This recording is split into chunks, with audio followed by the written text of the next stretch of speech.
Welcome to Southern Cadence, where we read stories with a Southern charm. Sit back and get cozy while we read A Room with a View by E.M. Forster. Part 1. Chapter 1. The Bertonlini. The Signora had no business to do it, said Miss Bartlett. No business at all.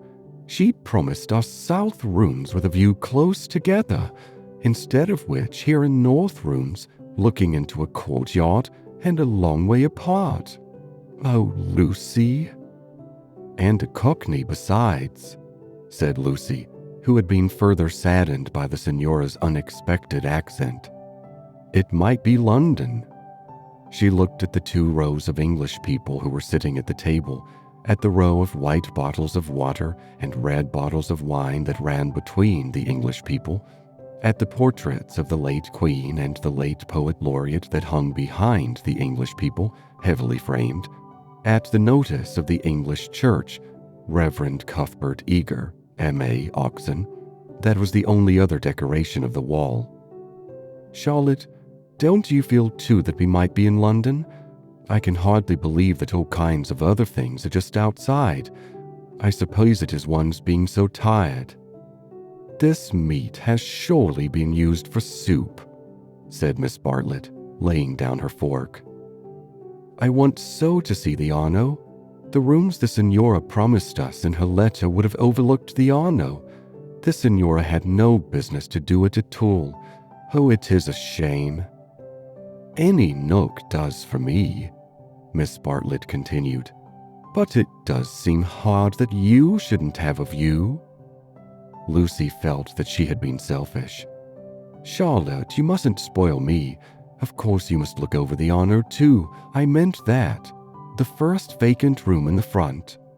You must have it, said Miss Bartlett, part of whose traveling expenses were paid by Lucy's mother, a piece of generosity to which she made many a tactful allusion. Now, no, you must have it. I insist on it. Your mother would never forgive me, Lucy. She would never forgive me. The ladies' voices grew animated, and, if the sad truth be owned, a little peevish. They were tired, and under the guise of unselfishness, they wrangled. Some of their neighbors interchanged glances, and one of them, one of the ill-bred people whom one does meet abroad, leant forward over the table and actually intruded into their argument. He said, I have a view. I have a view. Miss Bartlett was startled. Generally, at a pension, people looked them over for a day or two before speaking, and often did not find out that they would do till they had gone. She knew that the intruder was ill-bred even before she glanced at him. He was an old man, of heavy build, with a fair shaven face and large eyes. There was something childish in those eyes, though it was not the childishness of senility. What exactly it was, Miss Bartlett did not stop to consider, for her glance passed on to his clothes. These did not attract her. He was probably trying to become acquainted with them before they got into the swim. So she assumed a dazed expression when he spoke to her, and then said, Of you? Oh, of you. How delightful a view is. This is my son, said the old man. His name's George. He has a view too. Ah, said Miss Bartlett, repressing Lucy, who was about to speak. What I mean, he continued, is that you can have our rooms, and we'll have yours. We'll change. The better class of tourist was shocked at this, and sympathized with the newcomers. Miss Bartlett, in reply, opened her mouth as little as possible and said, Thank you very much indeed. That is out of the question. Why? Said the old man, with both fists on the table. Because it is quite out of the question, thank you. You see, we don't like to take, began Lucy. Her cousin again repressed her. But why? He persisted. Women like looking at a view, men don't. And he thumped with his fists like a naughty child and turned to his son, saying, George, persuade them. It's so obvious they should have the rooms, said the son. "There's nothing else to say." He did not look at the ladies as he spoke, but his voice was perplexed and sorrowful. Lucy too was perplexed, but she saw that they were in for what is known as quite a scene, and she had an odd feeling that whenever these ill-bred tourists spoke, the contest widened and deepened till it dealt not with rooms and views, but with something quite different, whose existence she had not realized before. Now the old man attacked Miss Bartlett almost violently. Why should she not change? What possible objection had she? They would clear out in half an hour. Miss Bartlett, though skilled in the delicacies of conversation, was powerless in the presence of brutality. It was impossible to snub anyone so gross. Her face reddened with displeasure. She looked around as much as to say, "Are you all like this?" And two little old ladies, who were sitting further up the table with shawls hanging over the backs of the chairs, looked back, clearly indicating, "We are not. We are genteel." "Eat your dinner, dear," she said to Lucy, and began to toy again with the meat that she had once censured. Lucy mumbled that those seemed very odd people opposite. "Eat your dinner, dear. This pension is a failure. Tomorrow we will make a change." Hardly had she announced this fell decision when she reversed it. The curtains at the end of the room parted and revealed a clergyman, stout but attractive, who hurried forward to take his place at the table, cheerfully apologizing for his lateness. Lucy, who had not yet acquired decency, at once rose to her feet, exclaiming, Oh, why it's Mr. Bebe. Oh, how perfectly lovely. Oh, Charlotte, we must stop now, however bad the rooms are. Oh." Miss Bartlett said with more restraint, "How do you do, Mr. Bebe? I expect that you have forgotten us, Miss Bartlett and Miss Honeychurch, who were at Tunbridge Wells when you helped the vicar of St. Peter's that very cold Easter." The clergyman, who had the air of one on holiday, did not remember the ladies quite as clearly as they remembered him, but he came forward pleasantly enough and accepted the chair into which he was beckoned by Lucy. "I am so glad to see you," said the girl, who was in a state of spiritual starvation and would have been glad to see the waiter if her cousin had permitted it. "Just fancy how small the world is.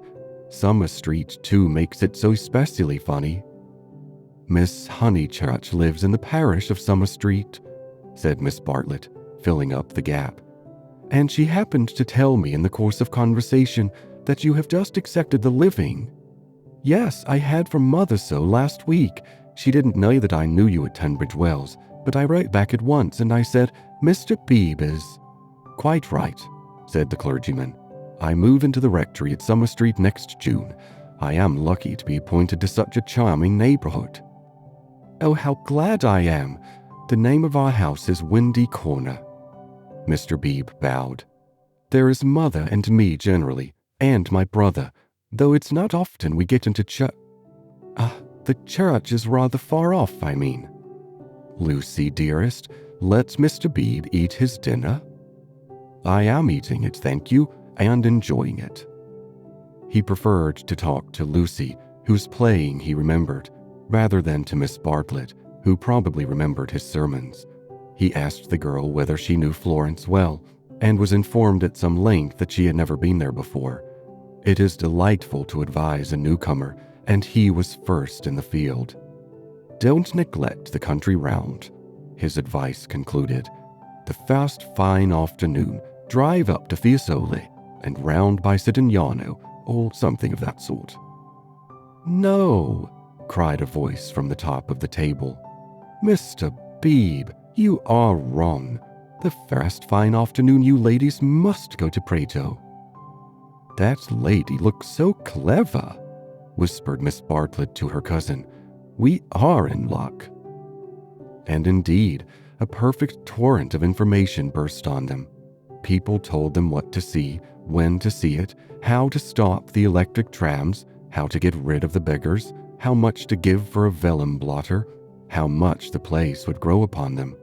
The pension Bertonlini had decided, almost enthusiastically, that they would do. Whichever way they looked, kind ladies smiled and shouted at them, and above all rose the voice of the clever lady crying, "Prato, they must go to Prato. That place is too sweetly squalid for words. I love it. I revel in shaking off the trammels of respectability, as you know." The young man named George glanced at the clever lady and then returned moodily to his plate. Obviously, he and his father did not do. Lucy, in the midst of her success, found time to wish they did. It gave her no extra pleasure that anyone should be left in the cold, and when she rose to go, she turned back and gave the two outsiders a nervous little bow. The father did not see it.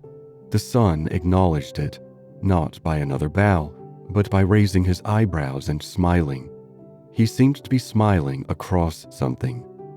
She hastened after her cousin, who had already disappeared through the curtains which smote one in the face and seemed heavy with more than cloth. Beyond them stood the unreliable Signora, bowing good evening to her guests, and supported by Henry, a little boy, and Victoria, a daughter. It made a curious little scene, this attempt of the Cockney to convey the grace and geniality of the South, and even more curious was the drawing room, which attempted to rival the solid comfort of a Bloomsbury boarding house. Was this really Italy? Miss Bartlett was already seated on a tightly stuffed armchair, which had the color and the contours of a tomato. She was talking to Mr. Bebe, and as she spoke, her long, narrow head drove backwards and forwards, slowly, regularly, as though she were demolishing some invisible obstacle. "We are most grateful to you," she was saying. "The first evening means so much. When you arrived, we were in for a peculiarly mauvais quart d'heure." He expressed his regret. "Do you, by any chance, know the name of an old man who sat opposite us at dinner?" "Emerson." "Is he a friend of yours?" "We are friendly, as one is in pensions." "Then I will say no more." He pressed her very slightly, and she said more. "I am, as it were," she concluded, "the chaperone of my young cousin Lucy, and it would be a serious thing if I put her under an obligation to people of whom we knew nothing. His manner was somewhat unfortunate. I hope I acted for the best." "You acted very naturally," said he. He seemed thoughtful, and after a few moments added, "All the same, I don't think much harm would have come of accepting." "No harm, of course, but we could not be under an obligation. He is rather a peculiar man." Again he hesitated and then said gently, "I think he would not take advantage of your acceptance, nor expect you to show gratitude. He has the merit, if it is one, of saying exactly what he means. He has rooms he does not value, and he thinks you would value them. He has no more thought of putting you under an obligation than he thought of being polite. It is so difficult, at least I find it difficult, to understand people who speak the truth." Lucy was pleased and said, "I was hoping that he was nice. I do so always hope that people will be nice." "I think he is, nice and tiresome. I differ from him on almost every point of any importance, and so I expect, I may say I hope, you will differ. But his is a type one disagrees with rather than deplores.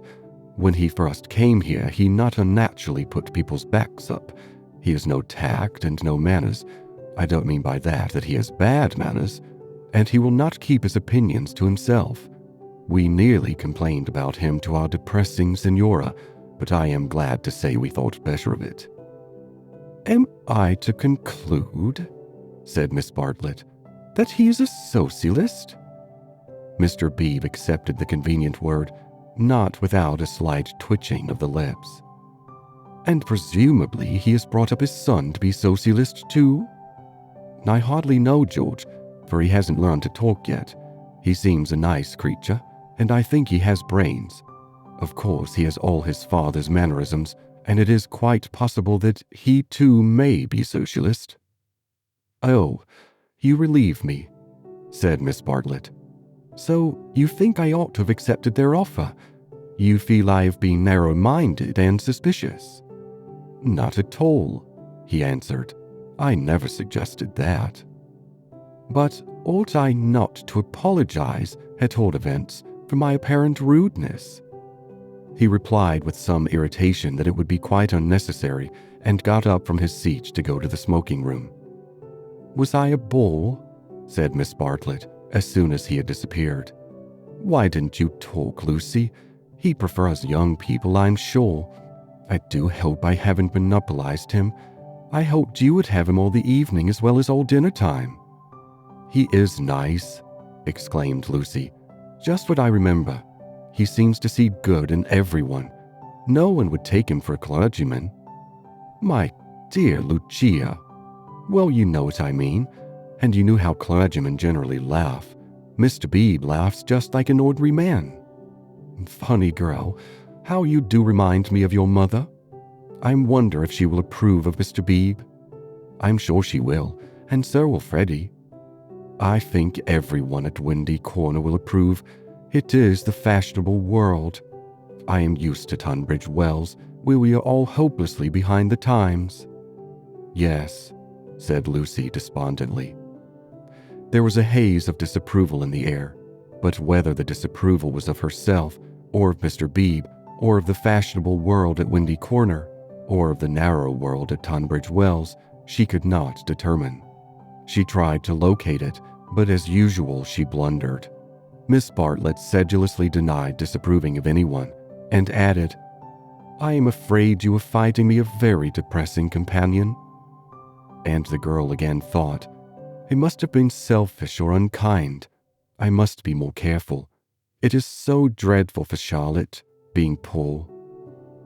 Fortunately, one of the little old ladies, who for some time had been smiling very benignly, now approached and asked if she might be allowed to sit where Mr. Bebe had sat. Permission granted, she began to chatter gently about Italy, the plunge it had been to come there, the gratifying success of the plunge, the improvement in her sister's health, the necessity of closing the bedroom windows at night, and of thoroughly emptying the water bottles in the morning. She handled her subjects agreeably, and they were perhaps more worthy of attention than the high discourse upon Guelphs and Ghibellines, which was proceeding tempestuously at the other end of the room. It was a real catastrophe, not a mere episode, that evening of hers at Venice, when she had found in her bedroom something that is one worse than a flea, though one better than something else. "But here, you are as safe as in England.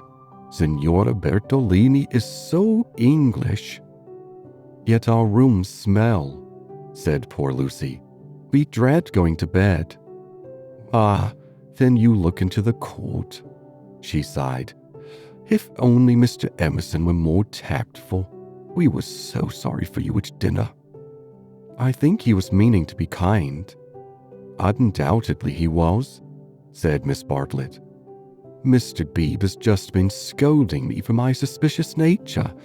Of course I was holding back on my cousin's account."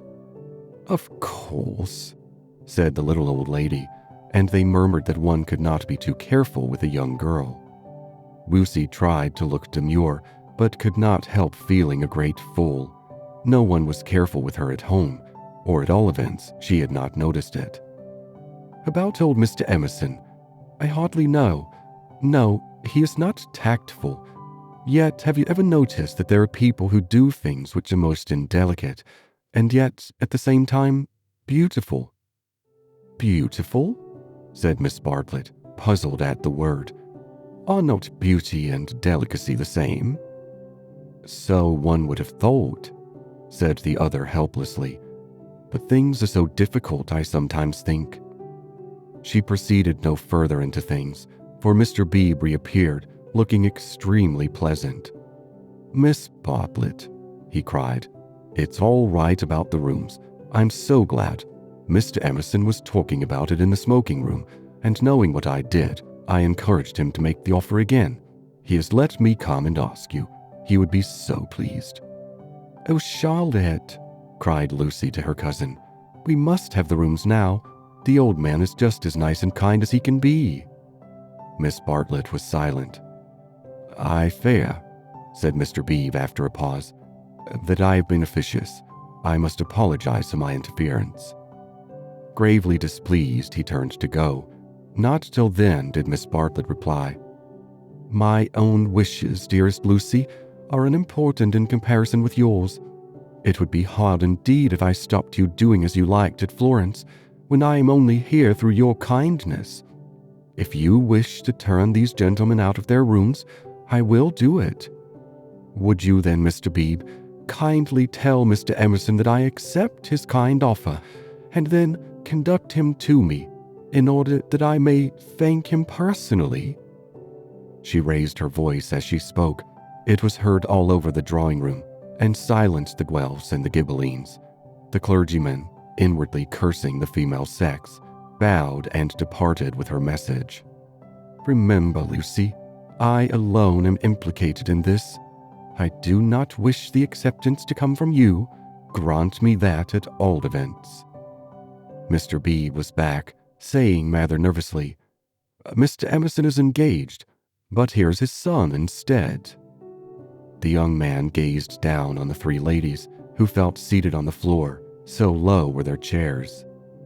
"My father," he said, "is in his bath, so you cannot thank him personally, but any message given by you to me would be given by me to him as soon as he comes out." Miss Bartlett was unequal to the bath. All her barbed civilities came forth wrong and first. Young Mr. Emerson scored a notable triumph to the delight of Mr. Bebe and to the secret delight of Lucy. "Poor young man," said Miss Bartlett as soon as he had gone. "How angry he is with his father about the rooms. It is all he can do to keep polite." "In half an hour or so your rooms will be ready," said Mr. Bebe. Then, looking rather thoughtfully at the two cousins, he retired to his own rooms to write up his philosophic diary. "No, dear," breathed the little old lady, and shuddered as if all the winds of heaven had entered the apartment. "Gentlemen sometimes do not realize." Her voice faded away, but Miss Bartlett seemed to understand, and a conversation developed, in which gentlemen who did not thoroughly realize played a principal part. Lucy, not realizing either, was reduced to literature. Taking up Beadeker's Handbook to Northern Italy, she committed to memory the most important dates of Florentine history, for she was determined to enjoy herself on the morrow. Thus the half-hour crept profitably away, and at last Miss Bartlett rose with a sigh and said, "I think one might venture now. No, Lucy, do not stir. I will superintend the move." "How you do everything," said Lucy. "Naturally, dear, it is my affair." "But I would like to help you." "No, dear." Charlotte's energy and her unselfishness. She had been thus all her life, but really on this Italian tour she was surpassing herself. So Lucy felt, or strove to feel. And yet, there was a rebellious spirit in her which wondered whether the acceptance might not have been less delicate and more beautiful. At all events, she entered her own room without any feeling of joy. "I want to explain," said Miss Bartlett, "why it is that I have taken the largest room.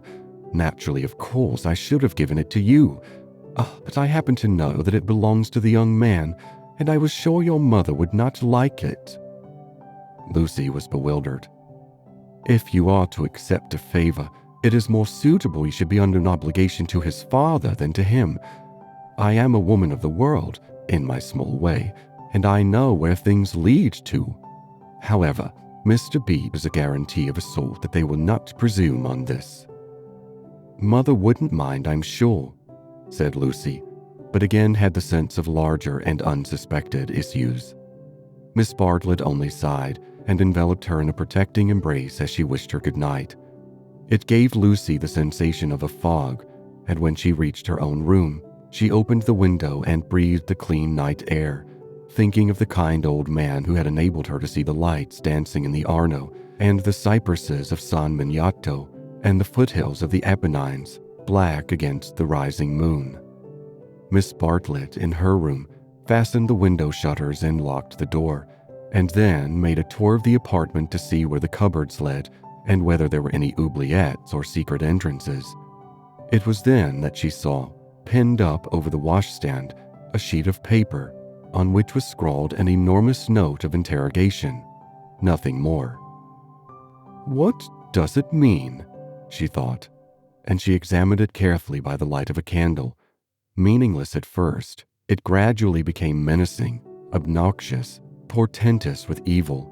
She was seized with an impulse to destroy it, but fortunately remembered that she had no right to do so, since it must be the property of young Mr. Emerson. So she unpinned it carefully and put it between two pieces of blotting paper to keep it clean for him. Then she completed her inspection of the room, sighed heavily, according to her habit, and went to bed. End of Chapter 1. Chapter 2.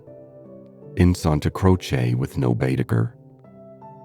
It was pleasant to wake up in Florence, to open the eyes upon a bright bare room with a floor of red tiles which look clean, though they are not, with a painted ceiling whereon pink griffins and blue amorini sport in a forest of yellow violins and bassoons.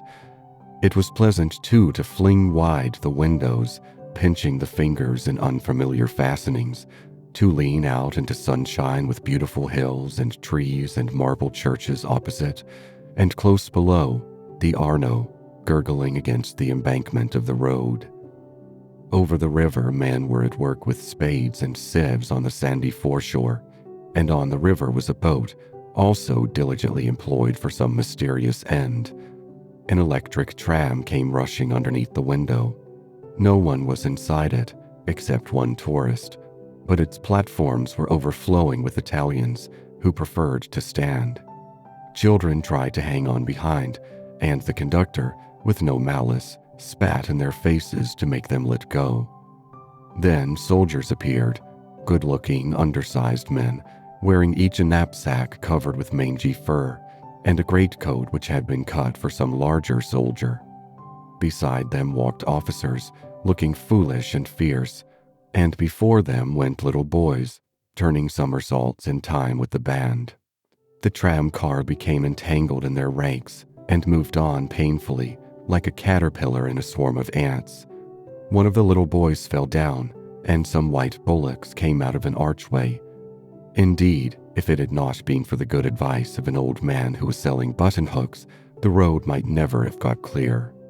Over such trivialities as these, many a valuable hour may slip away, and the traveler who has gone to Italy to study the tactile values of Giotto or the corruption of the papacy may return remembering nothing but the blue sky and the man and woman who live under it.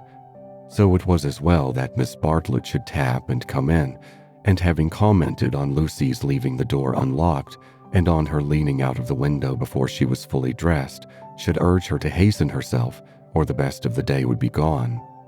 By the time Lucy was ready, her cousin had done her breakfast and was listening to the clever lady among the crumbs. A conversation then ensued, on not unfamiliar lines. Miss Bartlett was, after all, a wee bit tired, and thought they had better spend the morning settling in, unless Lucy would at all like to go out.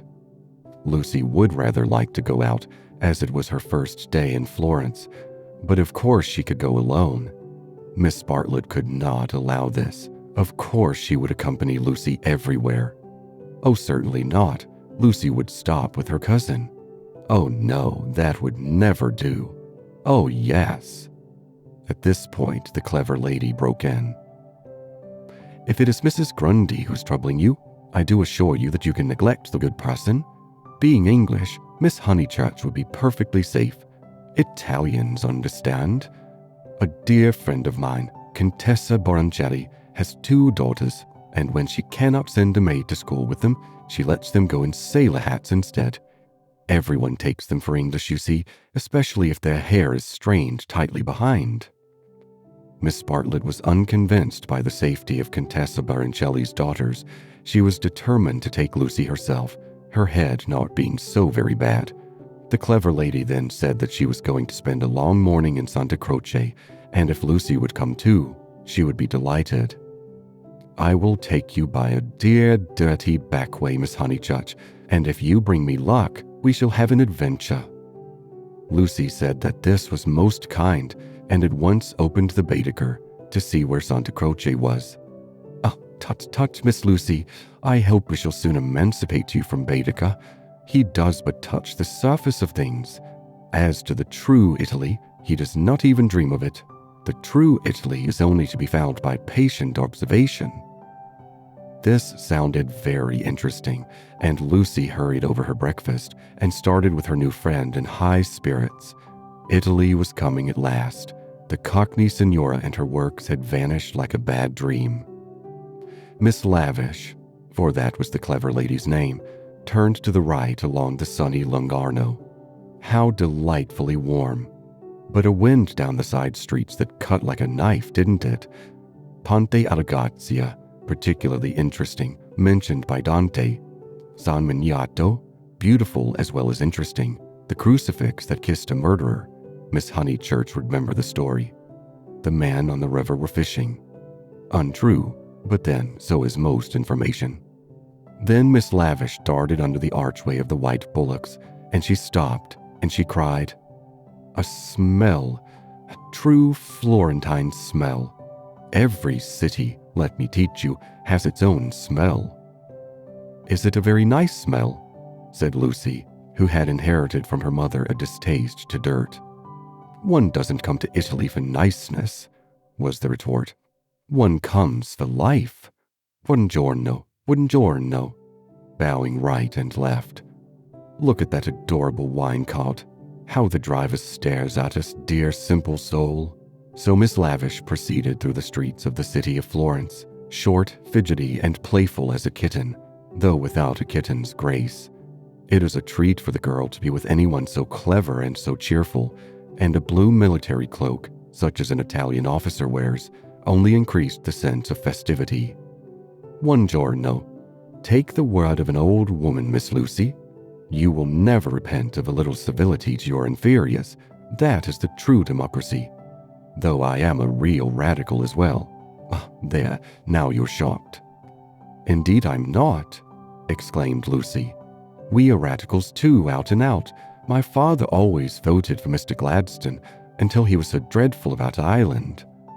I see, and now you have gone over to the enemy?" "Oh, please. If my father was alive, I am sure he would vote radical again now that Ireland is all right. And as it is, the glass over our front door was broken last election, and Freddy is sure it was the Tories. But mother says nonsense, a tramp." "Shameful. A manufacturing district, I suppose?" "No, in the Surrey Hills, about 5 miles from Dorking, looking over the Weald." Miss Lavish seemed interested and slackened her trot. "What a delightful part. I know it so well. It is full of the very nicest people. Do you know Sir Harry Otway? A radical if ever there was." "Very well indeed." "And old Mrs. Butterworth, the philanthropist?" "Why, she rents a field of us. How funny." Miss Lavish looked at the narrow ribbon of sky and murmured, "Oh, you have property in Surrey?" "Hardly any," said Lucy, fearful of being thought a snob. "Only 30 acres, just the garden all downhill and some fields." Miss Lavish was not disgusted and said it was just the size of her aunt's Suffolk estate. Italy receded. They tried to remember the last name of Lady Louisa's someone who had taken a house near Summer Street the other year, but she had not liked it, which was odd of her. And just as Miss Lavish had got the name, she broke off and exclaimed, bless us and save us. We've lost the way." Certainly they had seemed a long time in reaching Santa Croce, the tower of which had been plainly visible from the landing window, but Miss Lavish had said so much about knowing her Florence by heart that Lucy had followed her with no misgivings. Lost. My dear Miss Lucy, during our political diatribes we've taken a wrong turning. How those horrid conservatives would jeer at us. What are we to do? 2 lone females in an unknown town. Now this is what I call an adventure." Lucy, who wanted to see Santa Croce, suggested as a possible solution that they should ask the way there. "Oh, but that is the word of a craven. And no, you are not to look at your Beadeker. Give it to me. I shan't let you carry it. We will simply drift." Accordingly, they drifted through a series of those gray-brown streets, neither commodious nor picturesque, in which the eastern quarter of the city abounds. Lucy soon lost interest in the discontent of Lady Louisa and became discontented herself. For one ravishing moment, Italy appeared. She stood in the square of the Annunziata and saw in the living terracotta those divine babies whom no cheap reproduction can ever stale. There they stood, with their shining limbs bursting from the garments of charity and their strong white arms extended against circlets of heaven. Lucy thought she had never seen anything more beautiful. But Miss Lavish, with a shriek of dismay, dragged her forward, declaring that they were out of their path now by at least a mile. The hour was approaching at which the continental breakfast begins, or rather ceases to tell, and the ladies bought some hot chestnut paste out of a little shop because it looked so typical. It tasted partly of the paper in which it was wrapped, partly of hair oil, partly of the great unknown. But it gave them strength to drift into another piazza, large and dusty, on the farther side of which rose a black and white facade of surpassing ugliness. Miss Lavish spoke to it dramatically. It was Santa Croce. The adventure was over. "Stop a minute. Let those two people go on, or I shall have to speak to them. I do detest conventional intercourse. Nasty. They are going to the church too. Oh, the British are abroad. We sat opposite them at dinner last night. They have given us their rooms. They were so very kind." "Look at their figures," laughed Miss Lavish. "They walk through my Italy like a pair of cows. It's very naughty of me, but I would like to set an examination paper at Dover and turn back every tourist who couldn't parse it." "What would you ask us?"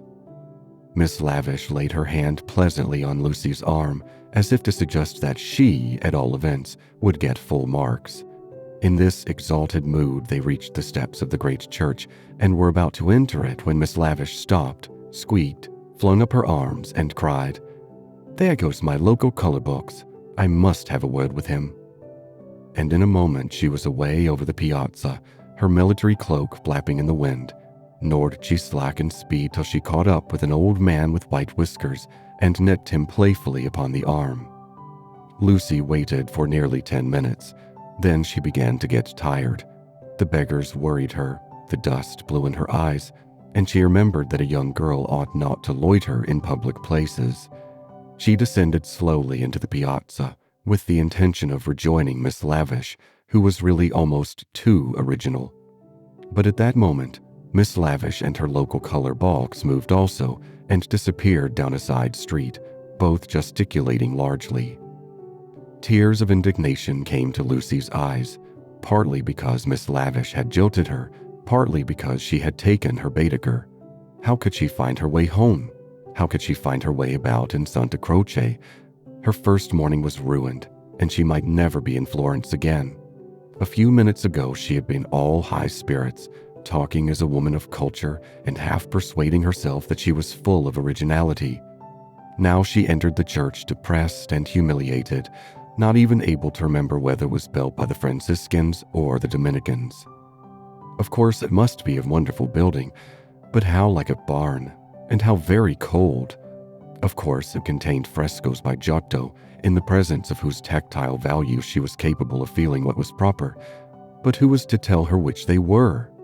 She walked about disdainfully, unwilling to be enthusiastic over monuments of uncertain authorship or date.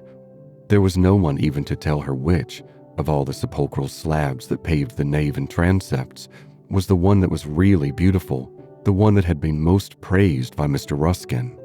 Then the pernicious charm of Italy worked on her, and instead of acquiring information, she began to be happy.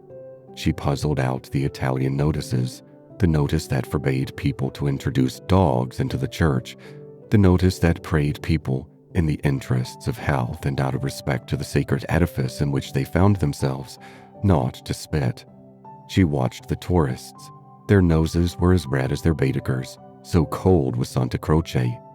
She beheld the horrible fate that overtook 3 papists, 2 he-babies and a she-baby, who began their career by sousing each other with the holy water, and then proceeded to the Machiavelli Memorial, dripping but hallowed.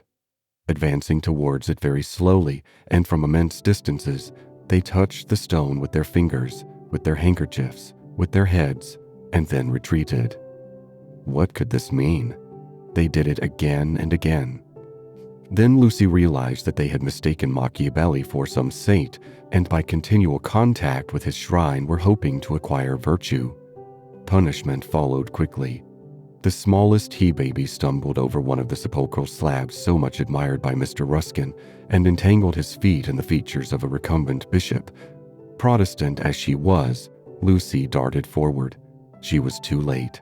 He fell heavily upon the prelate's upturned toes. "Hateful bishop," exclaimed the voice of old Mr. Emerson, who had darted forward also. "Hard in life, hard in death.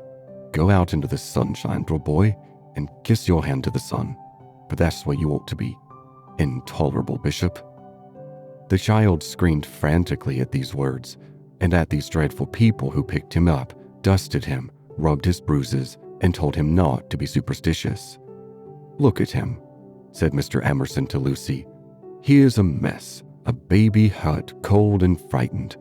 But what else can you expect from a judge?" The child's legs had become as melting wax. Each time that old Mr. Emerson and Lucy set it erect, it collapsed with a roar. Fortunately, an Italian lady, who ought to have been saying her prayers, came to the rescue. By some mysterious virtue, which mothers alone possess, she stiffened the little boy's backbone and imparted strength to his knees. He stood. Still gibbering with agitation, he walked away. "You are a clever woman," said Mr. Emerson. "You have done more than all the relics in the world.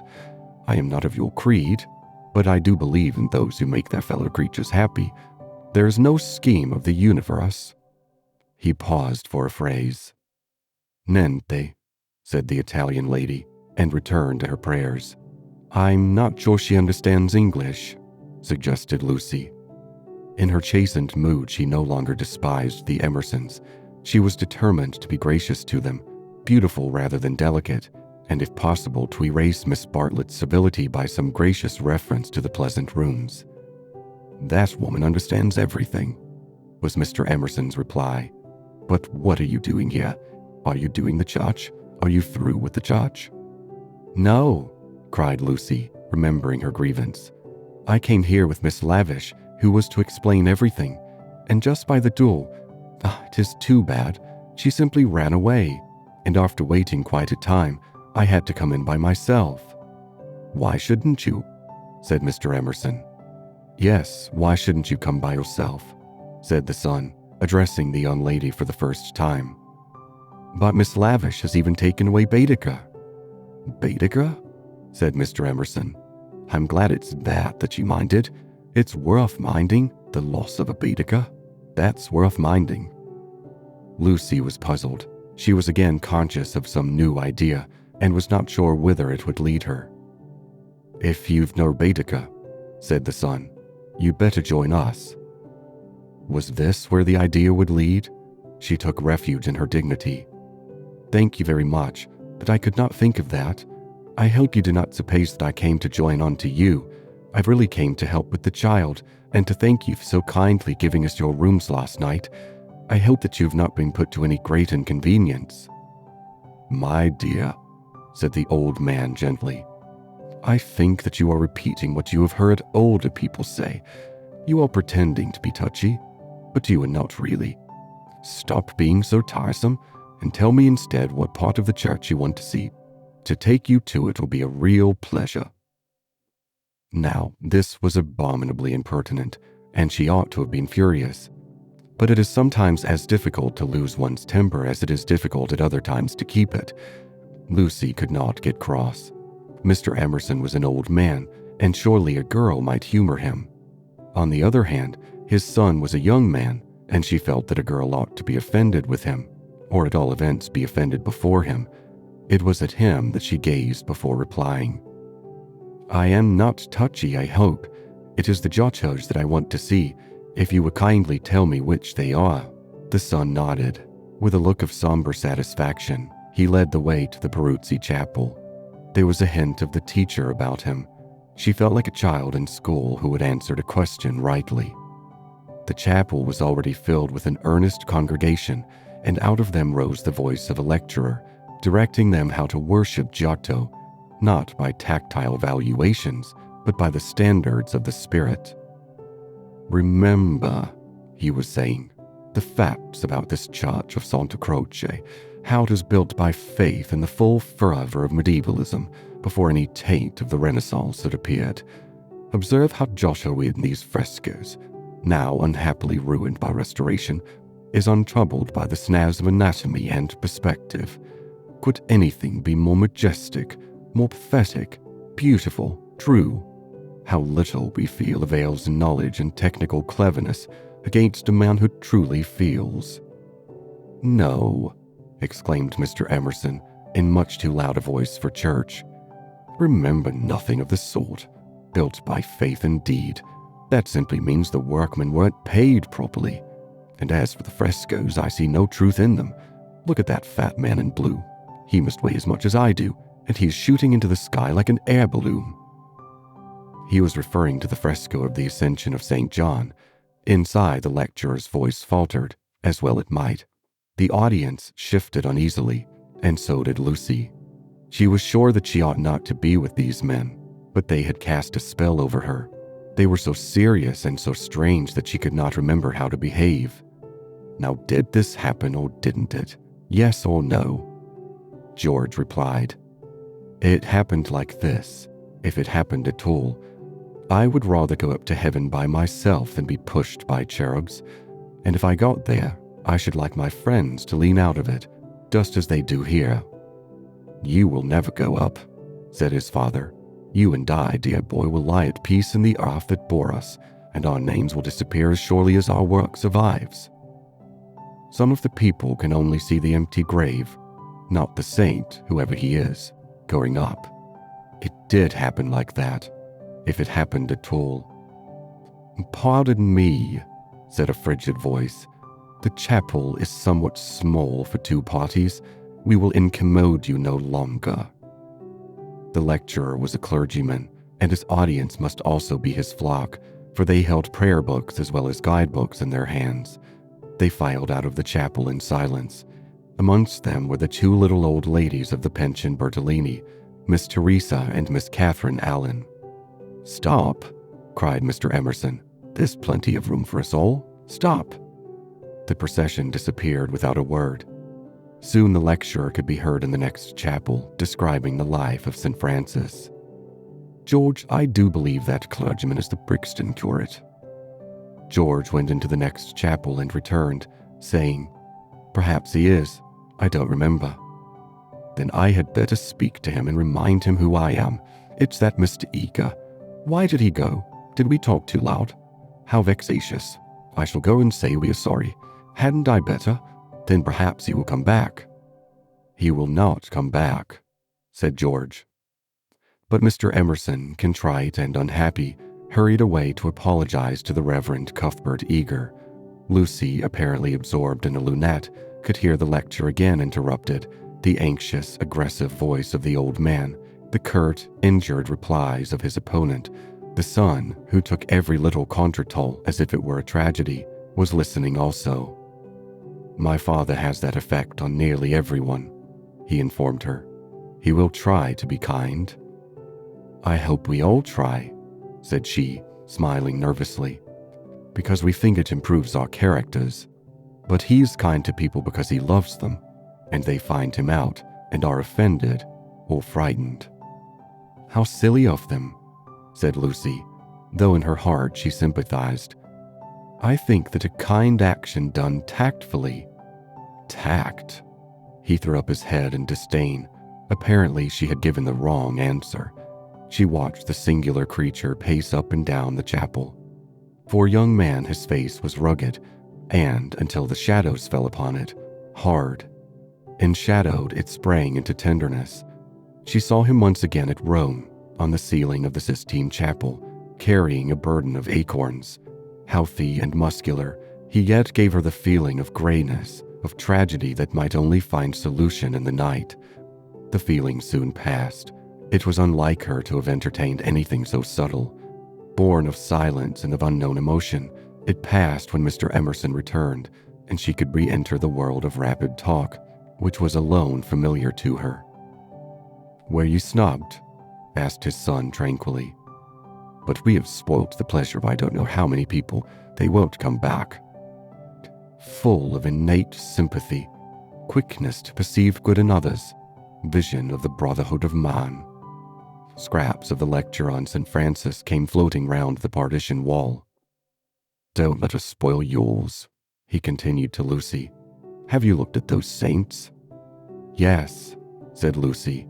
"They are lovely. Do you know which is the tombstone that is praised in Ruskin?" He did not know, and suggested that they should try to guess it.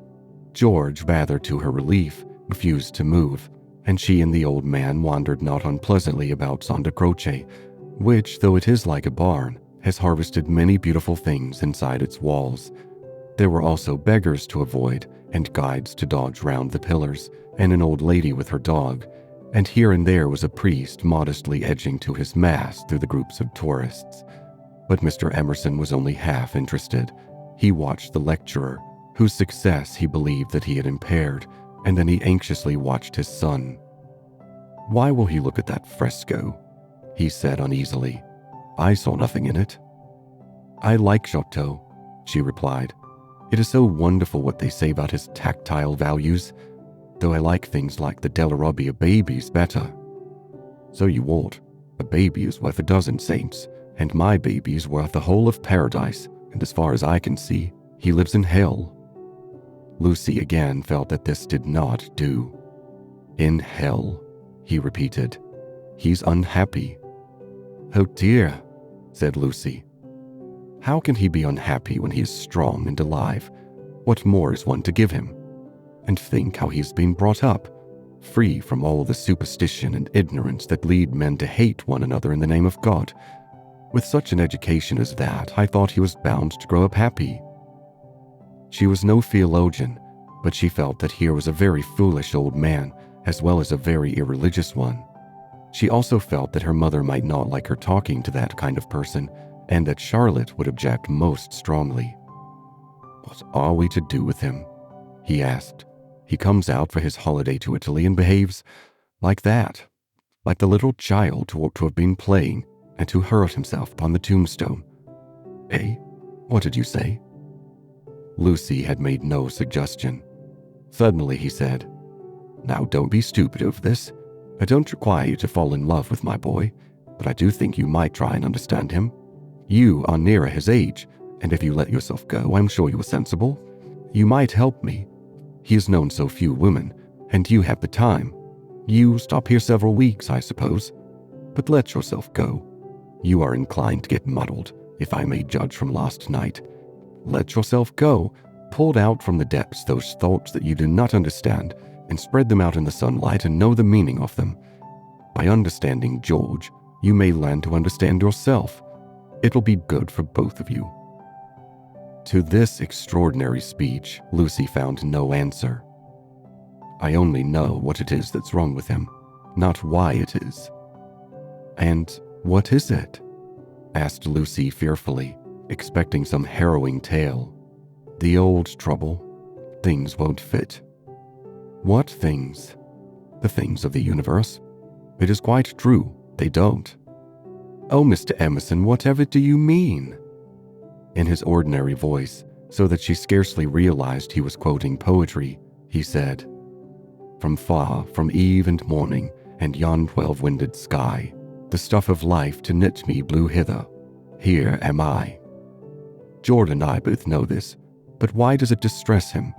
We know that we come from the winds and that we shall return to them, that all life is perhaps a knot, a tangle, a blemish in the eternal smoothness. But why should this make us unhappy? Let us rather love one another and work and rejoice. I don't believe in this world's sorrow."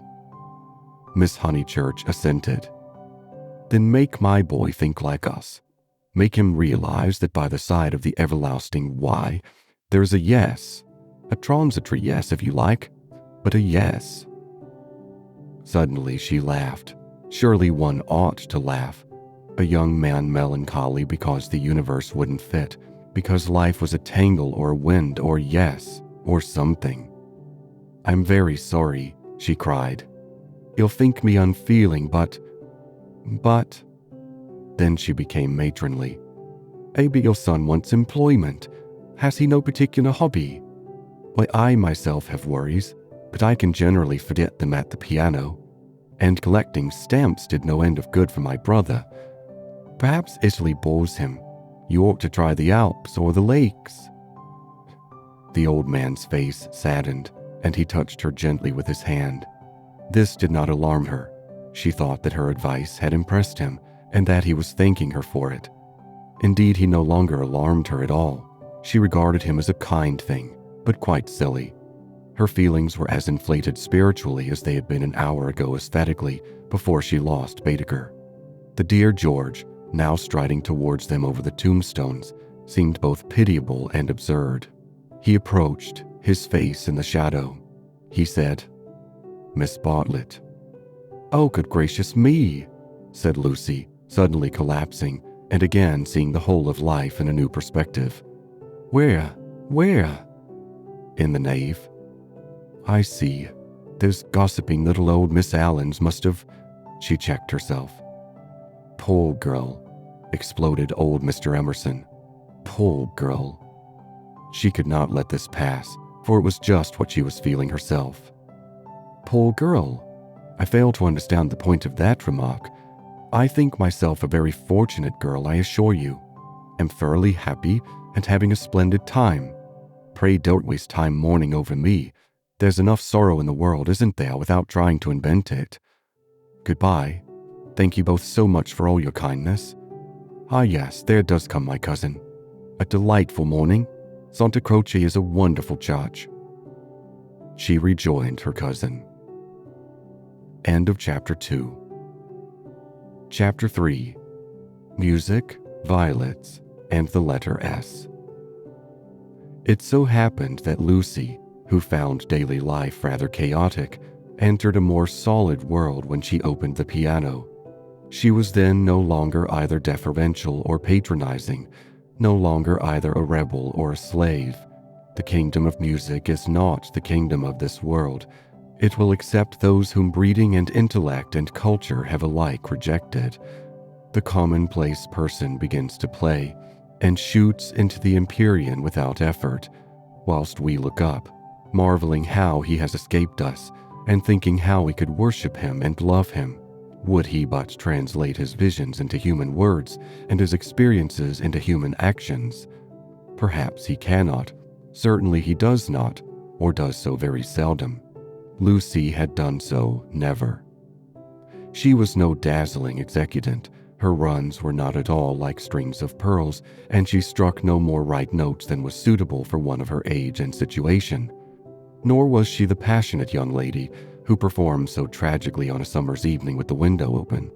Passion was there, but it could not be easily labeled. It slipped between love and hatred and jealousy and all the furniture of the pictorial style. And she was tragical only in the sense that she was great, for she loved to play on the side of victory. Victory of what and over what, that is more than the words of daily life can tell us. But that some sonatas of Beethoven are written tragic no one can gainsay, yet they can triumph or despair as the player decides, and Lucy had decided that they should triumph. A very wet afternoon at the Bertonlini permitted her to do the things she really liked, and after lunch she opened the little draped piano. A few people lingered round and praised her playing, but finding that she made no reply, dispersed to their rooms to write up their diaries or to sleep. She took no notice of Mr. Emerson looking for his son, nor of Miss Bartlett looking for Miss Lavish, nor of Miss Lavish looking for her cigarette case. Like every true performer, she was intoxicated by the mere feel of the notes. They were fingers caressing her own, and by touch, not by sound alone, did she come to her desire. Mr. Bebe, sitting unnoticed in the window, pondered this illogical element in Miss Honeychurch, and recalled the occasion at Tunbridge Wells when he had discovered it. It was at one of those entertainments where the upper classes entertain the lower. The seats were filled with a respectful audience, and the ladies and gentlemen of the parish, under the auspices of their vicar, sang or recited or imitated the drawing of a champagne cork. Among the promised items was Miss Honeychurch, piano, Beethoven. And Mr. Bebe was wondering whether it would be Adelaida or the March of the Ruins of Athens, when his composure was disturbed by the opening bars of Opus 3. He was in suspense all through the introduction, for not until the pace quickens does one know what the performer intends. With the roar of the opening theme, he knew that things were going extraordinarily. In the chords that herald the conclusion, he heard the hammer strokes of victory. He was glad that she only played the first movement, for he could have paid no attention to the winding intricacies of the measures of 9/16. The audience clapped, no less respectful. It was Mr. Bebe who started the stamping. It was all that one could do. "Who is she?" he asked the vicar afterwards. "Cousin of one of my parishioners. I do not consider her choice of piece happy. Beethoven is usually so simple and direct in his appeal that it is sheer perversity to choose a thing like that, which, if anything, disturbs." "Introduce me." "She would be delighted. She and Miss Bartlett are full of the praises of your sermon." "My sermon?" cried Mr. Bebe. "Why ever did she listen to it?" When he was introduced, he understood why, for Miss Honeychurch, disjoined from her music stool, was only a young lady with a quantity of dark hair and a very pretty, pale, undeveloped face. She loved going to concerts. She loved stopping with her cousin. She loved iced coffee and meringues. He did not doubt that she loved his sermon also. But before he left Tunbridge Wells, he made a remark to the vicar, which he now made to Lucy herself when she closed the little piano and moved dreamily towards him. "If Miss Honeychurch ever takes to live as she plays, it will be very exciting, both for us and for her." Lucy at once re-entered daily life. "Oh, what a funny thing. Someone said just the same to Mother, and she said she trusted I should never live a duet." "Doesn't Mrs. Honeychurch like music?" "She doesn't mind it, but she doesn't like one to get excited over anything. She thinks I am silly about it. She thinks... I can't make out. Once, you know, I said that I liked my own playing better than anyone else's. She has never got over it. Of course, I didn't mean that I played well. I only meant..." "Of course," said he, wondering why she bothered to explain. "Music," said Lucy, as if attempting some generality. She could not complete it, and looked out absently upon Italy in the wet. The whole life of the South was disorganized, and the most graceful nation in Europe had turned into formless lumps of clothes. The street and the river were dirty yellow, the bridge was dirty gray, and the hills were dirty purple. Somewhere in their folds were concealed Miss Lavish and Miss Bartlett, who had chosen this afternoon to visit the Torre del Gallo. "What about music?" said Mr. Bebe. "Poor Charlotte would be sopped," was Lucy's reply. The expedition was typical of Miss Bartlett, who would return cold, tired, hungry, and angelic, with a ruined skirt, a pulpy Beadeker, and a tickling cough in her throat. On another day, when the whole world was singing and the air ran into the mouth like wine, she would refuse to stir from the drawing room, saying that she was an old thing and no fit companion for a hearty girl. "Miss Lavish has led your cousin astray. She hopes to find the true Italy in the wet, I believe." "Miss Lavish is so original," murmured Lucy. This was a stock remark, the supreme achievement of the pension Bertonlini in the way of definition. Miss Lavish was so original. Mr. Bebe had his doubts, but they would have been put down to clerical narrowness. For that, and for other reasons, he held his peace. "Is it true," continued Lucy in awestruck tone, "that Miss Lavish is writing a book?" "They do say so." "What is it about?" "It will be a novel," replied Mr. Bebe, "dealing with modern Italy. Let me refer you for an account to Miss Catherine Allen, who uses words herself more admirably than anyone I know." I wish Miss Lavish would tell me herself. We started such friends. But I don't think she ought to have run away with Beadeker that morning in Santa Croce. Charlotte was most annoyed at finding me practically alone, and so I couldn't help being a little annoyed with Miss Lavish. The two ladies, at all events, have made it up. He was interested in the sudden friendship between women so apparently dissimilar as Miss Bartlett and Miss Lavish. They were always in each other's company, with Lucy a slighted third. Miss Lavish he believed he understood, but Miss Bartlett might reveal unknown depths of strangeness, though not perhaps of meaning. Was Italy deflecting her from the path of prim chaperone which he had assigned to her at Tunbridge Wells? All his life he had loved to study maiden ladies.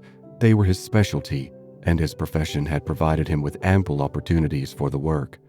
Girls like Lucy were charming to look at, but Mr. Bebe was, from rather profound reasons, somewhat chilly in his attitude towards the other sex, and preferred to be interested rather than enthralled.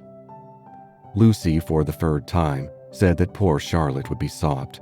The Arno was rising in flood, washing away the traces of the little carts upon the foreshore. But in the southwest, there had appeared a dull haze of yellow, which might mean better weather if it did not mean worse. She opened the window to inspect, and a cold blast entered the room, drawing a plaintive cry from Miss Catherine Allen, who entered at the same moment by the door. "Oh, dear Miss Honeychurch, you will catch a chill. And Mr. Bebe here besides. Who would suppose this is Italy? There is my sister actually nursing the hot water can. No comforts or proper provisions." She sidled towards them and sat down, self-conscious as she always was in entering a room which contained one man, or a man and one woman. "I could hear your beautiful playing, Miss Honeychurch, though I was in my room with the door shut. Doors shut, indeed, most necessary. No one has the least idea of privacy in this country, and one person catches it from another." Lucy answered suitably. Mr. B was not able to tell the ladies of his adventure at Medina, where the chambermaid burst in upon him in his bath, exclaiming cheerfully, "Fa niente, sono vecchia." He contented himself with saying, "I quite agree with you, Miss Allen. The Italians are a most unpleasant people. They pry everywhere, they see everything, and they know what we want before we know it ourselves. We are at their mercy. They read our thoughts, they foretell our desires. From the cab driver down to Giotto, they turn us inside out, and I resent it. Yet in their heart of hearts they are, how superficial. They have no conception of the intellectual life. How right is Signora Bertonlini, who exclaimed to me the other day, 'Oh, Mr. Bebe, if you knew what I suffer over the children's education. I won't have my little Victoria taught by an ignorant Italian what can't explain nothing.'" Miss Allen did not follow, but gathered that she was being mocked in an agreeable way. Her sister was a little disappointed in Mr. Bebe, having expected better things from a clergyman whose head was bald and who wore a pair of russet whiskers. Indeed, who would have supposed that tolerance, sympathy, and a sense of humor would inhabit that militant form? In the midst of her satisfaction, she continued to sidle, and at last the cause was disclosed. From the chair beneath her she extracted a gunmetal cigarette case, on which were powdered in turquoise the initials E.L. "That belongs to Lavish," said the clergyman. "A good fellow, Lavish, but I wish she'd start a pipe." "Oh, Mr. Bebe," said Miss Allen, divided between awe and mirth. "Indeed, though it is dreadful for her to smoke, it is not quite as dreadful as you suppose. She took to it practically in despair, after her life's work was carried away in a landslip. Surely that makes it more excusable." "What was that?" asked Lucy.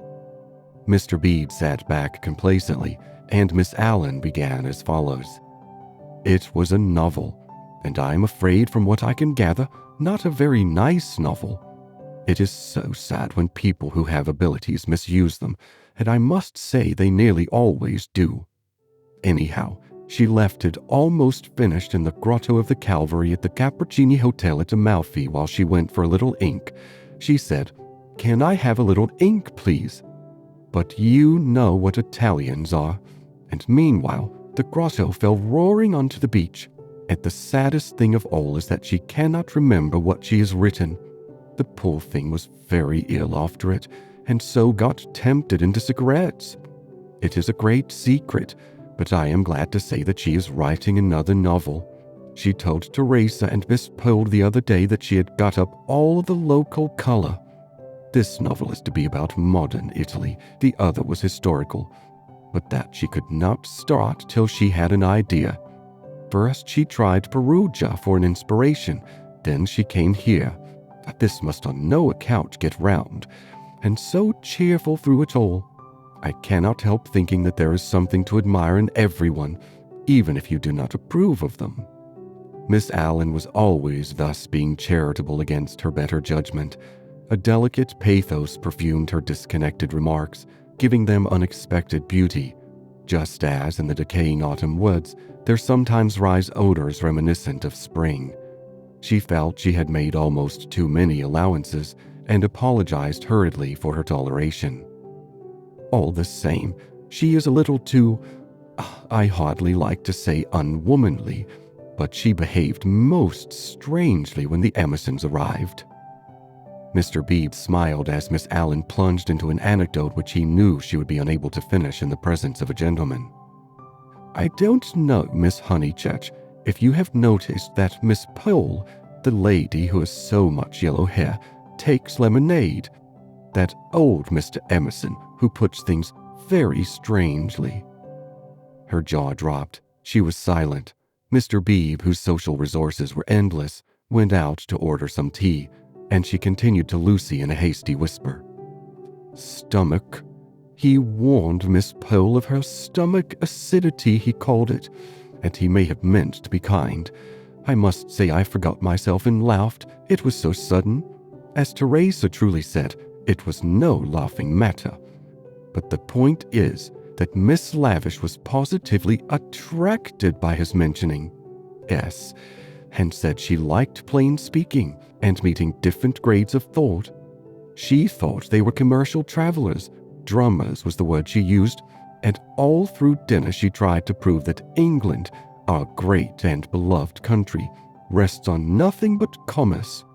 Teresa was very much annoyed and left the table before the cheese, saying as she did so, There, Miss Lavish, is one who can confute you better than I, and pointed to that beautiful picture of Lord Tennyson. Then Miss Lavish said, Tut, the early Victorians. Just imagine, Tut, the early Victorians. My sister had gone, and I felt bound to speak. I said, Miss Lavish, I am an early Victorian. At least that is to say, I will hear no breath of censure against our dear Queen. It was horrible speaking. I reminded her how the Queen had been to Ireland when she did not want to go, and I must say she was dumbfounded and made no reply. But unluckily, Mr. Emerson overheard this part and called in his deep voice, Quite so, quite so. I honor the woman for her Irish visit. The woman. I tell things so badly, but you see what a tangle we were in by this time, all on account of S having been mentioned in the first place. But that was not all. After dinner, Miss Lavish actually came up and said, Miss Allen, I am going into the smoking room to talk to those two nice men. Come too. Needless to say, I refused such an unsuitable invitation, and she had the impertinence to tell me that it would broaden my ideas, and said that she had 4 brothers, all university men, except one who was in the army, who always made a point of talking to commercial travelers. Let me finish the story, said Mr. Bebe, who had returned. Miss Lavish tried Miss Pole, myself, everyone, and finally said, I shall go alone. Thus she went. At the end of 5 minutes, she returned unobtrusively with a green baseboard and began playing Patience. Whatever happened? Cried Lucy. No one knows. No one will ever know. Miss Lavish will never dare to tell, and Mr. Emerson does not think it worth telling. Mr. Bebe, old Mr. Emerson, is he nice or not nice? I do so want to know. Mr. Bebe laughed and suggested that she should settle the question for herself. No, but it is so difficult. Sometimes he is so silly, and then I did not mind him. Miss Allen, what do you think? Is he nice?" The little old lady shook her head and sighed disapprovingly. Mr. Bebe, whom the conversation amused, stirred her up by saying, "I consider that you are bound to class him as nice, Miss Allen, after that business of the violets." "Violets? Oh dear, who told you about the violets? How do things get round? A pension is a bad place for gossips. No, I cannot forget how they behaved at Mr. Eager's lecture at Santa Croce. No, poor Miss Honeychurch. It really was too bad. No, I have quite changed. I do not like the Emersons. They are not nice." Mr. Bebe smiled nonchalantly. He had made a gentle effort to introduce the Emersons into Bertonlini society, and the effort had failed. He was almost the only person who remained friendly to them. Miss Lavish, who represented intellect, was avowedly hostile, and now the Miss Allens, who stood for good breeding, were following her. Miss Bartlett, smarting under an obligation, would scarcely be civil. The case of Lucy was different. She had given him a hazy account of her adventures in Santa Croce, and he gathered that the two men had made a curious and possibly concerted attempt to annex her, to show her the world from their own strange standpoint, to interest her in their private sorrows and joys. This was impertinent. He did not wish their cause to be championed by a young girl. He would rather it should fail. After all, he knew nothing about them, and pension joys, pension sorrows are flimsy things, whereas Lucy would be his parishioner. Lucy, with one eye upon the weather, finally said that she thought the Emersons were nice, not that she saw anything of them now. Even their seats at dinner had been moved. "But aren't they always waylaying you to go out with them, dear?" said the little lady inquisitively. "Only once. Charlotte didn't like it and said something, quite politely, of course." "Most right of her. They don't understand our ways. They must find their level." Mr. Bebe rather felt that they had gone under. They had given up their attempt, if it was one, to conquer society, and now the father was almost as silent as the son. He wondered whether he would not plan a pleasant day for these folk before they left. Some expedition, perhaps, with Lucy well chaperoned to be nice to them. It was one of Mr. Bebe's chief pleasures to provide people with happy memories. Evening approached while they chatted. The air became brighter, the colors on the trees and hills were purified, and the Arno lost its muddy solidity and began to twinkle. There were a few streaks of bluish green among the clouds, a few patches of watery light upon the earth, and then the dripping facade of San Miniato shone brilliantly in the declining sun. "Too late to go out," said Miss Allen in a voice of relief. "All the galleries are shut." "I think I shall go out," said Lucy. "I want to go round the town in the circular tram, on the platform by the driver." Her two companions looked grave. Mr. Bebe, who felt responsible for her in the absence of Miss Bartlett, ventured to say, "I wish we could. Unluckily, I have letters. If you do want to go out alone, won't you be better on your feet?" "Italians, dear, you know," said Miss Allen. "Perhaps I shall meet someone who reads me through and through." But they still looked disapproval, and she so far conceded to Mr. Bebe as to say that she would only go for a little walk and keep to the street frequented by tourists. "She oughtn't really to go at all," said Mr. Bebe as they watched her from the window. "And she knows it.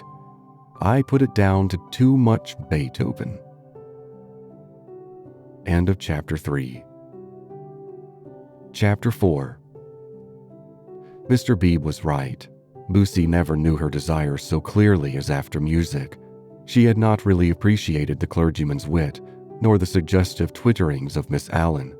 Conversation was tedious. She wanted something big, and she believed that it would have come to her on the wind-swept platform of an electric tram. This she might not attempt. It was unladylike. Why? Why were most big things unladylike? Charlotte had once explained to her why. It was not that ladies were inferior to men, it was that they were different.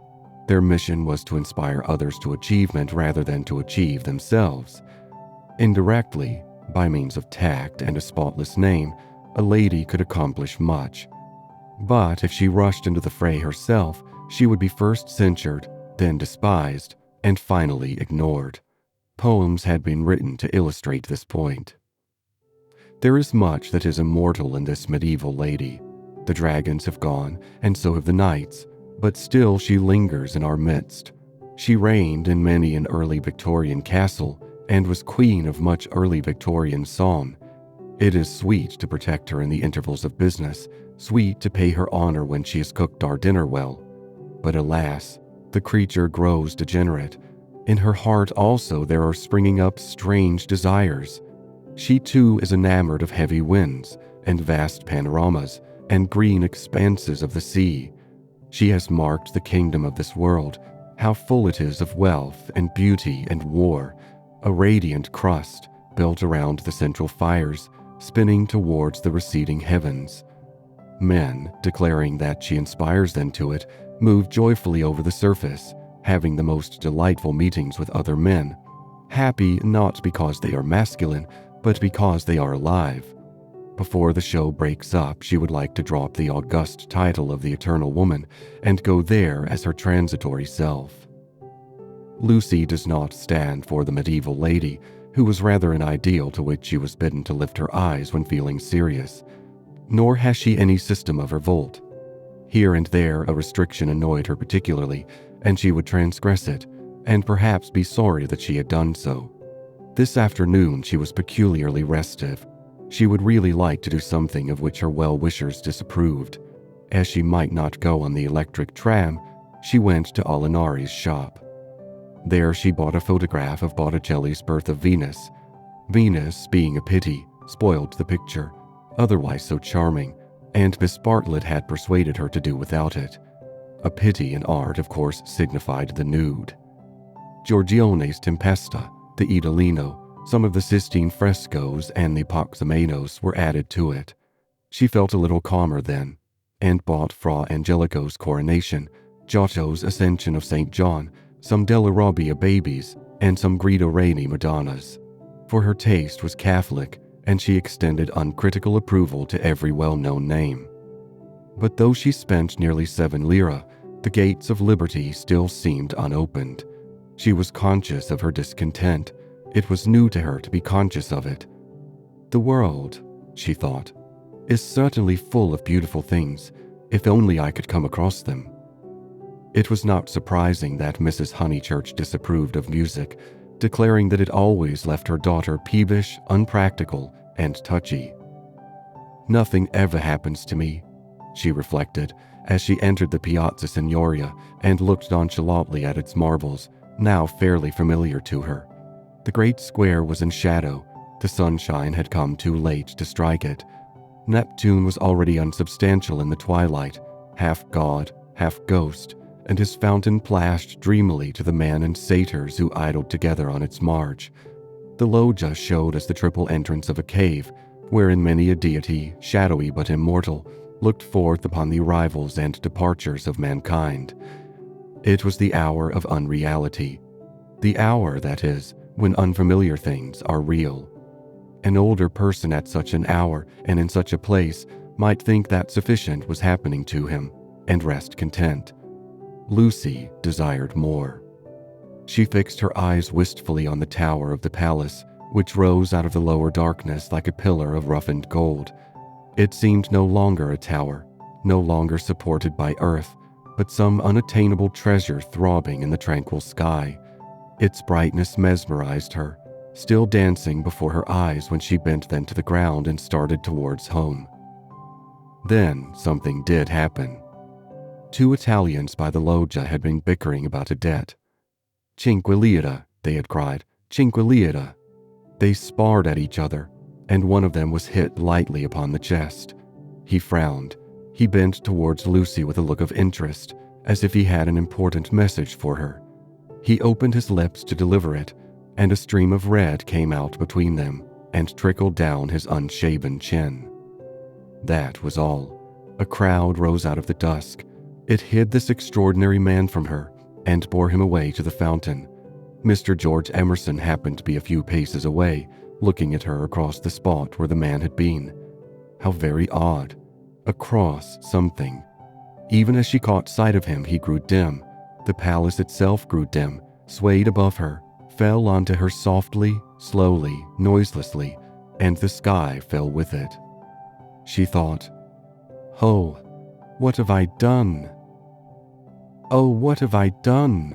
she murmured and opened her eyes.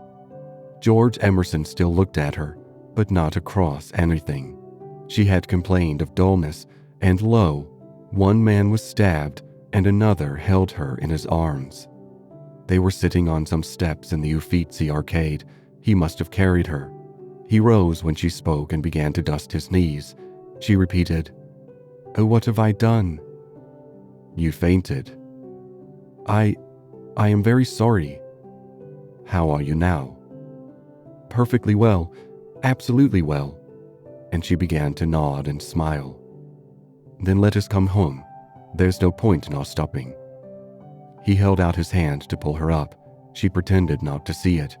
The cries from the fountain, they had never ceased, rang emptily. The whole world seemed pale and void of its original meaning. "How very kind you've been. I might have hurt myself falling, but now I am well. I can go alone, thank you." His hand was still extended. "Oh, my photographs," she suddenly exclaimed. "What photographs?" "I bought some photographs at Alinari's. I must have dropped them out there in the square." She looked at him cautiously. "Would you add to your kindness by fetching them?" He added to his kindness. As soon as he had turned his back, Lucy arose with the running of a maniac and stole down the arcade towards the Arno. "Miss Honeychurch?" She stopped with her hand on her heart. "You sit still. You aren't fit to go home alone." "Yes, I am, thank you so very much." "No, you aren't. You'd go openly if you were." "But I'd rather." "Then I don't fetch your photographs." "I had rather be alone," he said imperiously. "The man is dead. The man is probably dead. Sit down till you are rested." She was bewildered and obeyed him. "And don't move till I come back." In the distance, she saw creatures with black hoods, such as appear in dreams. The palace tower had lost the reflection of the declining day and joined itself to earth. How should she talk to Mr. Emerson when he returned from the shadowy square? Again the thought occurred to her. Oh, what have I done? The thought that she, as well as the dying man, had crossed some spiritual boundary. He returned, and she talked of the murder. Oddly enough, it was an easy topic. She spoke of the Italian character. She became almost garrulous over the incident that had made her faint 5 minutes before. Being strong physically, she soon overcame the horror of blood. She rose without his assistance, and though wings seemed to flutter inside her, she walked firmly enough towards the Arno. There, a cabman signaled to them. They refused him. "And the murderer tried to kiss him, you say? How very odd Italians are, and gave himself up to the police." Mr. Bebe was saying that Italians know everything, but I think they are rather childish. When my cousin and I were at the Pitti yesterday— What was that? He had thrown something into the stream. What did you throw in? Things I didn't want, he said crossly. Mr. Emerson. Well, where are the photographs? He was silent. I believe it was my photographs that you threw away. I didn't know what to do with them, he cried, and his voice was that of an anxious boy. Her heart warmed towards him for the first time. They were covered with blood. There, I'm glad I've told you. And all the time we were making conversation, I was wondering what to do with them. He pointed downstream. They've gone. The river swirled under the bridge. I did mind them so, and one is so foolish. It seemed better that they should go out to the sea. I don't know. I may just mean that they frightened me. Then the boy verged into a man. But something tremendous has happened. I must face it without getting muddled. It isn't exactly that a man has died. Something warned Lucy that she must stop him. It has happened, he repeated, and I mean to find out what it is. Mr. Emerson. He turned towards her frowning, as if she had disturbed him in some abstract quest. "I want to ask you something before we go in." They were close to their pension. She stopped and leant her elbows against the parapet of the embankment. He did likewise. There is at times a magic in identity of position. It is one of the things that have suggested to us eternal comradeship. She moved her elbows before saying, "I have behaved ridiculously." He was following his own thoughts. "I was never so much ashamed of myself in my life. I cannot think what came over me." "I nearly fainted myself," he said, but she felt that her attitude repelled him. "Well, I owe you 1,000 apologies." "Oh, all right." "And this is the real point.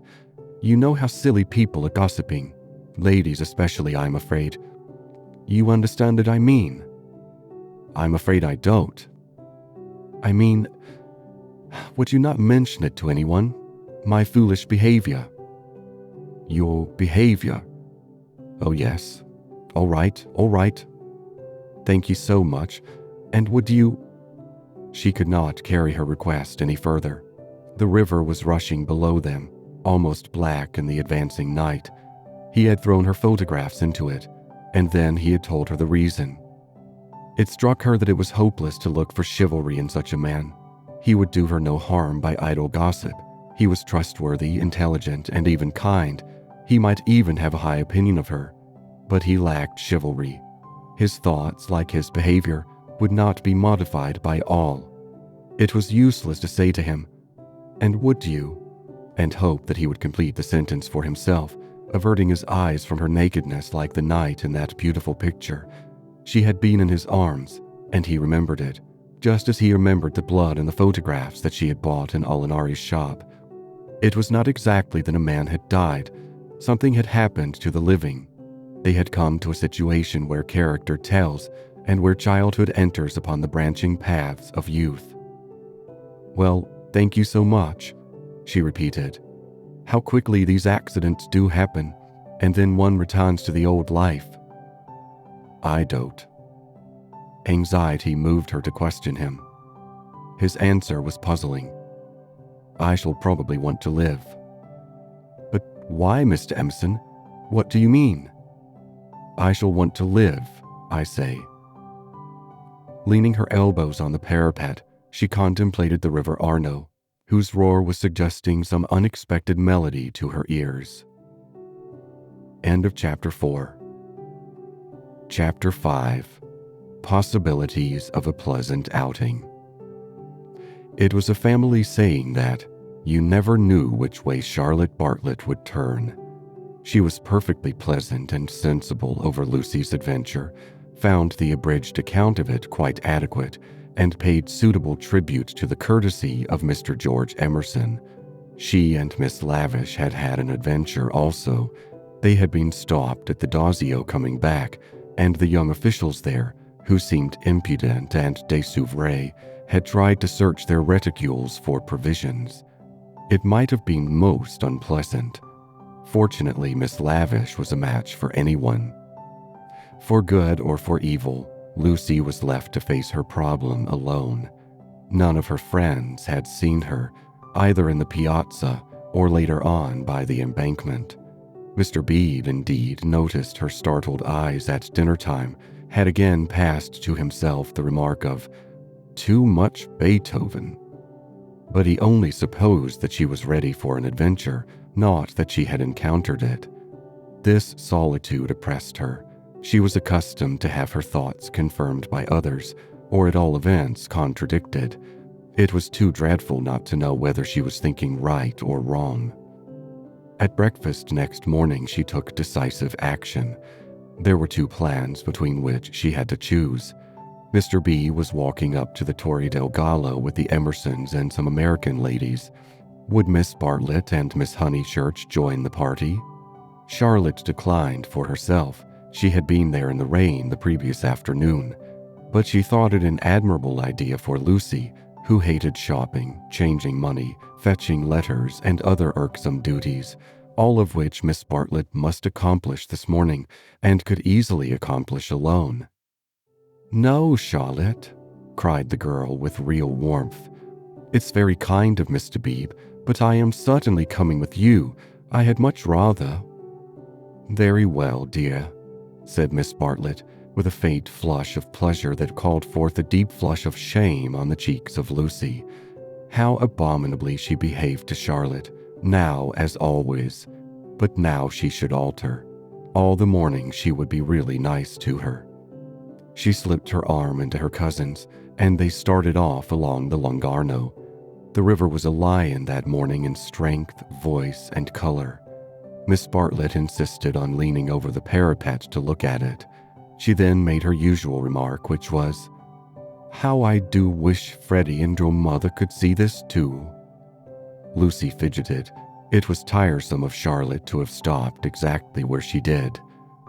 "Look, Lucia. Oh, you were watching for the Torre del Gallo party. I feared you would repent you of your choice." Serious as the choice had been, Lucy did not repent.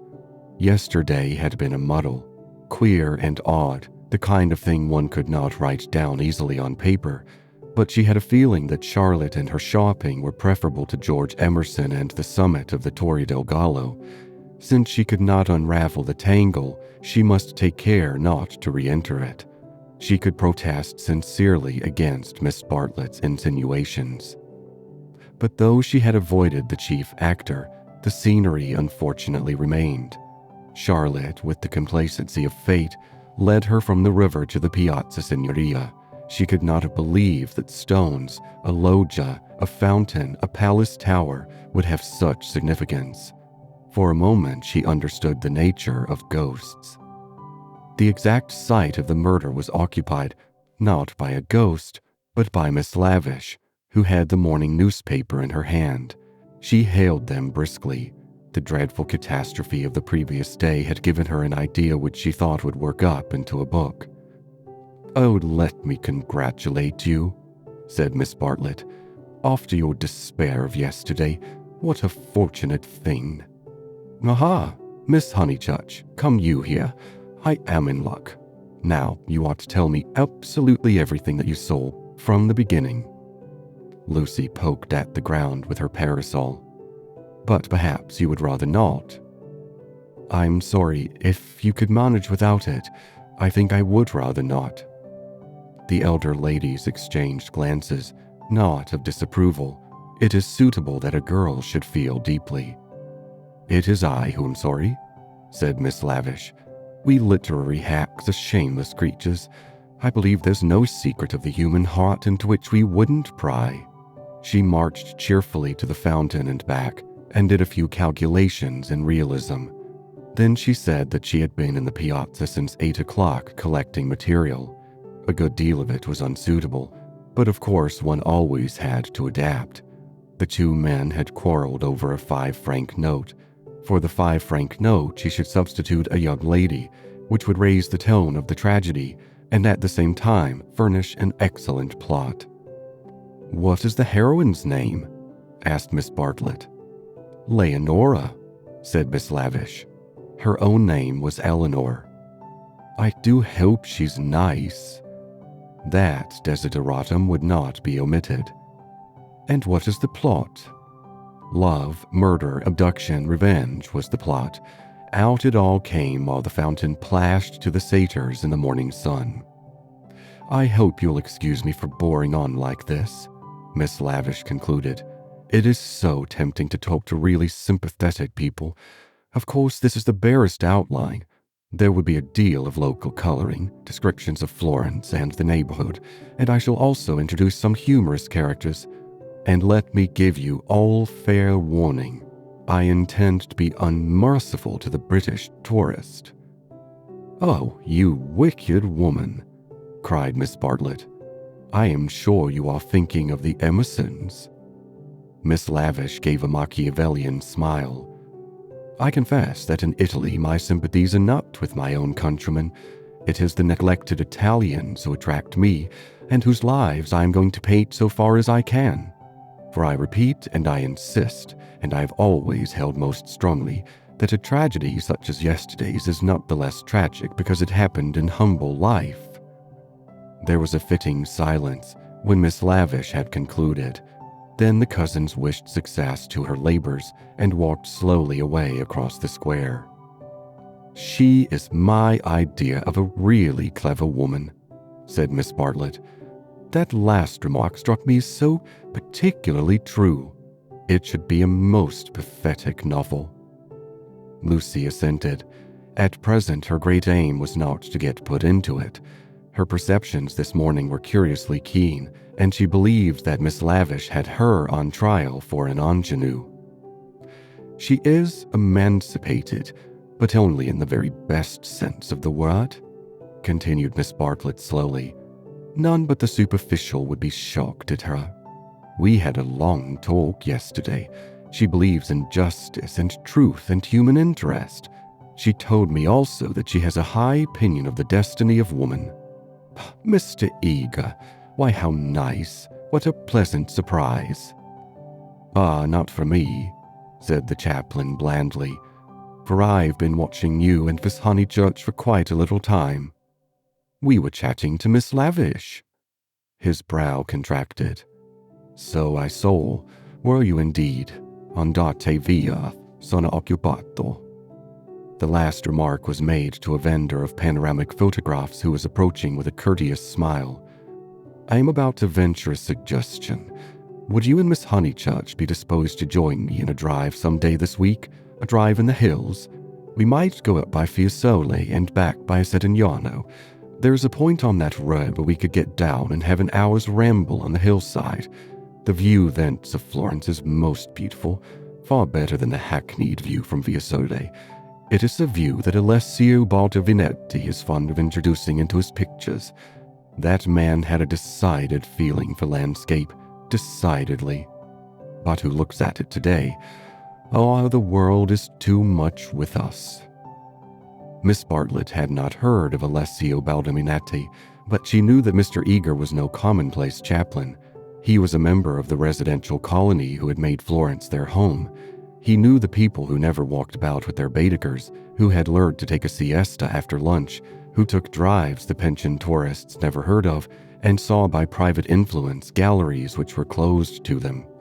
Living in delicate seclusion, some in furnished flats, others in Renaissance villas on Fiesole's slope, they read, wrote, studied, and exchanged ideas, thus attaining to that intimate knowledge, or rather perception of Florence, which is denied to all who carry in their pockets the coupons of Coke. Therefore, an invitation from the chaplain was something to be proud of. Between the two sections of his flock, he was often the only link, and it was his avowed custom to select those of his migratory sheep who seemed worthy and give them a few hours in the pastures of the permanent. Tea at a Renaissance villa? Nothing had been said about it yet, but if it did come to that, how Lucy would enjoy it. A few days ago, and Lucy would have felt the same, but the joys of life were grouping themselves anew. A drive in the hills with Mr. Eager and Miss Bartlett, even if culminating in a residential tea party, was no longer the greatest of them. She echoed the raptures of Charlotte somewhat faintly. Only when she heard that Mr. Bebe was also coming did her thanks become more sincere. "So, we shall be a partie carrée," said the chaplain. "In these days of toil and tumult, one has the great needs of the country and its message of purity. Andante via, andante presto, presto. Ah, the town, beautiful as it is the town." They assented. "This very square, so I am told, witnessed yesterday the most sordid of tragedies. To one who loves the Florence of Dante and Savonarola, there is something portentous in such desecration, portentous and humiliating." "Humiliating indeed," said Miss Bartlett. "Miss Honeychurch happened to be passing through as it happened. She can hardly bear to speak of it." She glanced at Lucy proudly. "And how came we to have you here?" asked the chaplain paternally. Miss Bartlett's recent liberalism oozed away at the question. "Do not blame her, please, Mr. Eager. The fault is mine. I left her unchaperoned." "So you were here alone, Miss Honeychurch?" His voice suggested sympathetic reproof. but at the same time indicated that a few harrowing details would not be unacceptable. His dark, handsome face drooped mournfully towards her to catch her reply. Practically. One of our pension acquaintances kindly brought her home, said Miss Bartlett, adroitly concealing the sex of the preserver. For her also it must have been a terrible experience. I trust that neither of you were told that it was not in your immediate proximity. Of the many things Lucy was noticing today, not the least remarkable was this: the ghoulish fashion in which respectable people will nibble after blood. George Emerson had kept the subject strangely pure. He died by the fountain, I believe, was her reply. And you and your friend were over at the loggia. That must have saved you much. You have not, of course, seen the disgraceful illustrations which the gutter press. This man is a public nuisance. He knows that I am a resident perfectly well, and yet he goes on worrying me to buy his vulgar views. Surely the vendor of photographs was in league with Lucy, in the eternal league of Italy with youth. He had suddenly extended his book before Miss Bartlett and Mr. Eager, binding their hands together by a long, glossy ribbon of churches, pictures, and views. "This is too much," cried the chaplain, striking petulantly at one of Fra Angelico's angels. She tore. A shrill cry arose from the vendor. The book, it seemed, was more valuable than one would have supposed. "Willingly would I purchase," began Miss Bartlett. "Ignore him," said Mr. Eager sharply, and they all walked rapidly away from the square. But an Italian can never be ignored, least of all when he has a grievance. His mysterious persecution of Mr. Eager became relentless.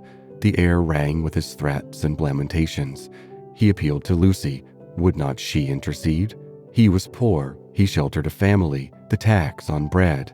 He waited, he gibbered, he was recompensed. He was dissatisfied. He did not leave them until he had swept their minds clean of all thoughts, whether pleasant or unpleasant. Shopping was the topic that now ensued.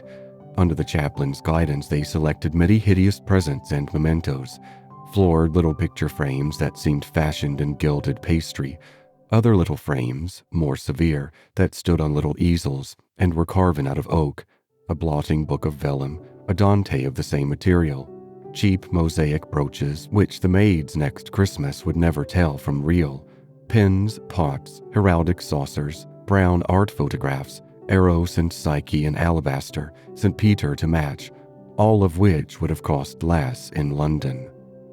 This successful morning left no pleasant impressions on Lucy. She had been a little frightened, both by Miss Lavish and by Mr. Eager, she knew not why. And as they frightened her, she had strangely enough ceased to respect them. She doubted that Miss Lavish was a great artist. She doubted that Mr. Eager was as full of spirituality and culture as she had been led to suppose. They were tried by some new test, and they were found wanting. As for Charlotte, she was exactly the same.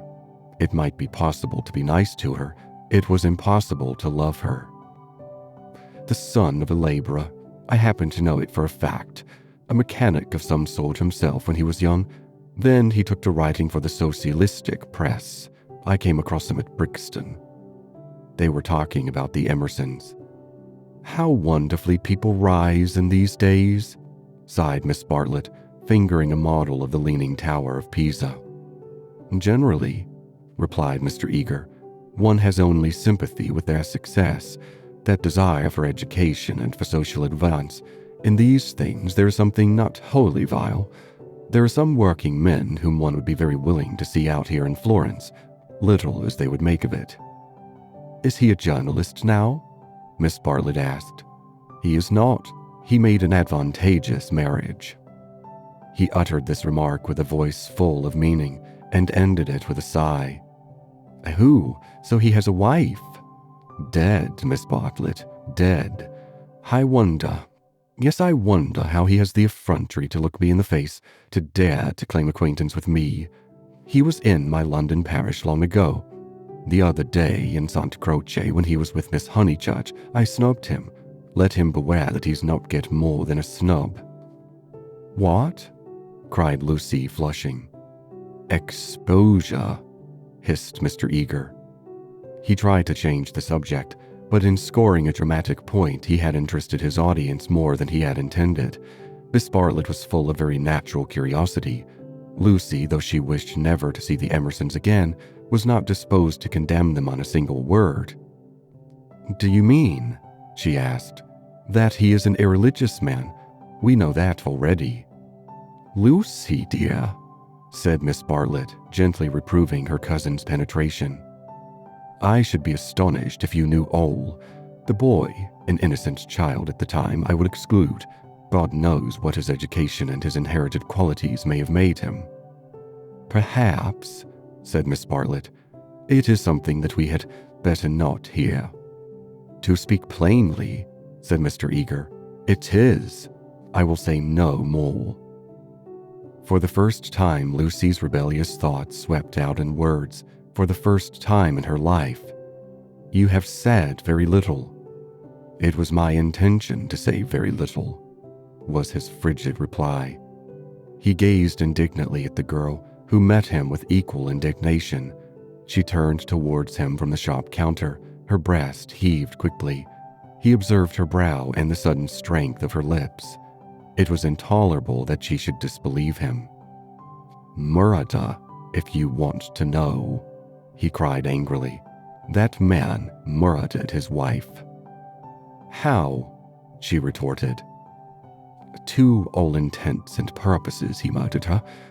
That day in Santa Croce, did they say anything against me?" "Not a word, Mr. Eager. Not a single word." "No, I thought they'd been libeling me to you, but I suppose it is only their personal charms that make you defend them." "I'm not defending them," said Lucy, losing her courage and relapsing into the old chaotic methods. "They're nothing to me." "How could you think she was defending them?" said Miss Bartlett, much discomforted by the unpleasant scene. The shopman was possibly listening. "She will find it difficult, for that man has murdered his wife in the sight of God." The addition of God was striking, but the chaplain was really trying to qualify a rash remark. A silence followed which might have been impressive, but was merely awkward. Then Miss Bartlett hastily purchased the Leaning Tower and led the way into the street. "I must be going," said he, shutting his eyes and taking out his watch. Miss Bartlett thanked him for his kindness and spoke with enthusiasm of the approaching drive. "Drive? Oh, is all drive to come off?" Lucy was recalled to her manners, and after a little exertion, the complacency of Mr. Eager was restored. "Bother the drive," exclaimed the girl as soon as he had departed. "It is just the drive we'd arranged this to be without any fuss at all. Why should he invite us in that absurd manner? We might as well invite him. We're each paying for ourselves." Miss Bartlett, who had intended to lament over the Emersons, was launched by this remark into unexpected thoughts. "If that is so, dear, if the drive we and Mr. Bebe were going with Mr. Eager is really the same as the one we were going with Mr. Bebe, then I foresee a sad kettle of fish." "How?" "Because Mr. Bebe has asked Eleanor Lavish to come too." "Ah, that will mean another carriage." "Far worse. Mr. Eager does not like Eleanor. She knows it herself. The truth must be told. She is too unconventional for him." They were now in the newspaper room at the English Bank. Lucy stood by the central table, heedless of Punch and the Graphic, trying to answer, or at all events to formulate the questions rioting in her brain. The well-known world had broken up, and there emerged Florence, a magic city where people thought and did the most extraordinary things. Murder, accusations of murder, a lady clinging to one man and being rude to another. Were these the daily incidents of her streets? Was there more in her frank beauty than met the eye? The power, perhaps, to evoke passions good and bad, and to bring them speedily to a fulfillment? Happily, Charlotte, who, though greatly troubled over things that did not matter, seemed oblivious to things that did, who could conjecture with admirable delicacy where things might lead to, but apparently lost sight of the goal as she approached it. Now she was crouching in the corner trying to extract a circular note from a kind of linen nosebag which hung in chaste concealment round her neck. She had been told that this was the only safe way to carry money in Italy. It must only be broached within the walls of the English bank. As she groped, she murmured, "Whether it is Mr. Bebe who forgot to tell Mr. Eager, or Mr. Eager who forgot when he told us, or whether they had decided to leave Eleanor out altogether, which they could scarcely do. But in any case, we must be prepared. It is you they really want. I am only asked for appearances. You shall go with the two gentlemen, and I and Eleanor will follow behind. A one-horse carriage will do for us. Yet how difficult it is."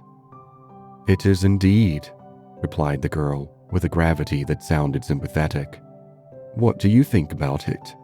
asked Miss Bartlett, flushed from the struggle and buttoning up her dress.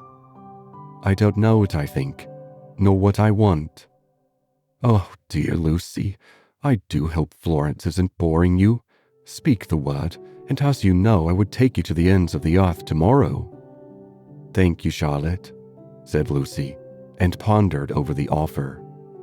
There were letters for her at the bureau, one from her brother full of athletics and biology, one from her mother, delightful as only her mother's letters could be. She read in it of the crocuses which had been bought for yellow and were coming up puce, of the new parlor maid who had watered the ferns with essence of lemonade, and of the semi-detached cottages which were ruining Summer Street and breaking the heart of Sir Harry Otway.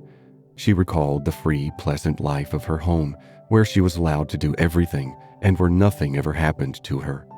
The road up through the pine woods, the clean drawing room, the view over the Sussex Weald, all hung before her bright and distinct, but pathetic as the pictures in a gallery, to which, after much experience, a traveler returns.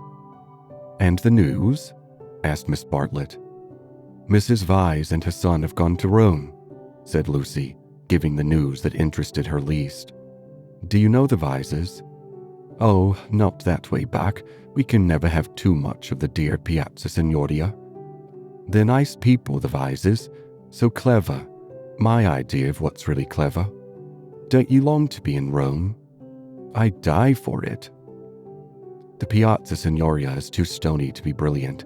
It has no grass, no flowers, no frescoes, no glittering walls of marble or comforting patches of ruddy brick. By an odd chance, unless we believe in a presiding genius of places, the statues that relieve its severity suggest not the innocence of childhood, nor the glorious bewilderment of youth, but the conscious achievements of maturity. Perseus and Judith, Hercules and Thesnalda, they have done or suffered something, and though they are immortal, immortality has come to them after experience, not before.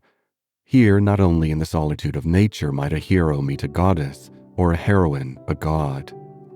"Charlotte," cried the girl suddenly, "here's an idea. What if we popped off to Rome tomorrow, straight to the Vyses' hotel? For I do know what I want. I'm sick of Florence. Now you said you'd go to the ends of the earth. Do. Miss Bartlett, with equal vivacity, replied, "Oh, you droll parson. Pray, what would become of your drive in the hills?" They passed together through the gaunt beauty of the square, laughing over the unpractical suggestion. End of Chapter 5. Chapter 6. The Reverend Arthur Bebe, the Reverend Cuthbert Eager, Mr. Emerson, Mr. George Emerson, Miss Eleanor Lavish, Miss Charlotte Bartlett, and Miss Lucy Honeychurch drive out in carriages to see a view. Italians drive them. It was Phaeton who drove them to Fiesole that memorable day, a youth all irresponsibility and fire, recklessly urging his master's horses up the stony hill. Mr. Bebe recognized him at once. Neither the ages of faith nor the age of doubt had touched him. He was Phaeton in Tuscany driving a cad, and it was Persephone whom he asked leave to pick up on the way, saying that she was his sister. Persephone, tall and slender and pale, returning with the spring to her mother's cottage and still shading her eyes from the unaccustomed light. To her Mr. Eager objected, saying that here was the thin edge of the wedge, and one must guard against imposition. But the ladies interceded, and when it had been made clear that it was a very great favor, the goddess was allowed to mount beside the god. Phaeton at once slipped the left rein over her head, thus enabling himself to drive with his arm round her waist. She did not mind. Mr. Eager, who sat with his back to the horses, saw nothing of the indecorous proceeding and continued his conversation with Lucy. The other two occupants of the carriage were old Mr. Emerson and Miss Lavish, for a dreadful thing had happened. Mr. Bebe, without consulting Mr. Eager, had doubled the size of the party, and though Miss Bartlett on Miss Lavish had planned all the morning how people were to sit, at the critical moment when the carriages came round, they lost their heads, and Miss Lavish got in with Lucy, while Miss Bartlett with George Emerson and Mr. Bebe followed on behind. It was hard on the poor chaplain to have his party carré thus transformed. Tea at a Renaissance villa, if he had ever meditated it, was now impossible. Lucy and Miss Bartlett had a certain style about them, and Mr. Bebe, though unreliable, was a man of parts, but a shoddy lady writer and a journalist who had murdered his wife in the sight of God, they should enter no villa at his introduction. Lucy, elegantly dressed in white, sat erect and nervous amid these explosive ingredients, attentive to Mr. Eager, repressive towards Miss Lavish, watchful of old Mr. Emerson, hitherto fortunately asleep thanks to a heavy lunch and the drowsy atmosphere of spring. She looked on the expedition as the work of fate. But for it, she would have avoided George Emerson successfully. In an open manner, he had shown that he wished to continue their intimacy. She had refused, not because she disliked him, but because she did not know what had happened and suspected that he did know, and this frightened her. For the real event, whatever it was, had taken place not in the loggia, but by the river. To behave wildly at the sight of death is pardonable, but to discuss it afterwards, to pass from discussion into silence, and through silence into sympathy, that is an error, not of a startled emotion, but of the whole fabric. There was really something blameworthy, she thought, in their joint contemplation of the shadowy stream, in the common impulse which had turned them to the house without the passing of a look or word. This sense of wickedness had been slight at first. She had nearly joined the party to the Torre del Gallo, but each time that she avoided George, it became more imperative that she should avoid him again. And now celestial irony, working through her cousin and two clergymen, did not suffer her to leave Florence till she had made this expedition with him through the hills. Meanwhile, Mr. Eager held her in civil converse. Their little tiff was over. "So, Miss Honeychurch, you were traveling as a student of art?" "Oh dear me, no. Oh no. Perhaps as a student of human nature," interposed Miss Lavish. "Like myself." "Oh no, I am here as a tourist." "Oh indeed," said Mr. Eager. "Are you indeed? If you will not think me rude, we residents sometimes pity you poor tourists not a little, handed about like a parcel of goods from Venice to Florence, from Florence to Rome, living herded together in pensions or hotels, quite unconscious of anything that is outside Beadeker, their one anxiety to get done or through and go on somewhere else. The result is, they mix up towns, rivers, palaces in one inextricable whirl. You know the American girl in Punch who says, 'Say, Papa, what did you see at Rome?' And the father replies, 'Why, guess Rome was the place where we saw the yaller dog.' There's traveling for you. Ha ha ha." "I quite agree," said Miss Lavish, who had several times tried to interrupt his mordant wit. "The narrowness and superficiality of the Anglo-Saxon tourist is nothing less than a menace." "Quite so. Now the English colony at Florence, Miss Honeychurch, and it is of considerable size, though of course not all equally. A few are here for trade, for example, but the greater part are students. Lady Helen Laverstock is at present busy over Fra Angelico. I mentioned her name because we are passing her villa on the left. No, you can only see it if you stand.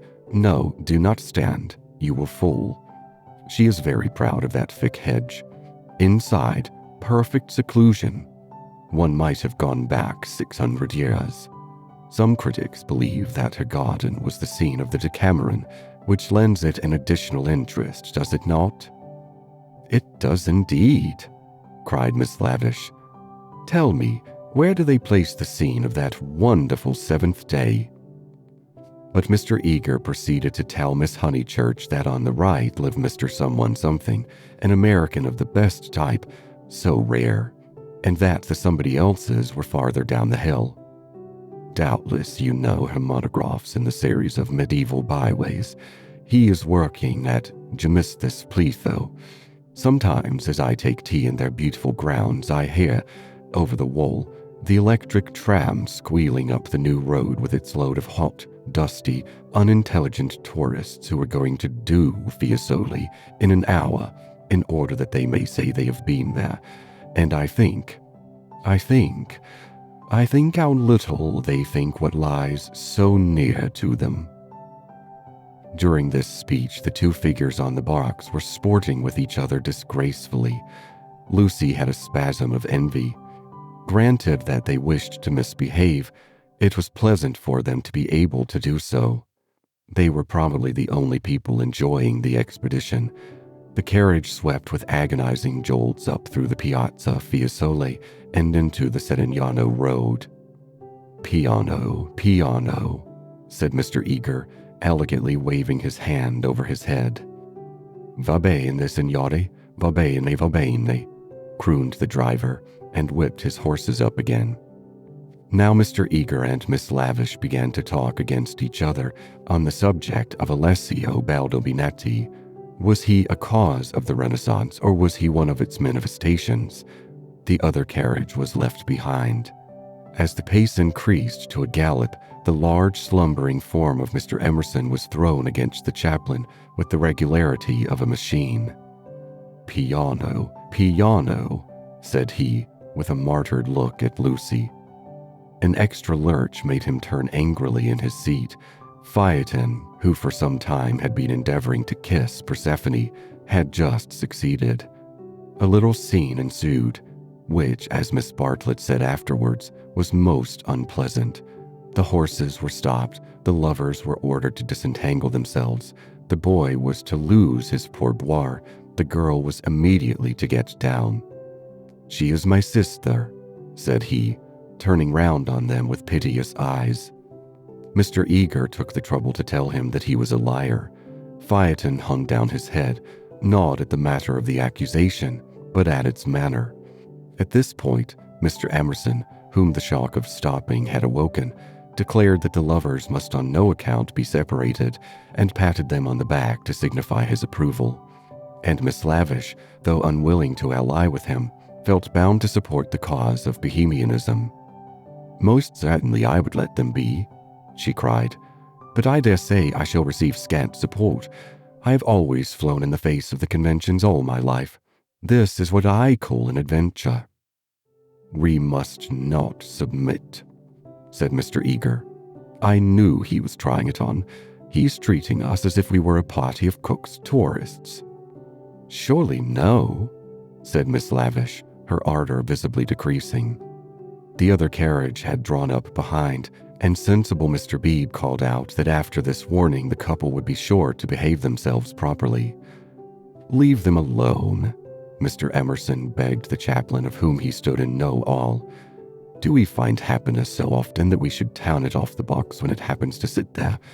To be driven by lovers, a king might envy us, and if we part them it's more like sacrilege than anything I know. Here the voice of Miss Bartlett was heard saying that a crowd had begun to collect. Mr. Eager, who suffered from an overfluent tongue rather than a resolute will, was determined to make himself heard. He addressed the driver again. Italian in the mouth of Italians is a deep-voiced stream, with unexpected cataracts and boulders to preserve it from monotony. In Mr. Eager's mouth, it resembled nothing so much as an acid whistling fountain, which played ever higher and higher, and quicker and more shrilly, till abruptly it was turned off with a click. "Signorina," said the man to Lucy when the display had ceased. Why should he appeal to Lucy? "Signorina," echoed Persephone in her glorious contralto. She pointed at the other carriage. Why? For a moment, the two girls looked at each other. Then Persephone got down from the box. "Victory at last," said Mr. Eager, smiting his hands together as the carriages started again. "It is not victory," said Mr. Emerson. "It is defeat. You have parted two people who were happy." Mr. Eager shut his eyes. He was obliged to sit next to Mr. Emerson, but he would not speak to him. The old man was refreshed by sleep and took up the matter warmly. He commanded Lucy to agree with him. He shouted for support to his son. "We have tried to buy what cannot be bought with money. He has bargained to drive us, and he is doing it. We have no rights over his soul." Miss Lavish frowned. It is hard when a person you have classed as typically British speaks out of his character. "He was not driving us well," she said. "He jolted us." "That I deny. It was as restful as sleeping." "Aha, he's jolting us now. Can you wonder? He would like to throw us out, and most certainly he's justified. And if I was superstitious, I'd be frightened of the girl, too. It doesn't do to injure young people. Have you ever heard of Lorenzo de Medici?" Miss Lavish bristled. "Most certainly I have. Do you refer to Lorenzo il Magnifico, or to Lorenzo, Duke of Urbino, or to Lorenzo surnamed Lorenzino on account of his diminutive stature?" "The Lord knows. Probably he does know, for I refer to Lorenzo the poet. He wrote a line, so I heard yesterday, which runs like this: 'Don't go fighting against the spring.'"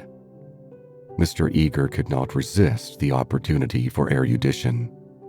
"Non fate guerra al maggio," he murmured. "War not with the May would render a correct meaning. The point is, we have warred with it. Look."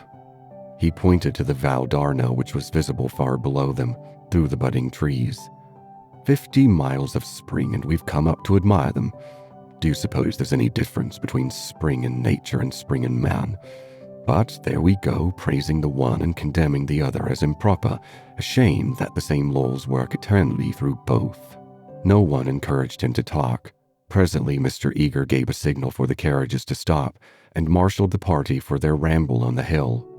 A hollow like a great amphitheater, full of terraced steps and misty olives, now lay between them and the heights of Fiesole, and the road, still following its curve, was about to sweep on to a promontory which stood out into the plain. It was this promontory, uncultivated, wet, covered with bushes and occasional trees, which had caught the fancy of Alessio Baldovinetti nearly 500 years before. He had ascended it, that diligent and rather obscure master, possibly with an eye to business, possibly for the joy of ascending.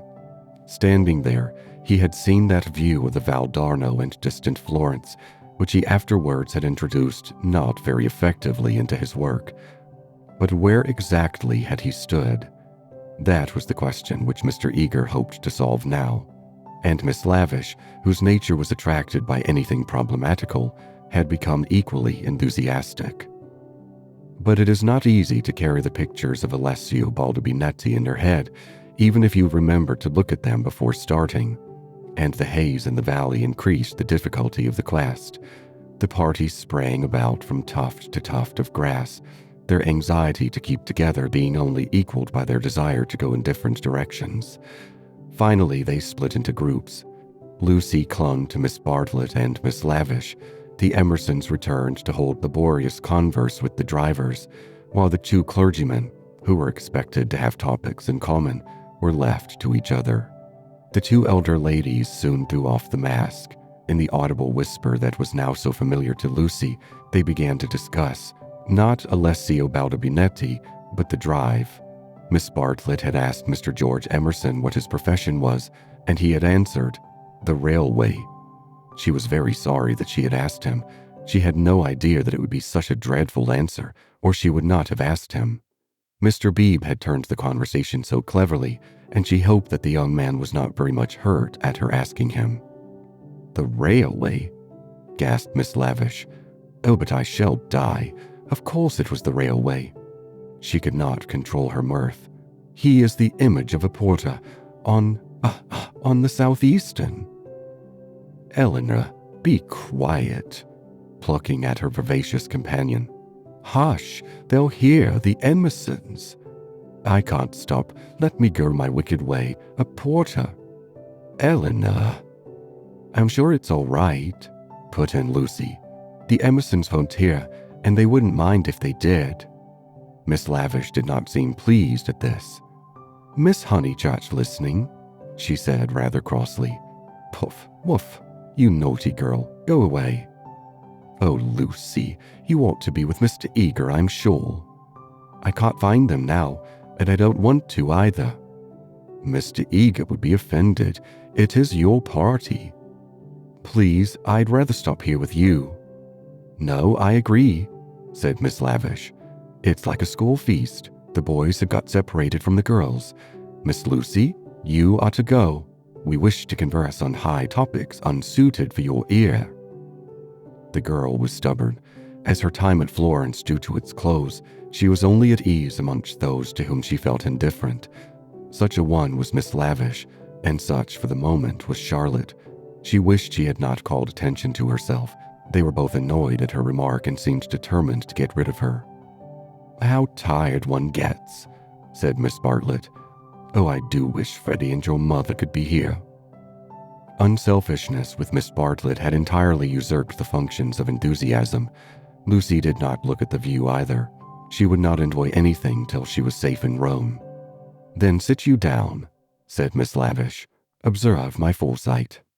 With many a smile she produced 2 of those Mackintosh squares that protect the frame of the tourist from damp grass or cold marble steps. She sat on one. Who was to sit on the other? Oh, Lucy, without a moment's doubt, Lucy, the ground will do for me. Really, I have not had rheumatism for years. If I do feel it coming on, I shall stand. Imagine your mother's feelings if I let you sit on the wet in your white linen.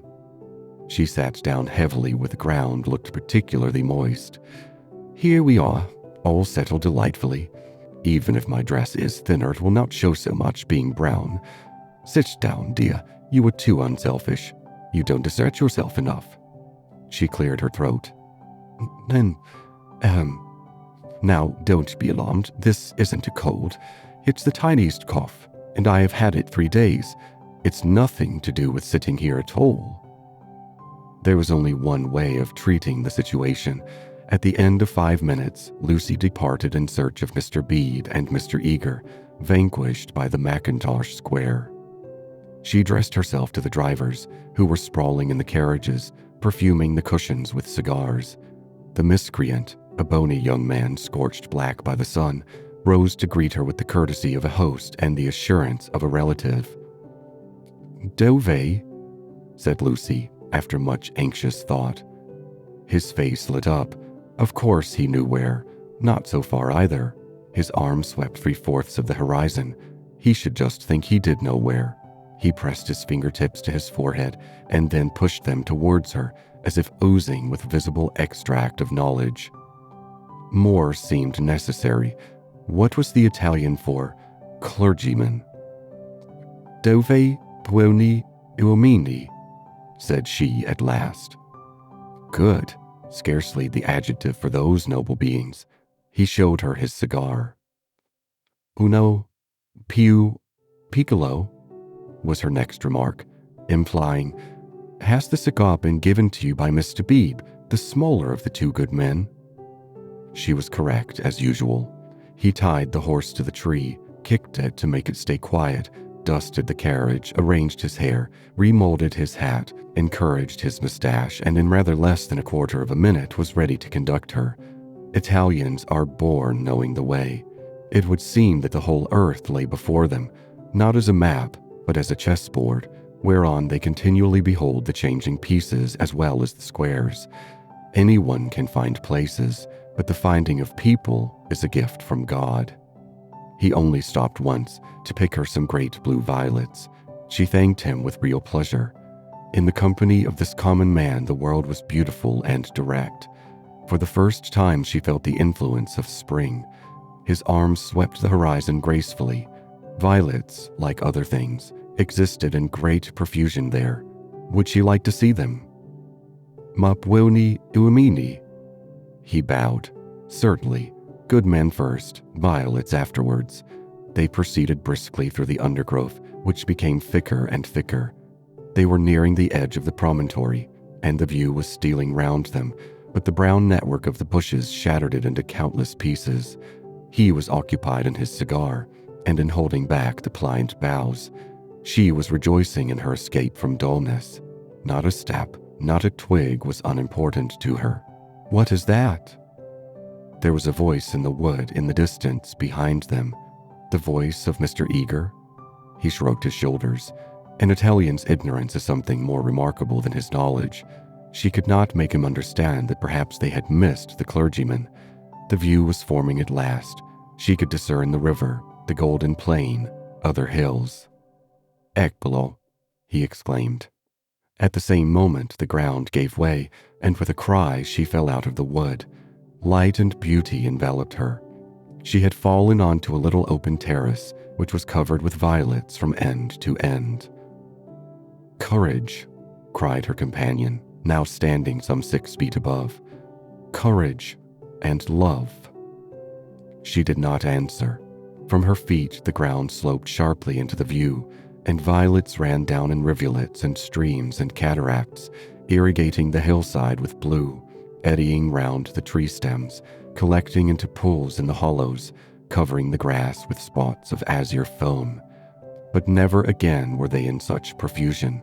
This terrace was the wellhead, the primal source whence beauty gushed out to water the earth.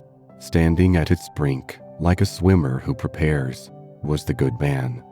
But he was not the good man that she had expected, and he was alone. George had turned at the sound of her arrival. For a moment he contemplated her as one who had fallen out of heaven. He saw radiant joy in her face. He saw the flowers beat against her dress in blue waves. The bushes above them closed. He stepped quickly forward and kissed her. Before she could speak, almost before she could feel, a voice called, "Lucy? Lucy? Lucy!" The silence of life had been broken by Miss Bartlett, who stood brown against the view. End of Chapter 6. Chapter 7. They Return. Some complicated game had been playing up and down the hillside all the afternoon. What it was and exactly how the players had sided, Lucy was slow to discover. Mr. Eager had met them with a questioning eye. Charlotte had repulsed him with much small talk. Mr. Emerson, seeking his son, was told whereabouts to find him. Mr. Bebe, who wore the heated aspect of a neutral, was bidden to collect the factions for the return home. There was a general sense of groping and bewilderment. Pan had been amongst them, not the great god Pan, who has been buried these 2,000 years, but the little god Pan, who presides over social contretemps and unsuccessful picnics. Mr. Bebe had lost everyone, and had consumed in solitude the tea basket which he had brought up as a pleasant surprise. Miss Lavish had lost Miss Bartlett, Lucy had lost Mr. Eager, Mr. Emerson had lost George, Miss Bartlett had lost a Mackintosh square. Phaeton had lost the game. That last fact was undeniable. He climbed onto the box, shivering, with his collar up, prophesying the swift approach of bad weather. "Let us go immediately," he told them. "The signorina will walk." "All away? He will be ours," said Mr. Bebe. "Apparently, I told him it was unwise." He would look no one in the face. Perhaps defeat was particularly mortifying for him. He alone had played skillfully, using the whole of his instinct, while the others had used scraps of their intelligence. He alone had divined what things were and what he wished them to be. He alone had interpreted the message that Lucy had received 5 days before from the lips of a dying man. Persephone, who spends half her life in the grave, she could interpret it also. Not so these English. They gain knowledge slowly, and perhaps too late. The thoughts of a cab driver, however just, seldom affect the lives of his employers. He was the most competent of Miss Bartlett's opponents, but infinitely the least dangerous. Once back in the town, he and his insight and his knowledge would trouble English ladies no more. Of course, it was most unpleasant. She had seen his black head in the bushes. He might make a tavern story out of it. But after all, what have we to do with taverns? Real menace belongs to the drawing room. It was of drawing room people that Miss Bartlett thought as she journeyed downwards towards the fading sun. Lucy sat beside her. Mr. Eager sat opposite, trying to catch her eye. He was vaguely suspicious. They spoke of Alessio Baldobinetti. Rain and darkness came on together. The two ladies huddled together under an inadequate parasol. There was a lightning flash, and Miss Lavish, who was nervous, screamed from the carriage in front. At the next flash, Lucy screamed also. Mr. Eager addressed her professionally. "Courage, Miss Honeychurch, courage and faith.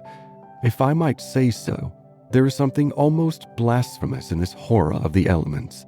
Are we seriously to suppose that all these clouds, all this immense electrical display, is simply called into existence to extinguish you or me? No, of course. Even from the scientific standpoint, the chances against our being struck are enormous. The steel knives, the only articles which might attract the current, are in the other carriage. And in any case, we are infinitely safer than if we were walking. Courage. Courage and faith." Under the rug, Lucy felt the kindly pressure of her cousin's hand. At times, our need for a sympathetic gesture is so great that we care not what exactly it signifies or how much we have to pay for it afterwards. Miss Bartlett, by this timely exercise of her muscles, gained more than she would have got in hours of preaching or cross-examination. She renewed it when the two carriages stopped, half into Florence. "Mr. Eager," cried Mr. Bebe, "we want your assistance. Will you interpret for us?" "George," cried Mr. Emerson, "ask your driver which way George went. The boy may lose his way. He may be killed." "Go, Mr. Eager," said Miss Bartlett. "Don't ask our driver. Our driver is no help. Go support poor Mr. Bebe. He is nearly demented." "He may be killed," cried the old man. "He may be killed." "Typical behavior," said the chaplain as he quitted the carriage. "In the presence of reality, that kind of person invariably breaks down." "What does he know?" whispered Lucy as soon as they were alone. "Charlotte, how much does Mr. Eager know?" "Nothing, dearest, he knows nothing. But," she pointed at the driver, "he knows everything. Dearest, had be better. Shall I?" She took out her purse. "It is dreadful to be entangled with low-class people. He saw it all." Tapping Phaeton's back with her guidebook, she said, "Silenzio," and offered him a franc. "Va bene," he replied, and accepted it. As well this ending to his day as any. But Lucy, a mortal maid, was disappointed in him. There was an explosion up the road. The storm had struck the overhead wire of the tram line, and one of the great supports had fallen. If they had not stopped, perhaps they might have been hurt. They chose to regard it as a miraculous preservation, and the floods of love and sincerity, which fructify every hour of life, burst forth in tumult. They descended from the carriages. They embraced each other. It was as joyful to be forgiven past unworthinesses as to forgive them. For a moment, they realized vast possibilities of good. The older people recovered quickly. In the very height of their emotion, they knew it to be unmanly or unladylike. Miss Lavish calculated that, even if they had continued, they would not have been caught in the accident. Mr. Eager mumbled a temperate prayer. But the drivers, through miles of dark, squalid road, poured out their souls to the dryads and the saints, and Lucy poured out hers to her cousin. "Charlotte, dear Charlotte, kiss me. Kiss me again. Only you can understand me. You warned me to be careful, and I thought I was developing." "Do not cry, dearest. Take your time." "I have been obstinate and silly, worse than you know, far worse. Once by the river. Oh, but he isn't killed. He wouldn't be killed, would he?"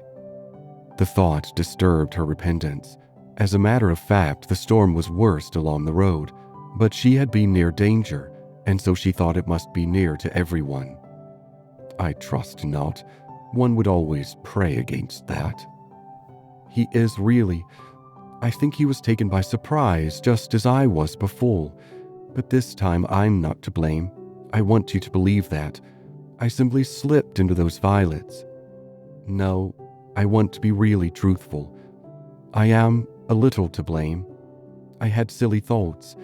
The sky, you know, is gold, and the ground all blue. And for a moment, he looked like someone in a book." "In a book?"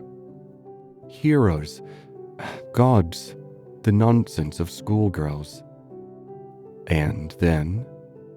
"But Charlotte, you know what happened then." Miss Bartlett was silent. Indeed, she had little more to learn. With a certain amount of insight, she drew her young cousin affectionately to her. All the way back, Lucy's body was shaken by deep sighs, which nothing could repress. "I want to be truthful," she whispered. "It is so hard to be absolutely truthful." "Don't be troubled, dearest. Wait till you are calmer. We will talk it over before bedtime in my room." So they re-entered the city with hands clasped.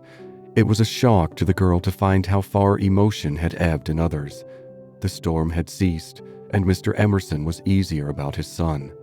Mr. Bebe had regained good humor, and Mr. Eager was already snubbing Miss Lavish. Charlotte alone she was sure of. Charlotte, whose exterior concealed so much insight and love. The luxury of self-exposure kept her almost happy through the long evening. She thought not so much of what had happened as of how she should describe it. All her sensations, her spasms of courage, her moments of unreasonable joy, her mysterious discontent, should be carefully laid before her cousin. And together, in divine confidence, they would disentangle and interpret them all. "At last," thought she, "I shall understand myself. I shan't be again troubled by things that come out of nothing and mean I don't know what." Miss Allen asked her to play. She refused vehemently. Music seemed to her the employment of a child. She sat close to her cousin, who with commendable patience was listening to a long story about lost luggage. When it was over, she capped it by a story of her own. Lucy became rather hysterical with the delay. In vain she tried to check, or at all events to accelerate the tale. It was not till a late hour that Miss Bartlett had recovered her luggage and could say in her usual tone of gentle reproach, "Well, dear, I at all events am ready for Bedfordshire. Come into my room, and I will give a good brush to your hair." With some solemnity the door was shut, and a cane chair placed for the girl. Then Miss Bartlett said, "So, what is to be done?" She was unprepared for the question. It had not occurred to her that she would have to do anything. A detailed exhibition of her emotions was all that she had counted upon. "What is to be done? A point, dearest, which you alone can settle." The rain was streaming down the black windows, and the great room felt damp and chilly. One candle burnt trembling on the chest of drawers close to Miss Bartlett's toque, which cast monstrous and fantastic shadows on the bolted door. A tram roared by in the dark, and Lucy felt unaccountably sad, though she had long since dried her eyes. She lifted them to the ceiling, where the griffins and bassoons were colorless and vague, the very ghosts of joy. "It has been raining for nearly 4 hours," she said at last. Miss Bartlett ignored the remark. "How do you propose to silence him?" "The driver?" "My dear girl, no. Mr. George Emerson." Lucy began to pace up and down the room. "I don't understand," she said at last. She understood very well, but she no longer wished to be absolutely truthful. "How are you going to stop him talking about it?" "I have a feeling that talk is a thing he would never do.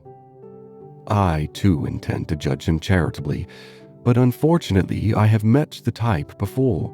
They seldom keep their exploits to themselves." "Exploits?" cried Lucy, wincing under the horrible plural. "My poor dear, did you suppose that this was his first? Come here and listen to me. I'm only gathering it from his own remarks. Do you remember that day at lunch when he argued with Miss Allen that liking one person is an extra reason for liking another?" "Yes," said Lucy, whom at the time the argument had pleased. "Well, I am no prude. There's no need to call him a wicked young man, but obviously he is thoroughly unrefined. Let us put it down to his deplorable antecedents in education if you wish, but we are no farther on with our question. What do you propose to do?" An idea rushed across Lucy's brain, which, had she thought of it sooner and made it part of her, might have proved victorious. "I propose to speak to him," she said. Miss Bartlett uttered a cry of genuine alarm. "You see, Charlotte, your kindness, I shall never forget it. But as you said, it is my affair, mine and his. And you are going to implore him, to beg him to keep silence?" "Certainly not. There would be no difficulty. Whatever you ask him, he answers yes or no. Then it is over. I have been frightened of him, but now I am not one little bit." "But we fear him for you, dear. You were so young and inexperienced. You have lived among such nice people that you cannot realize what men can be, how they can take a brutal pleasure in insulting a woman whom her sex does not protect and rally round. This afternoon, for example, if I had not arrived, what would have happened?" "I can't think," said Lucy gravely. Something in her voice made Miss Bartlett repeat her question, intoning it more vigorously. "What would have happened if I hadn't arrived?" "I can't think," said Lucy again. "When he insulted you, how would you have replied?" "I hadn't time to think. You came." "Yes, but won't you tell me now what you would have done?" "I should have—" She checked herself and then broke the sentence off. She went up to the dripping window and strained her eyes into the darkness.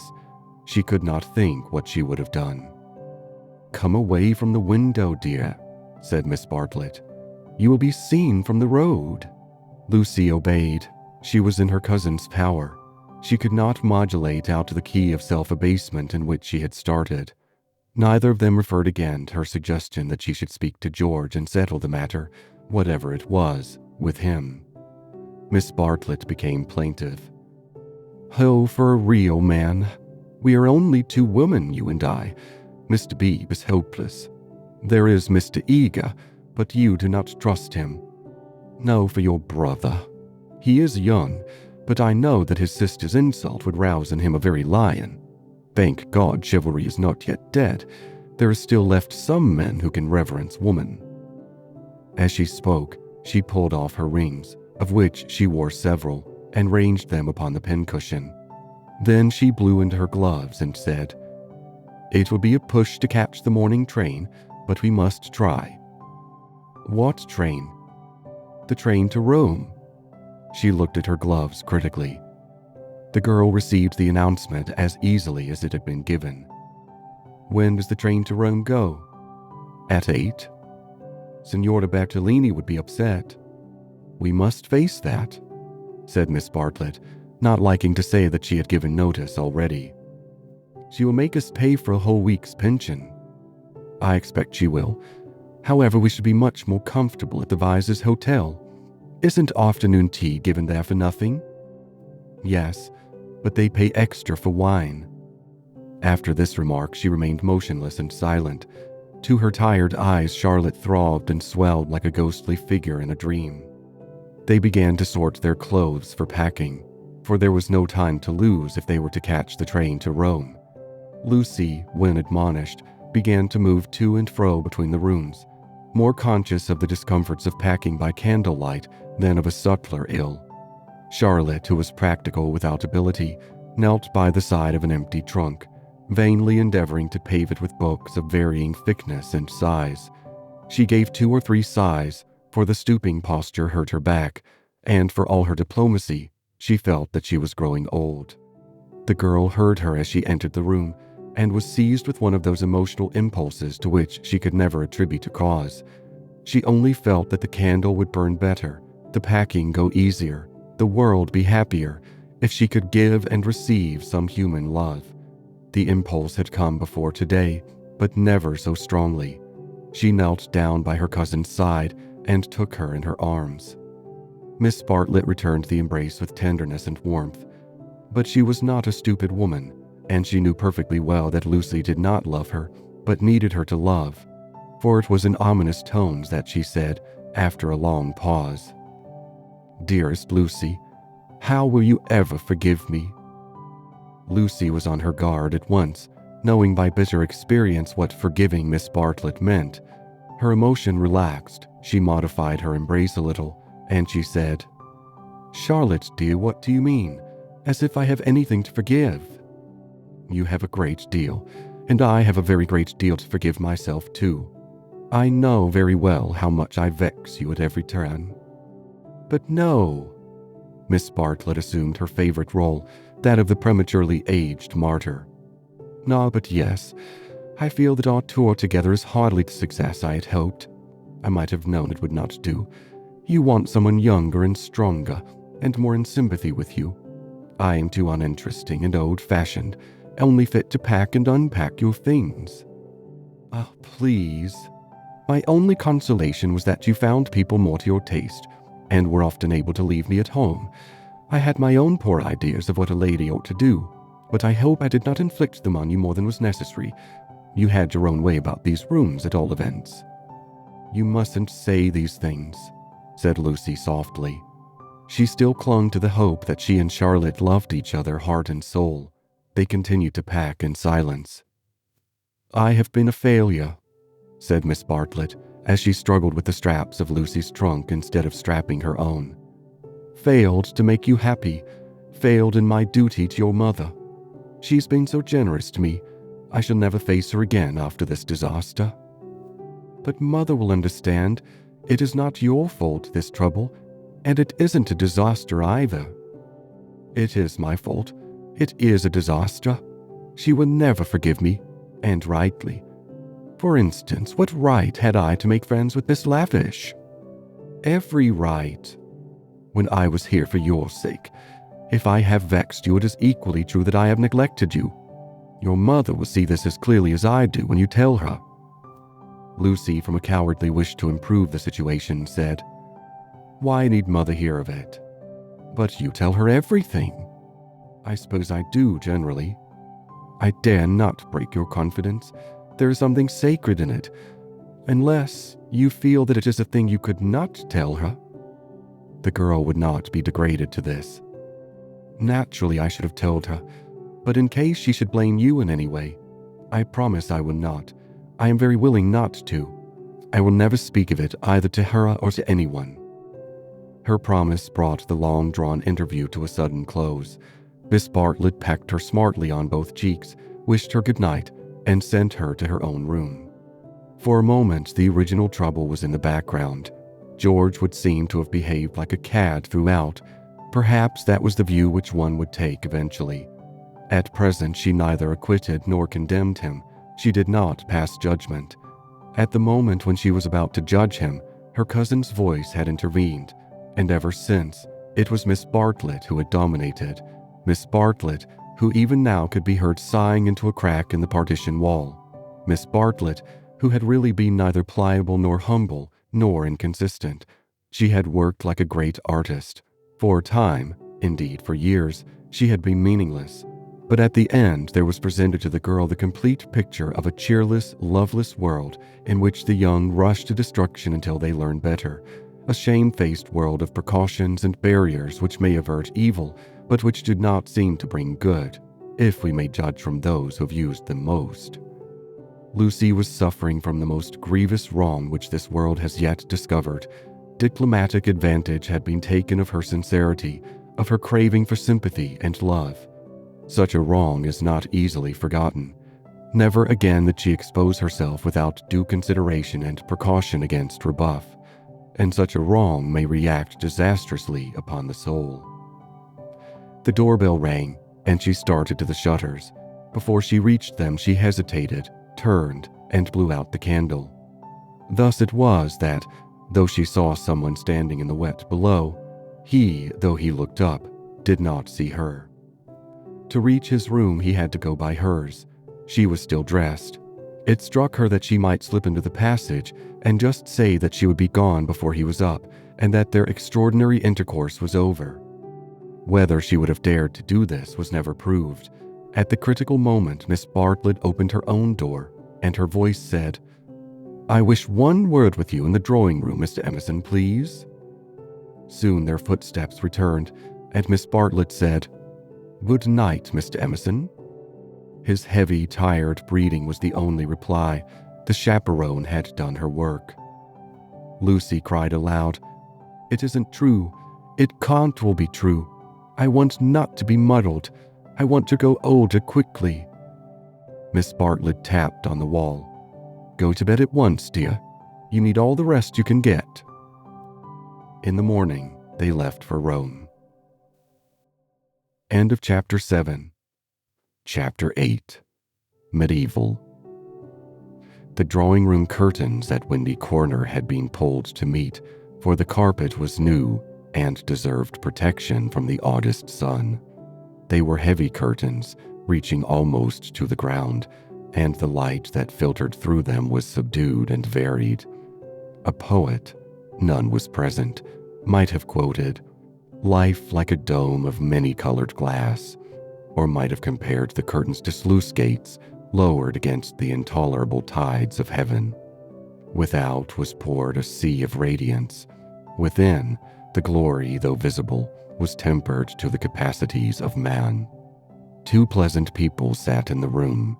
One, a boy of 19, was studying a small manual of anatomy and peering occasionally at a bone which lay upon the piano.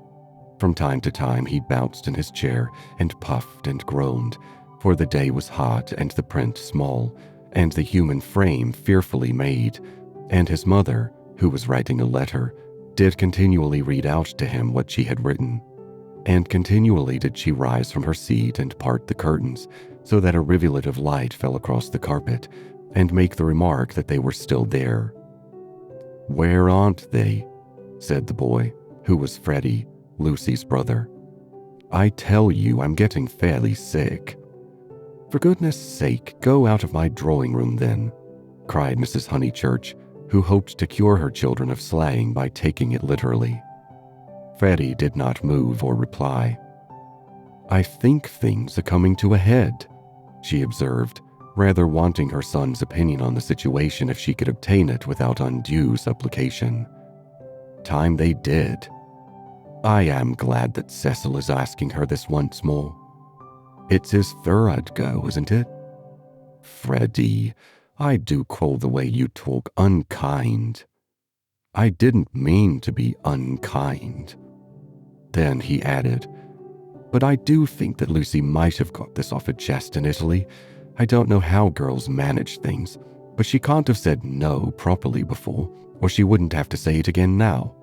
Over the whole thing, I can't explain. I do feel so uncomfortable." "Do you indeed, dear? How interesting." "I feel... Never mind." He returned to his work.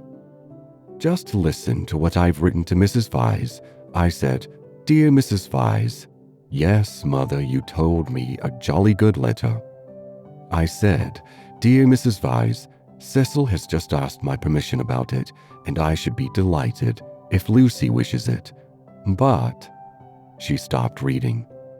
I was rather amused at Cecil asking my permission at all. He has always gone in for unconventionality, and parents nowhere and so forth. When it comes to the point, he can't get on without me. "Nor me." "You?" Freddy nodded. "What do you mean?" He asked me for my permission also." She exclaimed, "How very odd of him." "Why so?" asked the son and heir. "Why shouldn't my permission be asked? What do you know about Lucy or girls or anything? Whatever did you say?" "I said to Cecil, take her or leave her. It's no business of mine." What a helpful answer. But her own answer, though more normal in its wording, had been to the same effect. "The bother is this," began Freddy. Then he took up his work again, too shy to say what the bother was. Mrs. Honeychurch went back to the window. "Freddy, you must come. They are still there. I don't see you ought to go peeping like that."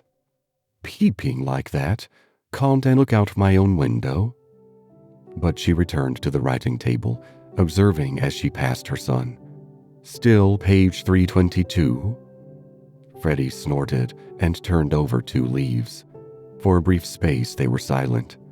Close by, beyond the curtains, the gentle murmur of a long conversation had never ceased. "The bother is this. I have put my foot in it with Cecil most awfully." He gave a nervous gulp. "Not content with permission, which I did give. That is to say, I said, I don't mind. Well, not content with that, he wanted to know whether I wasn't off my head with joy. He practically put it like this: wasn't it a splendid thing for Lucy and for Windy Corner generally if he married her? And he would have an answer. He said it would strengthen his hand." "I hope you gave a careful answer, dear." "I answered no," said the boy, grinding his teeth. "There, fly into a stew. I can't help it. I had to say it. I had to say no. He ought never to have asked me." "Ridiculous child," cried his mother. "You think you're so holy and truthful, but really it's only abominable conceit. Do you suppose that a man like Cecil would take the slightest notice of anything you say? I hope he boxed your ears. How dare you say no?" "Oh, do keep quiet, Mother. I had to say no and I couldn't say yes. I tried to laugh as if I didn't mean what I said, and as Cecil laughed too and went away, it may be all right.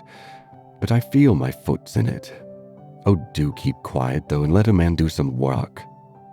"No," said Mrs. Honeychurch, with the air of one who had considered the subject. "I shall not keep quiet. You know all that has passed between them in Rome. You know why he is down here, and yet you deliberately insult him and try to turn him out of my house." "Not a bit," he pleaded. "I only let out I didn't like him. I don't hate him, but I don't like him. What I mind is that he'll tell Lucy." He glanced at the curtains dismally. "Well, I like him," said Mrs. Honeychurch. "I know his mother. He's good, he's clever, he's rich, he's well-connected. Oh, you needn't keep the piano. He's well-connected. I'll say it again if you like. He's well-connected."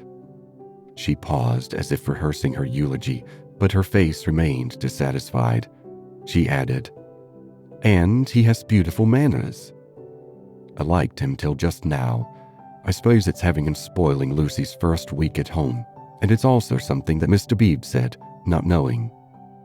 "Mr. Bebe," said his mother, trying to conceal her interest. "I don't see how Mr. Bebe comes in." "You know Mr. Bebe's funny way, when you never quite know what he means. He said, 'Mr. Vyse is an ideal bachelor.' I was very cute. I asked him what he meant. He said, 'Oh, he's like me, better detached.' I couldn't make him say any more, but it set me thinking. Since Cecil has come after Lucy, he hasn't been so pleasant. At least, I can't explain." "You never can, dear, but I can. You are jealous of Cecil because he may stop Lucy knitting you silk ties." The explanation seemed plausible, and Freddy tried to accept it, but at the back of his brain there lurked a dim mistrust. Cecil praised one too much for being athletic. Was that it? Cecil made one talk in his way instead of letting one talk in one's own way. This tired one. Was that it? And Cecil was the kind of fellow who would never wear another fellow's cap.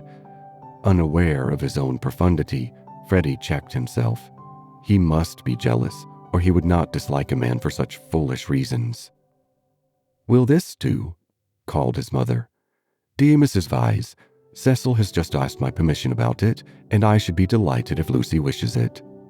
Then I put in at the top, "And I have told Lucy so." I must write the letter out again. "And I have told Lucy so. But Lucy seems very uncertain, and in these days young people must decide for themselves." I said that because I didn't want Mrs. Vyse to think us old-fashioned. She goes in for lectures and improving her mind, and all the time a thick layer of flue under the beds, and the maid's dirty thumb marks where you turn on the electric light. She keeps that flat abominably. Suppose Lucy marries Cecil. Would she live in a flat or in the country? Don't interrupt so foolishly. Where was I? Oh yes, young people must decide for themselves. I know that Lucy likes your son because she tells me everything, and she wrote to me from Rome when he asked her first. No, I'll cross that last bit out. It looks patronizing. I'll stop it because she tells me everything. Or shall I cross that out too? Cross it out too, said Freddy. Mrs. Honeychurch left it in. Then the whole thing runs. Dear Mrs. Vyse, Cecil has just asked my permission about it, and I should be delighted if Lucy wishes it, and I have told Lucy so. But Lucy seems very uncertain, and in these days young people must decide for themselves. I know that Lucy likes your son because she tells me everything, but I do not know. Look out, cried Freddy. The curtains parted. Cecil's first movement was one of irritation. He couldn't bear the Honeychurch habit of sitting in the dark to save the furniture. Instinctively, he gave the curtains a twitch and sent them swinging down their poles. Light entered. There was revealed a terrace, such as is owned by many villas, with trees each side of it, and on it a little rustic seat and 2 flower beds. But it was transfigured by the view beyond, for Windy Corner was built on the range that overlooks the Sussex Weald. Lucy, who was in the little seat, seemed on the edge of a green magic carpet which hovered in the air above the tremulous world. Cecil entered. Appearing thus late in the story, Cecil must be at once described. He was medieval, like a Gothic statue, tall and refined, with shoulders that seemed braced square by an effort of the will, and a head that was tilted a little higher than the usual level of vision. He resembled those fastidious saints who guard the portals of a French cathedral. Well-educated, well-endowed, and not deficient physically, he remained in the grip of a certain devil whom the modern world knows as self-consciousness, and whom the medieval, with dimmer vision, worshipped as asceticism. A Gothic statue implies celibacy, just as a Greek statue implies fruition, and perhaps this was what Mr. Bebe meant. And Freddy, who ignored history and art, perhaps meant the same when he failed to imagine Cecil wearing another fellow's cap. Mrs. Honeychurch left her letter on the writing table and moved towards her young acquaintance. "Oh, Cecil," she exclaimed. "Oh, Cecil, do tell me." "I promessi sposi," said he. They stared at him anxiously. "She has accepted me," he said, and the sound of the thing in English made him flush and smile with pleasure and look more human. "I am so glad," said Mrs. Honeychurch, while Freddy proffered a hand that was yellow with chemicals. They wished that they also knew Italian, for our phrases of approval and of amazement are so connected with little occasions that we fear to use them on great ones. We are obliged to become vaguely poetic or to take refuge in scriptural reminiscences. "Welcome as one of the family," said Mrs. Honeychurch, waving her hand at the furniture. "This is indeed a joyous day. I feel sure that you will make dear Lucy happy." "I hope so," replied the young man, shifting his eyes to the ceiling. "We mothers," simpered Mrs. Honeychurch, and then realized that she was affected, sentimental, bombastic, all the things she hated most. Why could she not be as Freddy, who stood stiff in the middle of the room, looking very cross and almost handsome? "I say, Lucy," called Cecil, for conversation seemed to flag. Lucy rose from the seat. She moved across the lawn and smiled in at them, just as if she was going to ask them to play tennis. Then she saw her brother's face. Her lips parted, and she took him in her arms. He said, "Steady on." Not a kiss from me?" asked her mother. Lucy kissed her also. "Would you take them into the garden and tell Mrs. Honeychurch all about it?" Cecil suggested. "And I'd stop here and tell my mother." "We go with Lucy," said Freddy, as if taking orders. "Yes, you go with Lucy." They passed into the sunlight. Cecil watched them cross the terrace and descend out of sight by the steps. They would descend, he knew their ways, past the shrubbery and past the tennis lawn and the dahlia bed until they reached the kitchen garden. And there, in the presence of the potatoes and the peas, the great event would be discussed. Smiling indulgently, he lit a cigarette and rehearsed the events that had led to such a happy conclusion. He had known Lucy for several years, but only as a commonplace girl who happened to be musical. He could still remember his depression that afternoon at Rome when she and her terrible cousin fell on him out of the blue and demanded to be taken to St. Peter's. That day she had seemed a typical tourist, shrill, crude, and gaunt with travel. But Italy worked some marvel in her. It gave her light, and, which he held more precious, it gave her shadow. Soon he detected in her a wonderful reticence. She was like a woman of Leonardo da Vinci's, whom we love not so much for herself as for the things that she will not tell us. The things are assuredly not of this life. No woman of Leonardo's could have anything so vulgar as a story. She did develop most wonderfully day by day. So it happened that from patronizing civility he had slowly passed, if not to passion, at least to a profound uneasiness. Already at Rome he had hinted to her that they might be suitable for each other. It had touched him greatly that she had not broken away at the suggestion. Her refusal had been clear and gentle. After it, as the horrid phrase went, she had been exactly the same to him as before. 3 months later, on the margin of Italy, among the flower-clad Alps, he had asked her again in bald traditional language. She reminded him of a Leonardo more than ever. Her sunburned features were shadowed by fantastic rocks. At his words, she had turned and stood between him and the light with immeasurable plains behind her. He walked home with her unashamed, feeling not at all like a rejected suitor. The things that really mattered were unshaken.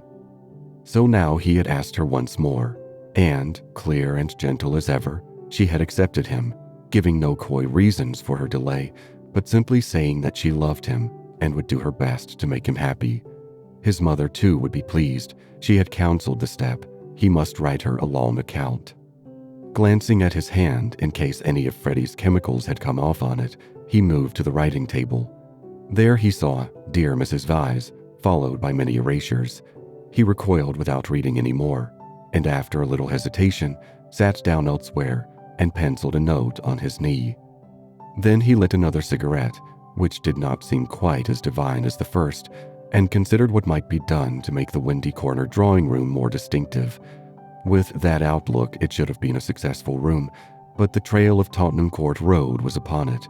He could almost visualize the motor vans of Messrs. Shoalbred and Messrs. Maple arriving at the door and depositing this chair, those varnished bookcases, that writing table. The table recalled Mrs. Honeychurch's letter. He did not want to read that letter. His temptation never lay in that direction, but he worried about it nonetheless. It was his own fault that she was discussing him with his mother. He had wanted her support in his third attempt to win Lucy. He wanted to feel that others, no matter who they were, agreed with him, and so he had asked their permission. Mrs. Honeychurch had been civil, but obtuse in essentials, while as for Freddy, he is only a boy, he reflected. I represent all that he despises. Why should he want me for a brother-in-law? The Honeychurches were a worthy family, but he began to realize that Lucy was of another clay, and perhaps, he did not put it very definitely, he ought to introduce her into more congenial circles as soon as possible. Mr. Bebe, said the maid, and the new rector of Summer Street was shown in. He had at once started unfriendly relations, owing to Lucy's praise of him in her letters from Florence. Cecil greeted him rather critically. I've come for tea, Mr. Vyse. Do you suppose that I shall get it? I should say so. Food is the thing one does get here. Don't sit in that chair. Young Honeychurch has left a bone in it. Free? I know, said Cecil. I know. I can't think why Mrs. Honeychurch allows it." For Cecil considered the bone and the Maples furniture separately. He did not realize that, taken together, they kindled the room into the life that he desired. "I've come for tea and for gossip. Isn't this news?" "News? I don't understand you," said Cecil. "News?" Mr. Bebe, whose news was of a very different nature, prattled forward. "I met Sir Harry Otway as I came up. I have every reason to hope that I am first in the field. He has bought Sissy and Albert from Mr. Flack." "Has he indeed?" said Cecil, trying to recover himself. Into what a grotesque mistake had he fallen? Was it likely that a clergyman and a gentleman would refer to his engagement in a manner so flippant? But his stiffness remained, and though he asked who Sissy and Albert might be, he still thought Mr. Bebe rather a bounder. Unpardonable question. To have stopped a week at Windy Corner and not to have met Sissy and Albert, the semi-detached villas that have been run up opposite the church? I'll set Mrs. Honeychurch after you. "I'm shockingly stupid over local affairs," said the young man languidly. "I can't even remember the difference between a parish council and a local government board. Perhaps there is no difference, or perhaps those aren't the right names. I only go into the country to see my friends and to enjoy the scenery. It is very remiss of me. Italy and London are the only places where I don't feel to exist on sufferance." Mr. Bebe, distressed at this heavy reception of Sissy and Albert, determined to shift the subject. "Let me see, Mr. Vyse. I forget. What is your profession?" "I have no profession," said Cecil. "It is another example of my decadence. My attitude, quite an indefensible one, is that so long as I am no trouble to anyone, I have a right to do as I like. I know I ought to be getting money out of people, or devoting myself to things I don't care a straw about, but somehow I have not been able to begin." "You are very fortunate," said Mr. Bebe. "It is a wonderful opportunity, the possession of leisure." His voice was rather parochial, but he did not see quite his way to answering naturally. He felt, as all who have regular occupation must feel, that others should have it also. "I am glad that you approve. I daren't face the healthy person, for example, Freddy Honeychurch." "Oh, Freddy's a good sort, isn't he?" "Admirable. The sort was made England what she is." Cecil wondered at himself. Why on this day of all others was he so hopelessly contrary? He tried to get right by inquiring effusively after Mr. Bebe's mother, an old lady for whom he had no particular regard. Then he flattered the clergyman, praised his liberal-mindedness, his enlightened attitude towards philosophy and science. "Where are the others?" said Mr. Bebe at last. "I insist on extracting tea before evening service." "I suppose Anne never told them you were here. In this house, one is so coached in the servants the day one arrives. The fault of Anne is that she begs your pardon, which she hears you perfectly, and kicks the chair legs with her feet. The faults of Mary, I forget the faults of Mary, but they are very grave. Shall we look in the garden?" "I know the faults of Mary. She leaves the dustbin standing on the stairs." "The fault of Euphemia is that she will not, simply will not, chop the suet sufficiently small." They both laughed, and things began to go better. "The faults of Freddy," Cecil continued. "Ah, he has too many. No one but his mother can remember the faults of Freddy. Try the faults of Miss Honeychurch. They are not innumerable." "She has none," said the young man, with grave sincerity. "I quite agree. At present, she has none." "At present?" "I'm not cynical. I'm only thinking of my pet theory about Miss Honeychurch. Does it seem reasonable that she should play so wonderfully and live so quietly? I suspect that one day she will be wonderful in both. The watertight compartments in her will break down, and music and life will mingle. Then we shall have her heroically good, heroically bad, too heroic perhaps to be good or bad." Cecil found his companion interesting. "And at present, you think her not wonderful as far as life goes?" "Well, I must say I've only seen her at Tunbridge Wells, where she was not wonderful, and at Florence. Since I came to Summer Street, she has been away. You saw her, didn't you, at Rome and in the Alps? Oh, I forgot, of course, you knew her before.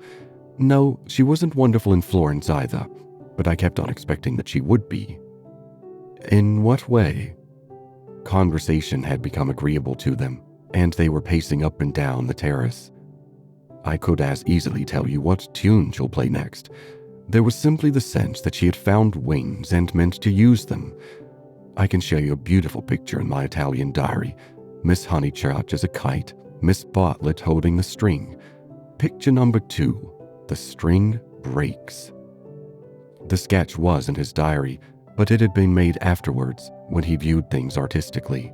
At the time, he had given surreptitious tugs to the string himself. But the string never broke. No, I mightn't have seen Miss Honeychurch rise, but I should certainly have heard Miss Bartlett fall. "The Ther has broken now," said the young man in low, vibrating tones. Immediately he realized that of all the conceited, ludicrous, contemptible ways of announcing an engagement, this was the worst. He cursed his love of metaphor. Had he suggested that he was a star and that Lucy was soaring up to reach him? "Broken? What do you mean?" "I meant," said Cecil stiffly, "that she is going to marry me." The clergyman was conscious of some bitter disappointment, which he could not keep out of his voice. "I am sorry. I must apologize. I had no idea you were intimate with her, or I should never have talked in this flippant, superficial way. Mr. Vyse, you ought to have stopped me."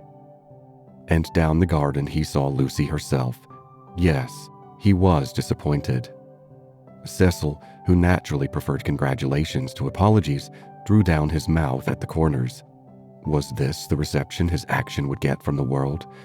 Of course he despised the world as a whole. Every thoughtful man should. It was almost a test of refinement. But he was sensitive to the successive particles of it which he encountered. Occasionally he could be quite crude. "I am sorry I've given you a shock," he said dryly. "I fear that Lucy's choice does not meet with your approval." "Not that, but you ought to have stopped me. I know Miss Honeychurch only a little as time goes. Perhaps I oughtn't to have discussed her so freely with anyone, certainly not with you." "You are conscious of having said something indiscreet?" Mr. Bebe pulled himself together. Really, Mr. Vyse had the art of placing one in the most tiresome positions. He was driven to use the prerogatives of his profession. "No, I've said nothing indiscreet. I foresaw at Florence that her quiet, uneventful childhood must end, and it has ended. I realized dimly enough that she might take some momentous step. She has taken it. She has learnt. You will let me talk freely as I've begun freely. She has learned what it is to love. The greatest lesson, some people would tell you, that our earthly life provides." It was now time for him to wave his hat at the approaching trio. He did not omit to do so. "She has learned through you." And if his voice was still clerical, it was now also sincere. "Let it be your care that her knowledge is profitable to her." "Grazie tante," said Cecil, who did not like parsons. "Have you heard?" shouted Mrs. Honeychurch as she toiled up the sloping garden. "Oh, Mr. Bebe, have you heard the news?" Freddy, now full of geniality, whistled the wedding march. Youth seldom criticizes the accomplished fact. "Indeed I have," he cried. He looked at Lucy. In her presence he could not act the parson any longer, at all events not without apology. "Mrs. Honeychurch, I'm going to do what I am always supposed to do, but generally I'm too shy. I want to invoke every kind of blessing on them, grave and gay, great and small. I want them all their lives to be supremely good and supremely happy as husband and wife, as father and mother. And now I want my tea." "You only asked for it just in time," the lady retorted. "How dare you be serious at Windy Corner?" He took his tone from her. There was no more heavy beneficence, no more attempts to dignify the situation with poetry or the scriptures. None of them dared or was able to be serious anymore. An engagement is so potent a thing that sooner or later it reduces all who speak of it to this state of cheerful awe. Away from it in the solitude of their rooms, Mr. Bebe and even Freddy might again be critical. But in its presence and in the presence of each other, they were sincerely hilarious. It has a strange power, for it compels not only the lips, but the very heart. The chief parallel, to compare one great thing with another, is the power over us of a temple of some alien creed. Standing outside, we deride or pose it, or at the most feel sentimental. Inside, though the saints and gods are not ours, we become true believers, in case any true believer should be present. So it was that after the gropings and the misgivings of the afternoon, they pulled themselves together and settled down to a very pleasant tea party. If they were hypocrites, they did not know it, and their hypocrisy had every chance of setting and of becoming true. Anne, putting down each plate as if it were a wedding present, stimulated them greatly. They could not lag behind that smile of hers, which she gave them ere she kicked the drawing-room door. Mr. Bebe chirruped. Freddy was at his wittiest, referring to Cecil as the fiasco, family-honored pun on fiancé. Mrs. Honeychurch, amusing and portly, promised well as a mother-in-law. As for Lucy and Cecil, for whom the temple had been built, they also joined in the merry ritual, but waited, as earnest worshippers should, for the disclosure of some holier shrine of joy. End of Chapter 8. Chapter 9. Lucy as a Work of Art. A few days after the engagement was announced, Mrs. Honeychurch made Lucy and her fiasco come to a little garden party in the neighborhood, for naturally she wanted to show people that her daughter was marrying a presentable man. Cecil was more than presentable. He looked distinguished, and it was very pleasant to see his slim figure keeping step with Lucy, and his long, fair face responding when Lucy spoke to him. People congratulated Mrs. Honeychurch, which is, I believe, a social blunder, but it pleased her, and she introduced Cecil rather indiscriminately to some stuffy dowagers.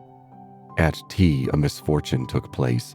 A cup of coffee was upset over Lucy's figured silk, and though Lucy feigned indifference, her mother feigned nothing of the sort, but dragged her indoors to have the frock treated by a sympathetic maid. They were gone some time, and Cecil was left with the dowagers. When they returned, he was not as pleasant as he had been. "Do you go to much of this sort of thing?" he asked when they were driving home. "Oh, now and then," said Lucy, who had rather enjoyed herself. "Is it typical of country society?" "I suppose so. Mother, would it be?" "Plenty of society," said Mrs. Honeychurch, who was trying to remember the hang of one of the dresses. Seeing that her thoughts were elsewhere, Cecil bent towards Lucy and said, "To me it seemed perfectly appalling, disastrous, portentous. I am so sorry that she was stranded." "Not that way, but the congratulations. It is so disgusting, the way an engagement is regarded as public property, a kind of waste place where every outsider may shoot his vulgar sentiment, all those old women smirking. One has to go through it, I suppose. They won't notice us so much next time. But my point is that the whole attitude is wrong. An engagement, horrid word in the first place, is a private matter and should be treated as such." Yet the smirking old women, however wrong individually, were racially correct. The spirit of the generations has smiled through them, rejoicing in the engagement of Cecil and Lucy because it promised the continuance of life on earth. To Cecil and Lucy it promised something quite different, personal love. Hence Cecil's irritation and Lucy's belief that his irritation was just.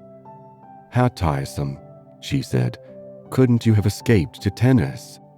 "I don't play tennis, at least not in public. The neighborhood is deprived of the romance of me being athletic. Such romance as I have is that of the Inglese Italianato." "Inglese Italianato? E un diavolo incarnato." You know the proverb. She did not, nor did it seem applicable to a young man who had spent a quiet winter in Rome with his mother.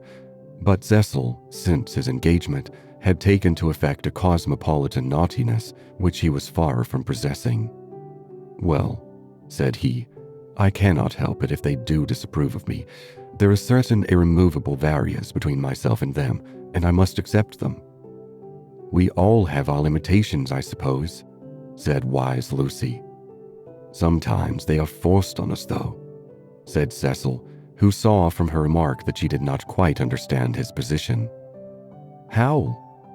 "It makes a difference, doesn't it, whether we fence ourselves in or whether we are fenced out by the barriers of others. She thought a moment and agreed that it did make a difference. Difference? Cried Mrs. Honeychurch, suddenly alert. I don't see any difference. Fences are fences, especially when they are in the same place. We were speaking of motives, said Cecil, on whom the interruption jarred. My dear Cecil, look here. She spread out her knees and perched her card case on her lap. This is me, that's Windy Corner, the rest of the pattern is the other people. Motives are all very well, but the fence comes here. We weren't talking of real fences, said Lucy, laughing. Oh, I see, dear. Poetry. She leant placidly back. Cecil wondered why Lucy had been amused. I tell you who has no fences, as you called them, she said, and that's Mr. Bebe. A parson fenceless would meet a parson defenseless. Lucy was slow to follow what people said, but quick enough to detect what they meant. She missed Cecil's epigram, but grasped the feeling that prompted it. Don't you like Mr. Bebe? She asked thoughtfully. I never said so, he cried. I consider him far above the average. I only denied. And he swept off on the subject of fences again, and was brilliant. Now, a clergyman that I do hate, said she, wanting to say something sympathetic. A clergyman that does have fences, and the most dreadful ones, is Mr. Eager, the English chaplain at Florence. He was truly insincere, not merely the manner unfortunate. He was a snob, and so conceited, and he did say such unkind things. What sort of things? There was an old man at the Bertonlini who he said had murdered his wife. Perhaps he had. Why, no. Why, no. He was such a nice old man, I'm sure. Cecil laughed at her feminine inconsequence. Well, I did try to sift things. Mr. Eager would never come to the point. He prefers it vague, said the old man had practically murdered his wife, had murdered her in the sight of God. Hush, dear, said Mrs. Honeychurch absently. But isn't it intolerable that a person whom we're told to imitate should go round spreading slander? It was, I believe, chiefly owing to him that the old man was dropped. People pretended he was vulgar, but he certainly wasn't that. Poor old man. What was his name? Harris, said Lucy glibly. Let's hope that Mrs. Harris there want no such person, said her mother. Cecil nodded intelligently. Isn't Mr. Eager a parson of the cultured type? He asked. I don't know. I hate him. I've had him lecture on Giotto. I hate him. Nothing can hide a petty nature. I hate him. My goodness gracious me, child, said Mrs. Honeychurch. You'll blow my head off. Whatever is there to shout over? I forbid you and Cecil to hate any more clergymen. He smiled. There was indeed something rather incongruous in Lucy's moral outburst over Mr. Eager. It was as if one should see the Leonardo on the ceiling of the Sistine. He longed to hint to her that not here lay her vocation, that a woman's power and charm reside in mystery, not in muscular rant. But possibly rant is a sign of vitality. It mars the beautiful creature, but shows that she is alive. After a moment, he contemplated her flushed face and excited gestures with a certain approval. He forbore to repress the sources of youth. Nature, simplest of topics, he thought, lay around them. He praised the pine woods, the deep lakes of bracken, the crimson leaves that spotted the hurt bushes, the serviceable beauty of the turnpike road. The outdoor world was not very familiar to him, and occasionally he went wrong in a question of fact. Mrs. Honeychurch's mouth twitched when he spoke of the perpetual green of the larch. I count myself a lucky person, he concluded. When I'm in London, I feel I could never live out of it. When I'm in the country, I feel the same about the country. After all, I do believe that buds and trees and the sky are the most wonderful things in life, and that the people who live amongst them must be the best. It's true that in 9 cases out of 10 they don't seem to notice anything. The country gentleman and the country labourer are each in their way the most depressing of companions. Yet they may have a tacit sympathy with the workings of nature, which is denied to us of the town. Do you feel that, Mrs. Honeychurch? Mrs. Honeychurch started and smiled. She had not been attending. Cecil, who was rather crushed on the front seat of the Victoria, felt irritable and determined not to say anything interesting again. Lucy had not attended either. Her brow was wrinkled, and she still looked furiously cross. The result, he concluded, of too much moral gymnastics. It was sad to see her thus blind to the beauties of an August wood. "Come down, O maid, from yonder mountain height," he quoted, and touched her knee with his own. She flushed again and said, "What height?" "Come down, O maid, from yonder mountain height. What pleasure lives in height," the shepherd sang, "in height and in the splendor of the hills. Let us take Mrs. Honeychurch's advice and hate clergymen no more. What's this place?" "Summer Street, of course," said Lucy, and roused herself. The woods had opened to leave space for a sloping triangular meadow. Pretty cottages lined it on two sides, and the upper and third side was occupied by a new stone church, expensively simple, with a charming shingled spire. Mr. Beebe's house was near the church. In height, it scarcely exceeded the cottages. Some great mansions were at hand, but they were hidden in the trees. The scene suggested a Swiss Alp rather than the shrine and center of a lizard world, and was only marred by two ugly little villas, the villas that had competed with Cecil's engagement, having been acquired by Sir Harry Otway the very afternoon that Lucy had been acquired by him. Sissy was the name of one of these villas, Albert of the other. These titles were not only picked out in shaded Gothic on the garden gates, but appeared a second time on the porches, where they followed the semicircular curve of the entrance arch and block capitals. Albert was inhabited. His tortured garden was bright with geraniums and lobelias and polished shells. His little windows were chastely swathed in Nottingham lace. Sissy was to let. 3 notice boards belonging to Dorking agents lolled on her fence and announced the not surprising fact. Her paths were already weedy. Her pocket handkerchief of a lawn was yellow with dandelions. "The place is ruined," said the ladies mechanically. "Summer Street will never be the same again." As the carriage passed, Sissy's door opened and a gentleman came out of her. "Stop," cried Mrs. Honeychurch, touching the coachman with her parasol. "Here's Sir Harry. Now we shall know. Sir Harry, pull those things down at once."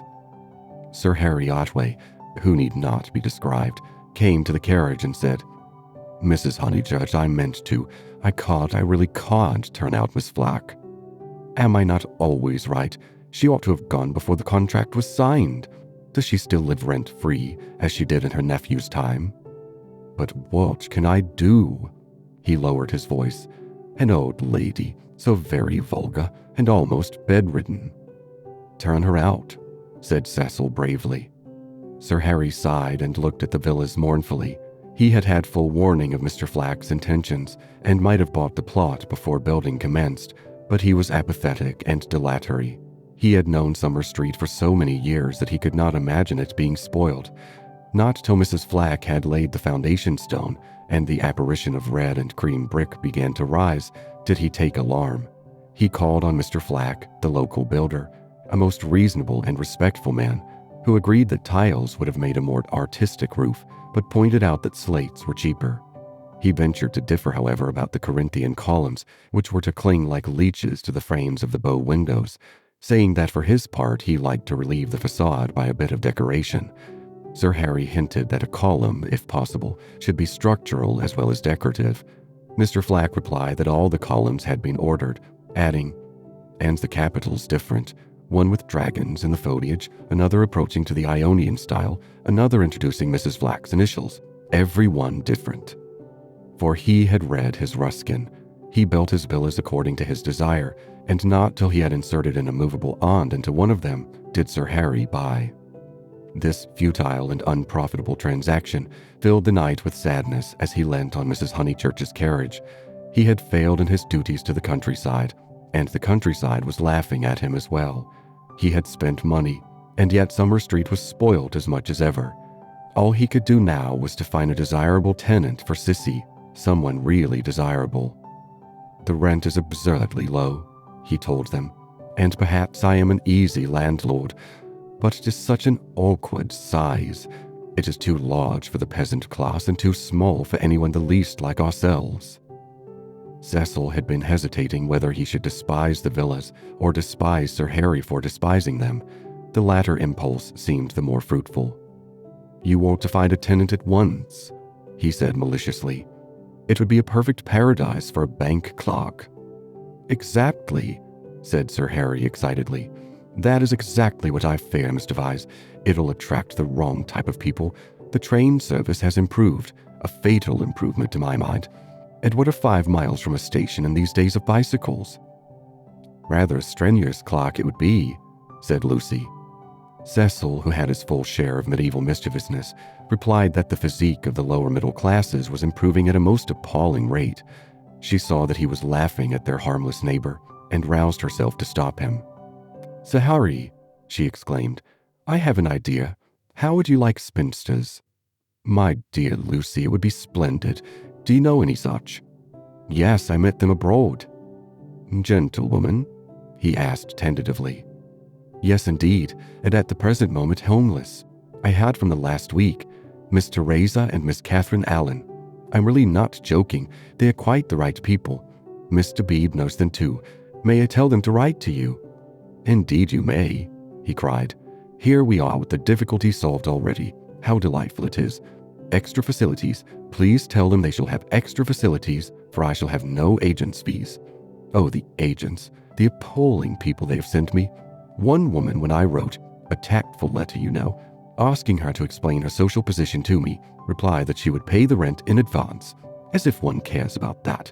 And several references I took up were most unsatisfactory. People swindlers and not respectable. And oh, the deceit. I have seen a good deal of the seamy side this last week. The deceit of the most promising people. My dear Lucy, the deceit." She nodded. "My advice," put in Mrs. Honeychurch, "is to have nothing to do with Lucy and her decayed gentlewoman at all. I know the type. Preserve me from people who have seen better days and bring heirlooms with them that make the house smell stuffy. It's a sad thing, but I'd far rather let to someone who is going up in the world than to someone who has come down." "I think I follow you," said Sir Harry. "But it is, as you say, a very sad thing." "The Miss Allens aren't that," cried Lucy. "Yes, they are," said Cecil. "I haven't met them, but I should say they were a highly unsuitable addition to the neighborhood." "Don't listen to him, Sir Harry. He's tiresome." "It is I who am tiresome," he replied. "I oughtn't to come with my troubles to young people, but really I am so worried, and Lady Otway will only say that I cannot be too careful, which is quite true, but no real help." "Then may I write to my Miss Allens?" "Please," he cried. But his eye wavered when Mrs. Honeychurch exclaimed, "Beware, they are certain to have canaries. Sir Harry, beware of canaries. They spit the seed out through the bars of the cage, and then the mice come. Beware of women altogether, only let to a man." "Oh, really?" he murmured gallantly, though he saw the wisdom of her remark. "Men don't gossip over teacups. If they get drunk, there's an end of them. They lie down comfortably and sleep it off. If they're vulgar, they somehow keep it to themselves. It doesn't spread so. Give me a man, of course, provided he's clean." Sir Harry blushed. Neither he nor Cecil enjoyed these open compliments to their sex. Even the exclusion of the dirty did not leave them much distinction. He suggested that Mrs. Honeychurch, if she had time, should descend from the carriage and inspect Sissy for herself. She was delighted. Nature had intended her to be poor and to live in such a house. Domestic arrangements always attracted her, especially when they were on a small scale. Cecil pulled Lucy back as she followed her mother. "Mrs. Honeychurch," he said, "what if we two walk home and leave you?" "Certainly," was her cordial reply. Sir Harry likewise seemed almost too glad to get rid of them. He beamed at them knowingly, said, "Aha, young people, young people, young people," and then hastened to unlock the house. "Hopeless vulgarian," exclaimed Cecil, almost before they were out of earshot. "Oh, Cecil, I can't help it. It'd be wrong not to loathe that man. He isn't clever, but really he is nice. No, Lucy, he stands for all that is bad in country life. In London, he would keep his place. He would belong to a brainless club, and his wife would give brainless dinner parties. But down here he acts the little god with his gentility and his patronage and his sham aesthetics, and everyone, even your mother, is taken in." "All that you say is quite true," said Lucy, though she felt discouraged. "I wonder whether it matters so very much." "It matters supremely. Sir Harry is the essence of that garden party. Oh goodness, how cross I feel. How I do hope he'll get some vulgar tenant in that villa. Some woman so really vulgar that he'll notice it. Gentlefolks. Ugh, with his bald head and retreating chin. But let's forget him." This Lucy was glad enough to do. If Cecil disliked Sir Harry Otway and Mr. Bebe, what guarantee was there that the people who really mattered to her would escape? For instance, Freddy. Freddy was neither clever, nor subtle, nor beautiful, and what prevented Cecil from saying any minute, "It'd be wrong not to loathe Freddy"? And what would she reply?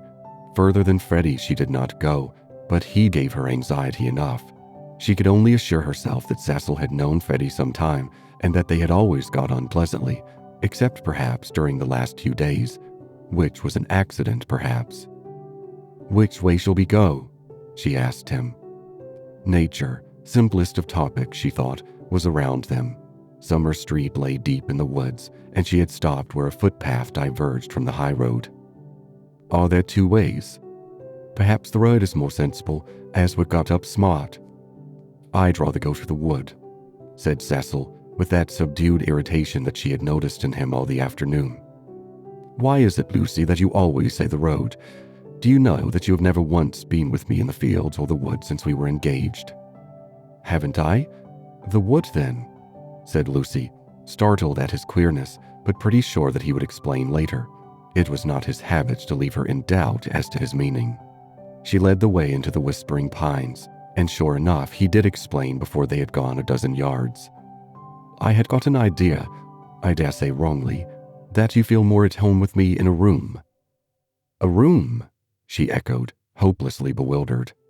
"Yes, or at the most in a garden, or on a road. Never in the real country like this." "Oh, Cecil, whatever do you mean? I have never felt anything of the sort. You talk as if I was a kind of poetess sort of person." "I don't know that you ought. I connect you with a view, a certain type of view. Why shouldn't you connect me with a room?" She reflected a moment and then said, laughing, "Do you know that you're right? I do. I must be a poetess after all. When I think of you, it's always as in a room. How funny." To her surprise, he seemed annoyed. "A drawing room, pray, with no view?" "Yes, with no view, I fancy. Why not?"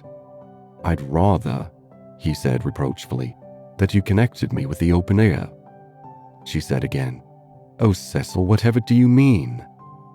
As no explanation was forthcoming, she shook off the subject as too difficult for a girl and led him farther into the wood, pausing every now and then at some particularly beautiful or familiar combination of the trees.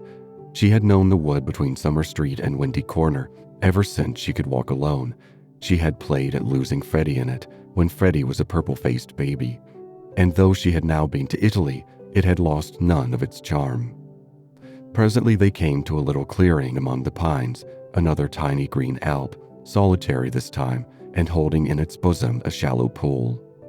She exclaimed, "The Sacred Lake." "Why do you call it that?"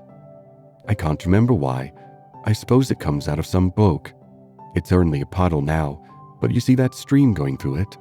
Well, a good deal of water comes down after heavy rains and can't get away at once, and the pool becomes quite large and beautiful. Then Freddy used to bathe there. He's very fond of it." "And you?" He meant, "Are you fond of it?" But she answered dreamily, "I bathed here too till I was found out. Then there was a row." At another time he might have been shocked, for he had depths of prudishness within him. But now, with his momentary cult of the fresh air, he was delighted at her admirable simplicity. He looked at her as she stood by the pool's edge. She was got up smart, as she phrased it, and she reminded him of some brilliant flower that has no leaves of its own, but blooms abruptly out of a world of green. "Who found you out?" "Charlotte," she murmured. "She was stopping with us. Charlotte, Charlotte." Poor girl. She smiled gravely. A certain scheme from which hitherto he had shrank now appeared practical. Lucy.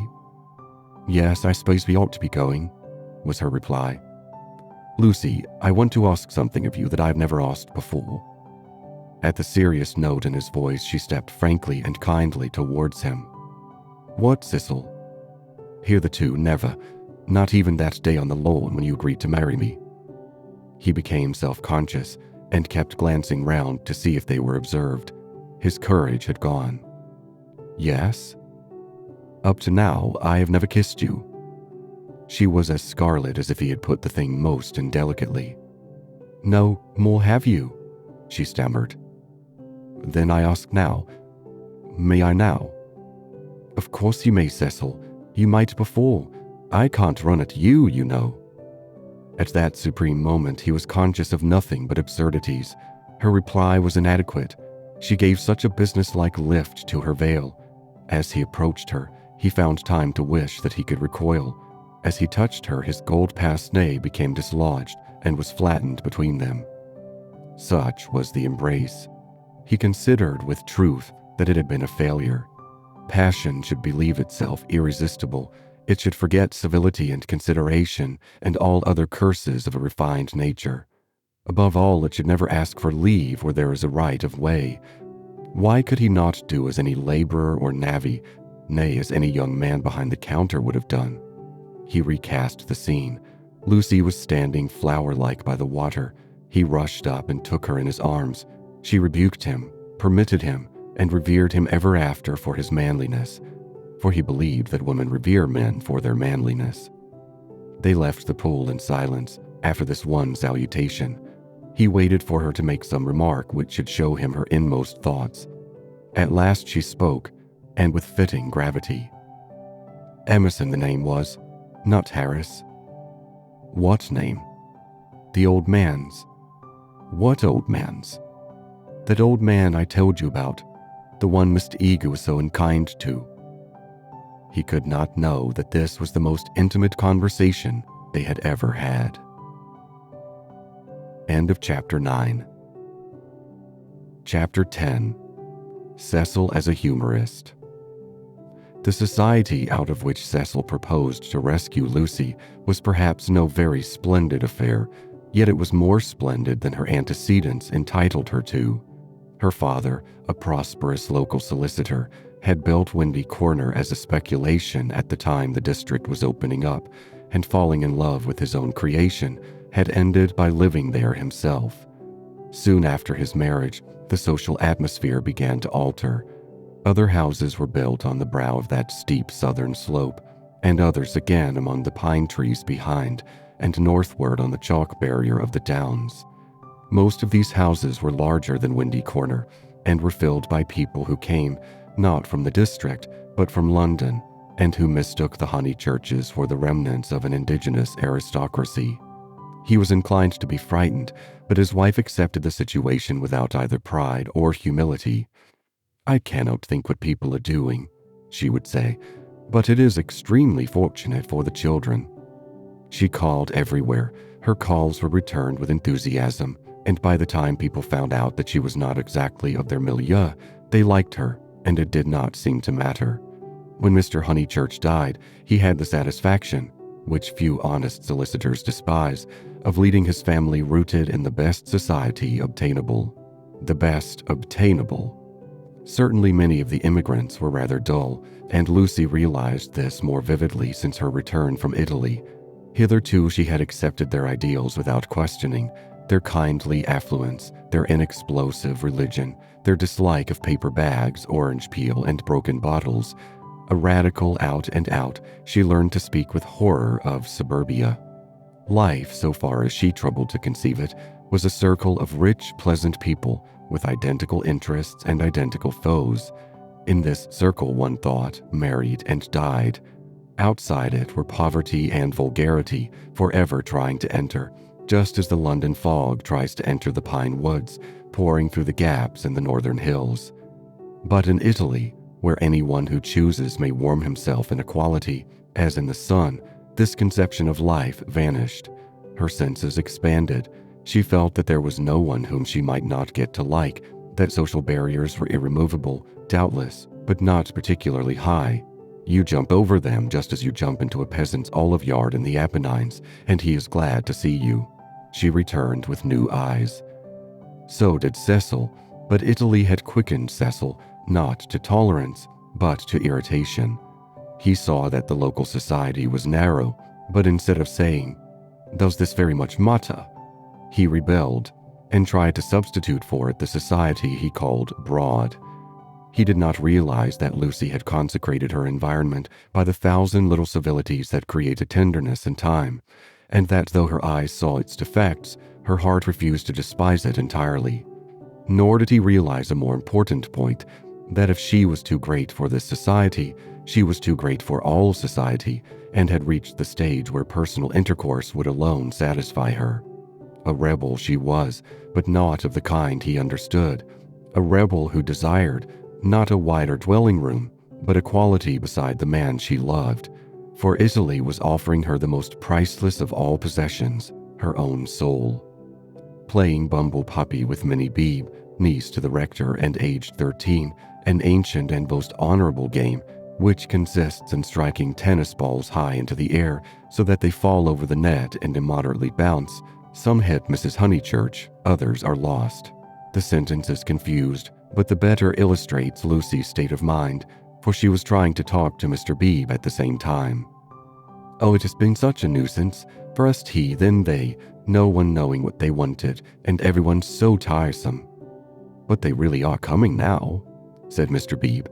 "I wrote to Miss Teresa a few days ago. She was wondering how often the butcher called, and my reply of once a month must have impressed her favorably. They are coming. I heard from them this morning." "I shall hate those Miss Allens," Mrs. Honeychurch cried.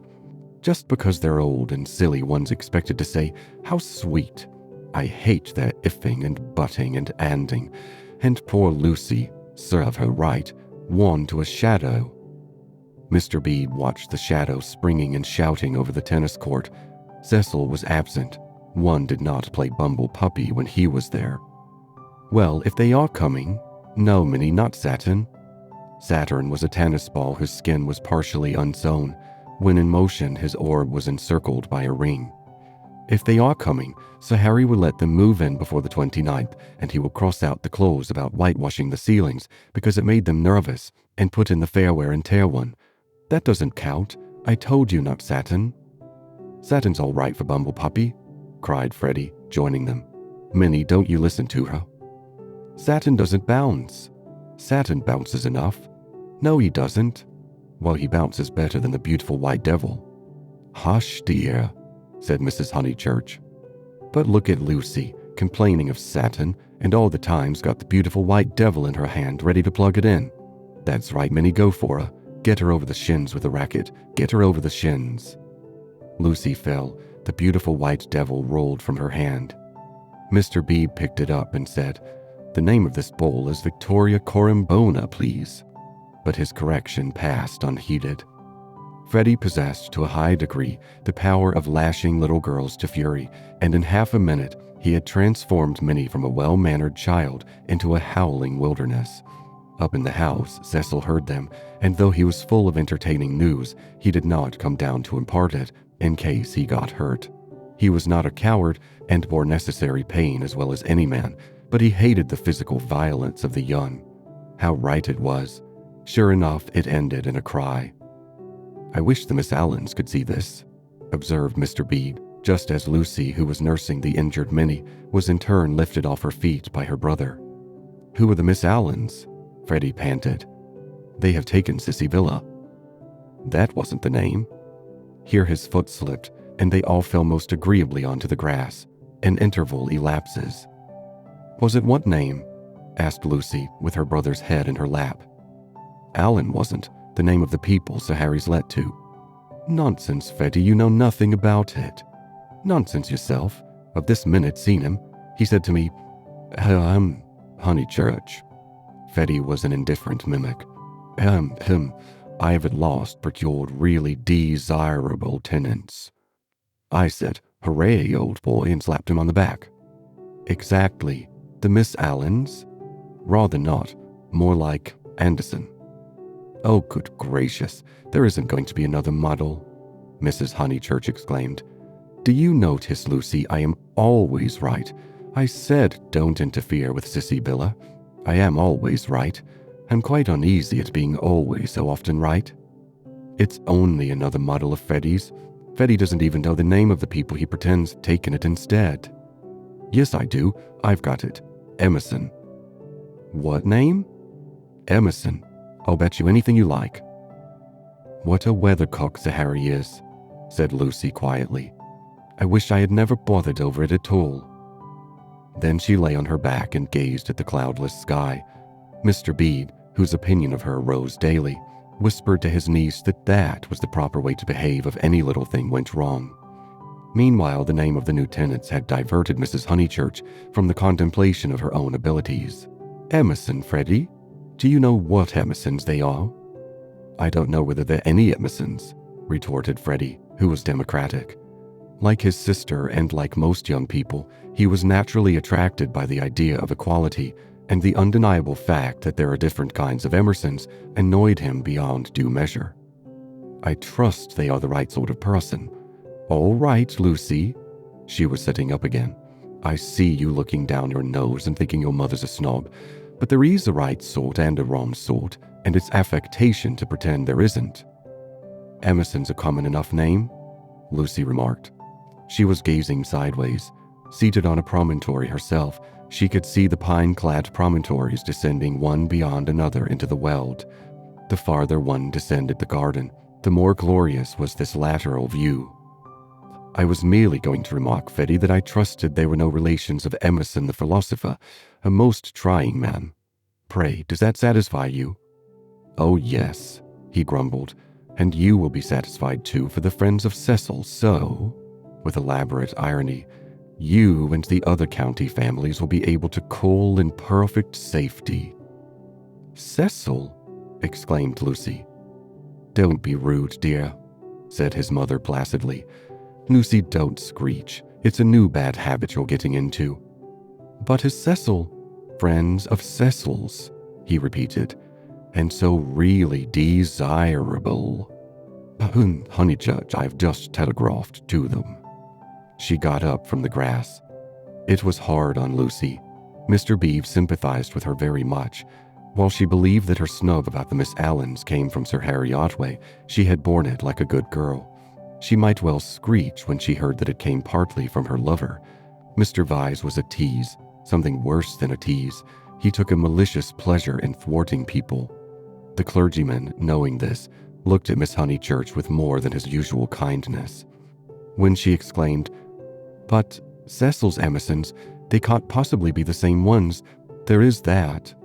He did not consider that the exclamation was strange, but saw in it an opportunity of diverting the conversation while she recovered her composure. He diverted it as follows. "The Emersons who were at Florence, do you mean? No, I don't suppose it will prove to be them. It is probably a long cry from them to friends of Mr. Vyse's. Oh, Mrs. Honeychurch, the oddest people, the queerest people. For our part, we liked them, didn't we?" He appealed to Lucy. There was a great scene over some violets. They picked violets and filled all the vases in the room of these very Miss Allens who have failed to come to Sissy Villa. Poor little ladies, so very shocked and so pleased. It used to be one of Miss Catherine's great stories. "My dear sister loves flowers," it began. They found the whole room a mass of blue, vases and jugs, and the story ends with, "So ungentlemanly, and yet so beautiful. It is all very difficult." Yes, I always connect those Florentine Emersons with violets. "Fiasco's done you this time," remarked Freddy, not seeing that his sister's face was very red. She could not recover herself. Mr. Bede saw it and continued to divert the conversation. These particular Emersons consisted of a father and a son, the son a goodly, if not a good young man. Not a fool, I fancy, but very immature, pessimism, etc. Our special joy was the father, such a sentimental darling, and people declared he had murdered his wife. In his normal state, Mr. B would never have repeated such gossip, but he was trying to shelter Lucy in her little trouble. He repeated any rubbish that came into his head. "Murdered his wife?" said Mrs. Honeychurch. "Lucy, don't desert us. Go on playing Bumble Puppy. Really, the pension Bertonlini must have been the oddest place. That's the second murderer I've heard of as being there. Whatever was Charlotte doing to stop? By the by, we really must ask Charlotte here sometime. Mr. Bebe could recall no second murderer. He suggested that his hostess was mistaken. At the hint of opposition, she warmed. She was perfectly sure that there had been a second tourist of whom the same story had been told. The name escaped her. What was the name? Oh, what was the name? She clasped her knees for the name. Something in Thackeray. She struck her matronly forehead. Lucy asked her brother whether Cecil was in. Oh, don't go, he cried, and tried to catch her by the ankles. I must go, she said gravely. Don't be silly. You always overdo it when you play. As she left them, her mother's shout of, Harris, shivered the tranquil air and reminded her that she had told a lie and had never put it right. Such a senseless lie, too, yet it shattered her nerves and made her connect these Emersons, friends of Cecil's, with a pair of nondescript tourists. Hitherto, truth had come to her naturally.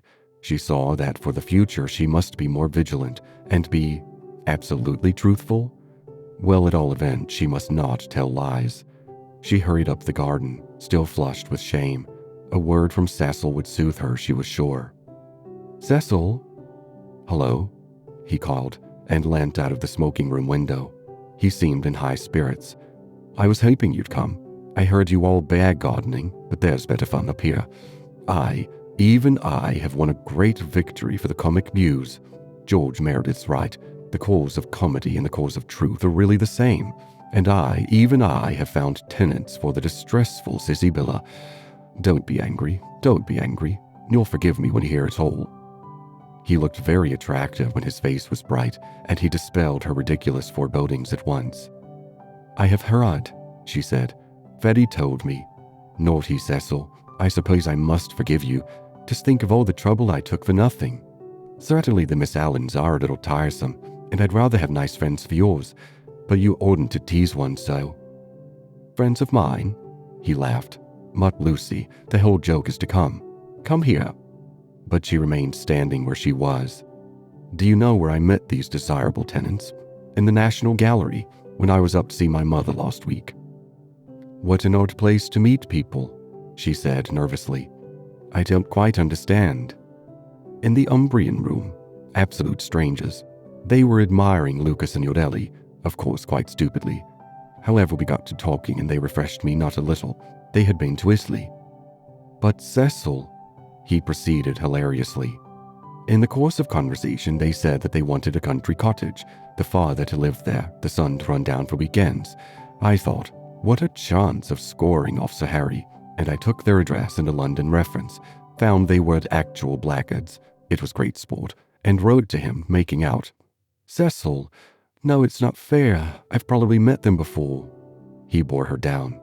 Perfectly fair. Anything is fair that punishes a snob. That old man would do the neighborhood a world of good. Sir Harry is too disgusting with his decayed gentlewoman. I meant to read him a lesson sometime. No, Lucy, the classes ought to mix, and before long you'll agree with me. There ought to be intermarriage, all sorts of things. I believe in democracy. No, you don't, she snapped. You don't know what the word means. He stared at her and felt again that she had failed to be Leonard-esque. No, you don't. Her face was inartistic, that of a peevish virago. It isn't fair, Cecil. I blame you. I blame you very much indeed. You had no business to undo my work about the Miss Allens and make me look ridiculous. You call it scoring off Sir Harry, but do you realize that it is all at my expense? I consider it most disloyal of you. She left him. Temper, he thought, raising his eyebrows. No, it was worse than temper, snobbishness. As long as Lucy thought that his own smart friends were supplanting the Miss Allens, she had not minded. He perceived that these new tenants might be of value educationally. He would tolerate the father and draw out the son, who was silent. In the interests of the comic muse and of truth, he would bring them to Windy Corner. End of Chapter 10. Chapter 11. In Mrs. Vyse's well-appointed flat.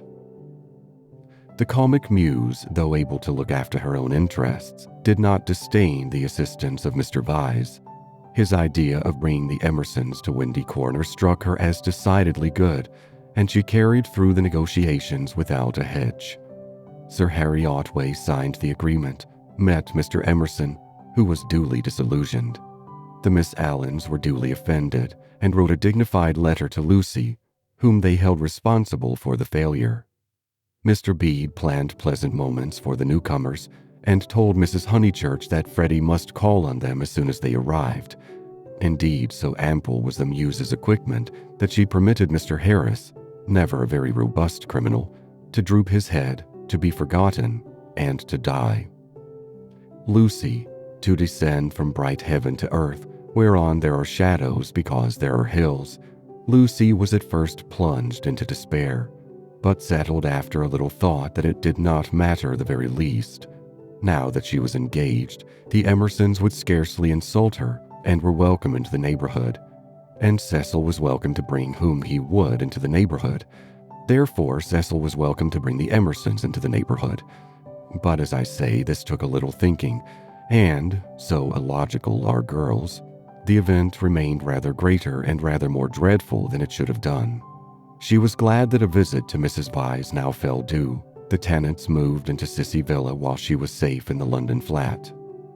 "Cecil, Cecil, darling," she whispered the evening she arrived, and crept into his arms. Cecil, too, became demonstrative. He saw that the needful fire had been kindled in Lucy. At last she longed for attention as a woman should, and looked up to him because he was a man. "So you do love me, little thing?" he murmured. "Oh, Cecil, I do. I don't know what I should do without you." Several days passed. Then she had a letter from Miss Bartlett. A coolness had sprung up between the two cousins, and they had not corresponded since they parted in August. The coolness dated from what Charlotte would call the flight to Rome, and in Rome it had increased amazingly. For the companion who is merely uncongenial in the medieval world becomes exasperating in the classical. Charlotte, unselfish in the form, would have tried a sweeter temper than Lucy's, and once in the baths of Caracalla, they had doubted whether they could continue their tour. Lucy had said she would join the Vyses. Mrs. Vyse was an acquaintance of her mother, so there was no impropriety in the plan, and Miss Bartlett had replied that she was quite used to being abandoned suddenly. Finally, nothing happened, but the coolness remained, and for Lucy was even increased when she opened the letter and read as follows. It had been forwarded from Windy Corner. Tunbridge Wells, September. Dearest Lucia, I have news of you at last. Miss Lavish has been bicycling in your parts, but was not sure whether a call would be welcome. Puncturing her tire near Summer Street, and it being mended while she sat very woebegone in that pretty churchyard, she saw to her astonishment a door open opposite and the younger Emerson man come out. He said his father had just taken the house. He said he did not know that you lived in the neighborhood. He never suggested giving Eleanor a cup of tea. Dear Lucy, I am much worried, and I advise you to make a clean breast of his past behavior to your mother, Freddy, and Mr. Vyse, who will forbid him to enter the house, etc. That was a great misfortune, and I dare say you have told them already. Mr. Vyse is so sensitive. I remember how I used to get on his nerves at Rome. I am very sorry about it all, and should not feel easy unless I warned you. Believe me, your anxious and loving cousin, Charlotte. Lucy was much annoyed, and replied as follows. Bayshop Mansions, SW. Dear Charlotte, many thanks for your warning. When Mr. Emerson forgot himself on the mountain, he made me promise not to tell Mother, because you said she would blame you for not being always with me. I have kept that promise, and cannot possibly tell her now. I have said, both to her and Cecil, that I met the Emersons at Florence, and that they are respectable people, which I do think, and the reason that he offered Miss Lavish no tea was probably that he had none himself. She should have tried the rectory. I cannot begin making a fuss at this stage. You must see that it would be too absurd. If the Emersons heard I had complained of them, They would think themselves of importance, which is exactly what they are not. I like the old father and look forward to seeing him again. As for the son, I am sorry for him when we meet, rather than for myself. The unknown to Cecil, who is very well and spoke of you the other day. We expect to be married in January. Miss Lavish cannot have told you much about me, for I am not at Windy Corner at all, but here. Please do not put private outside your envelope again. No one opens my letters. Yours affectionately, L.M. Honeychurch. Secrecy has this disadvantage. We lose the sense of proportion. We cannot tell whether our secret is important or not. Were Lucy and her cousin closeted with a great thing which would destroy Cecil's life if he discovered it, or with a little thing which he would laugh at? Miss Bartlett suggested the former. Perhaps she was right. It had become a great thing now. Left to herself, Lucy would have told her mother and her lover ingenuously, and it would have remained a little thing. Emerson, not Harris. It was only that a few weeks ago. She tried to tell Cecil even now when they were laughing about some beautiful lady who had smitten his heart at school, but her body behaved so ridiculously that she stopped. She and her secret stayed 10 days longer in the deserted metropolis, visiting the scenes they were to know so well later on. It did her no harm, Cecil thought, to learn the framework of society, while society itself was absent on the golf links or the moors. The weather was cool, and it did her no harm. In spite of the season, Mrs. Vyse managed to scrape together a dinner party consisting entirely of the grandchildren of famous people. The food was poor, but the talk had a witty weariness that impressed the girl. One was tired of everything, it seemed. One launched into enthusiasms only to collapse gratefully and pick oneself up amid sympathetic laughter. In this atmosphere, the pension Bertonlini and Windy Corner appeared equally crude, and Lucy saw that her London career would estrange her a little from all that she had loved in the past. The grandchildren asked her to play the piano. She played Schumann. "Now some Beethoven," called Cecil, when the querulous beauty of the music had died. She shook her head and played Schumann again. The melody rose, unprofitably magical. It broke. It was resumed broken, not marching once from the cradle to the grave. The sadness of the incomplete, the sadness that is often life, but should never be art, throbbed in its disjected phrases, made the nerves of the audience throb. Not thus had she played on the little draped piano at the Bertonlini, and "too much Schumann" was not the remark that Mr. Bebe had passed to himself when she returned. When the guests were gone and Lucy had gone to bed, Mrs. Vyse paced up and down the drawing room, discussing her little party with her son. Mrs. Vyse was a nice woman, but her personality, like many another's, had been swamped by London, for it needs a strong head to live among many people. The too vast orb of her fate had crushed her, and she had seen too many seasons, too many cities, too many men for her abilities. And even with Cecil she was mechanical and behaved as if he was not one son, but, so to speak, a filial crowd. "Make Lucy one of us," she said, looking round intelligently at the end of each sentence and straining her lips apart until she spoke again. "Lucy is becoming wonderful, wonderful. Her music always was wonderful. Yes, but she is purging off the Honeychurch taint. Most excellent Honeychurches, but you know what I mean.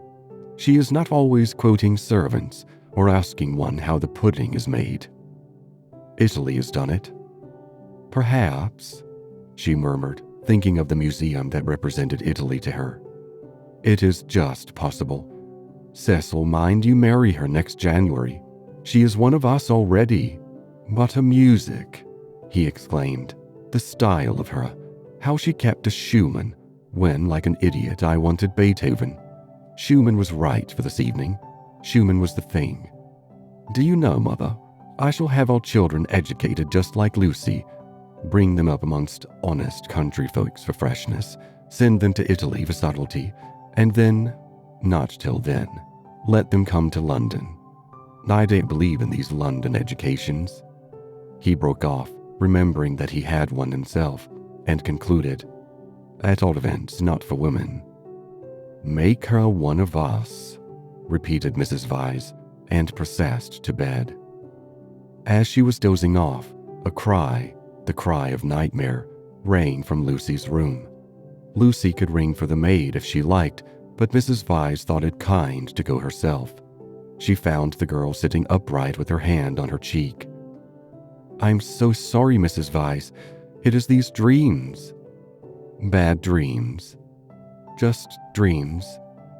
The elder lady smiled and kissed her, saying very distinctly, "You should have heard us talking about you, dear. He admires you more than ever. Dream of that." Lucy returned the kiss, still covering one cheek with her hand. Mrs. Vyse recessed to bed. Cecil, whom the cry had not awoke, snored. Darkness enveloped the flat. End of Chapter 11. Chapter 12. It was a Saturday afternoon, gay and brilliant after abundant rains, and the spirit of youth dwelt in it, though the season was now autumn. All that was gracious triumphed. As the motor cars passed through Summer Street, they raised only a little dust, and their stench was soon dispersed by the wind and replaced by the scent of the wet birches or of the pines. Mr. Bebe, at leisure for life's amenities, leant over his rectory gate. Freddy leant by him, smoking a pendant pipe. "Suppose we go and hinder those new people opposite for a little." "They might amuse you." Freddy, whom his fellow creatures never amused, suggested that the new people might be feeling a bit busy, and so on, since they had only just moved in. "I suggested we should hinder them," said Mr. Bebe. "They are worth it." Unlatching the gate, he sauntered over the triangular green to Sissy Villa. "Hello?" he called, shouting in at the open door, through which much squalor was visible. A grave voice replied, "Hello?" "I've brought someone to see you." "I'll be down in a minute." The passage was blocked by a wardrobe, which the removal men had failed to carry up the stairs. Mr. Bebe edged round it with difficulty. The sitting room itself was blocked with books. "Are these people great readers?" Freddy whispered. "Are they that sort?" "I fancy they know how to read, a rare accomplishment. What have they got?" "Byron." "Exactly. A Shropshire lad. Never heard of it." "The Way of All Flesh." Never heard of it." "Gibbon." "Hullo. Dear George reads German." "Schopenhauer, Nietzsche, and so on. Well, I suppose your generation knows its own business, Honeychurch." "Mr. Bebe, look at that," said Freddy in awestruck tones. On the cornice of the wardrobe, the hand of an amateur had painted this inscription: "Mistrust all enterprises that require new clothes." I know, isn't it jolly? I like that. I'm certain that's the old man's doing. How very odd of him. Sure, do you agree? But Freddy was his mother's son, and felt that one ought not to go spoiling the furniture. "Pictures," the clergyman continued, scrambling about the room. "Giotto. They got that at Florence, I'll be bound. The same as Lucy's got. Oh, by the by, did Miss Honeychurch enjoy London? She came back yesterday. I suppose she had a good time?" "Yes, very," said Freddy, taking up a book. "She and Cecil are thicker than ever." "That's good hearing." "I wish I wasn't such a fool, Mr. Bebe." Mr. Bebe ignored the remark. "Lucy used to be nearly stupid as I am, but it'll be very different now, Mother thinks. She'll read all kinds of books." "So will you." "Only medical books, not books that you can talk about afterwards. Cecil is teaching Lucy Italian, and he says her playing is wonderful. There are all kinds of things in it that we have never noticed. Cecil says, 'What on earth are those people doing upstairs? Emerson, we think we'll come another time.'" George ran downstairs and pushed them into the room without speaking. "Let me introduce Mr. Honeychurch, a neighbor." Then Freddy hurled one of the thunderbolts of youth. Perhaps he was shy, perhaps he was friendly, or perhaps he thought that George's face wanted washing. At all events, he greeted him with, "How do you do? Come and have a bathe." "Oh, all right," said George, impassive. Mr. B was highly entertained. "How do you do? How do you do? Come and have a bathe?" He chuckled. "That's the best conversational opening I've ever heard, but I'm afraid it will only act between men. Can you picture a lady who has been introduced to another lady by a furred lady opening civilities with, 'How do you do? Come and have a bathe?' And yet you will tell me that the sexes are equal." "I tell you that they shall be," said Mr. Emerson, who had been slowly descending the stairs. "Good afternoon, Mr. Beebe. I tell you they shall be comrades, and George thinks the same." "We are to raise ladies to our level?" the clergyman inquired. "The Garden of Eden," pursued Mr. Emerson, still descending, "which you place in the past, is really yet to come. We shall enter it when we no longer despise our bodies." Mr. Beebe disclaimed placing the Garden of Eden anywhere. "In this, not in other things, we men are ahead. We despise the body less than women do, but not until we are comrades shall we enter the garden." "I say, what about this bathe?" murmured Freddy, appalled at the mass of philosophy that was approaching him. "I believed in return to nature once, but how can we return to nature when we have never been with her? Today, I believe that we must discover nature. After many conquests, we shall attain simplicity. It is our heritage. Let me introduce Mr. Honeychurch, whose sister you will remember at Florence. How do you do?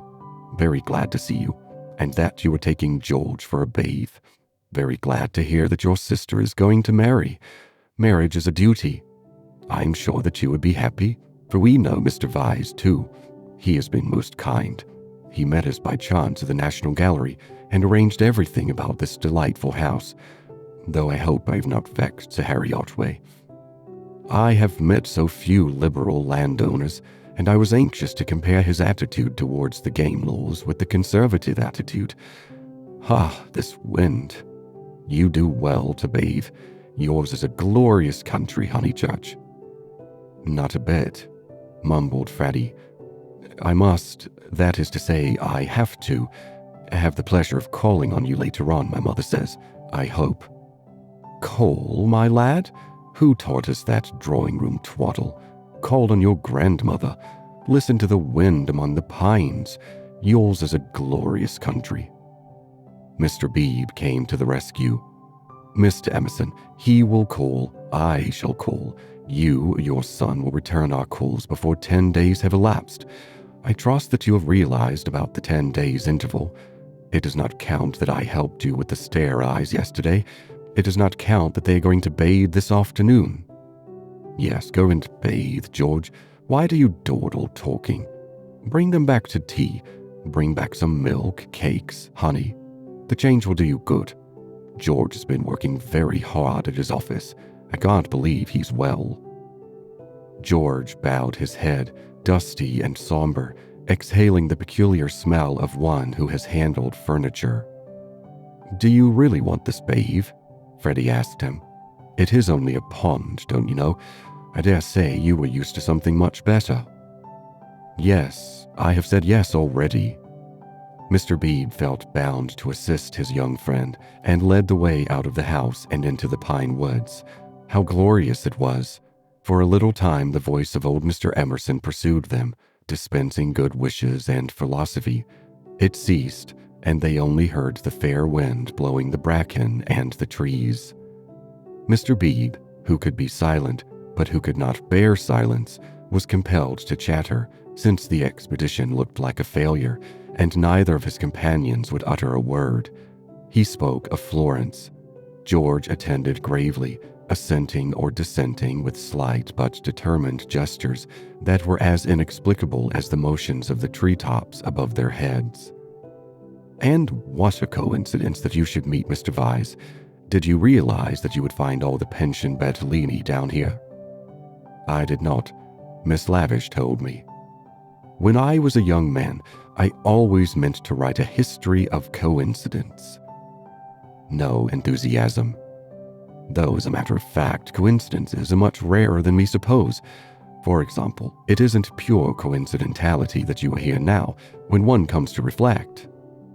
To his relief, George began to talk. It is. I have reflected. It is fate. Everything is fate. We are flung together by fate, drawn apart by fate. Flung together, drawn apart. The 12 winds blow us. We settle nothing. You have not reflected at all, rapped the clergyman. Let me give you a useful tip, Emerson. Attribute nothing to fate. Don't say, I didn't do this, for you did it 10 to 1. Now I'll cross-question you. Where did you first meet Miss Honeychurch and myself? Italy.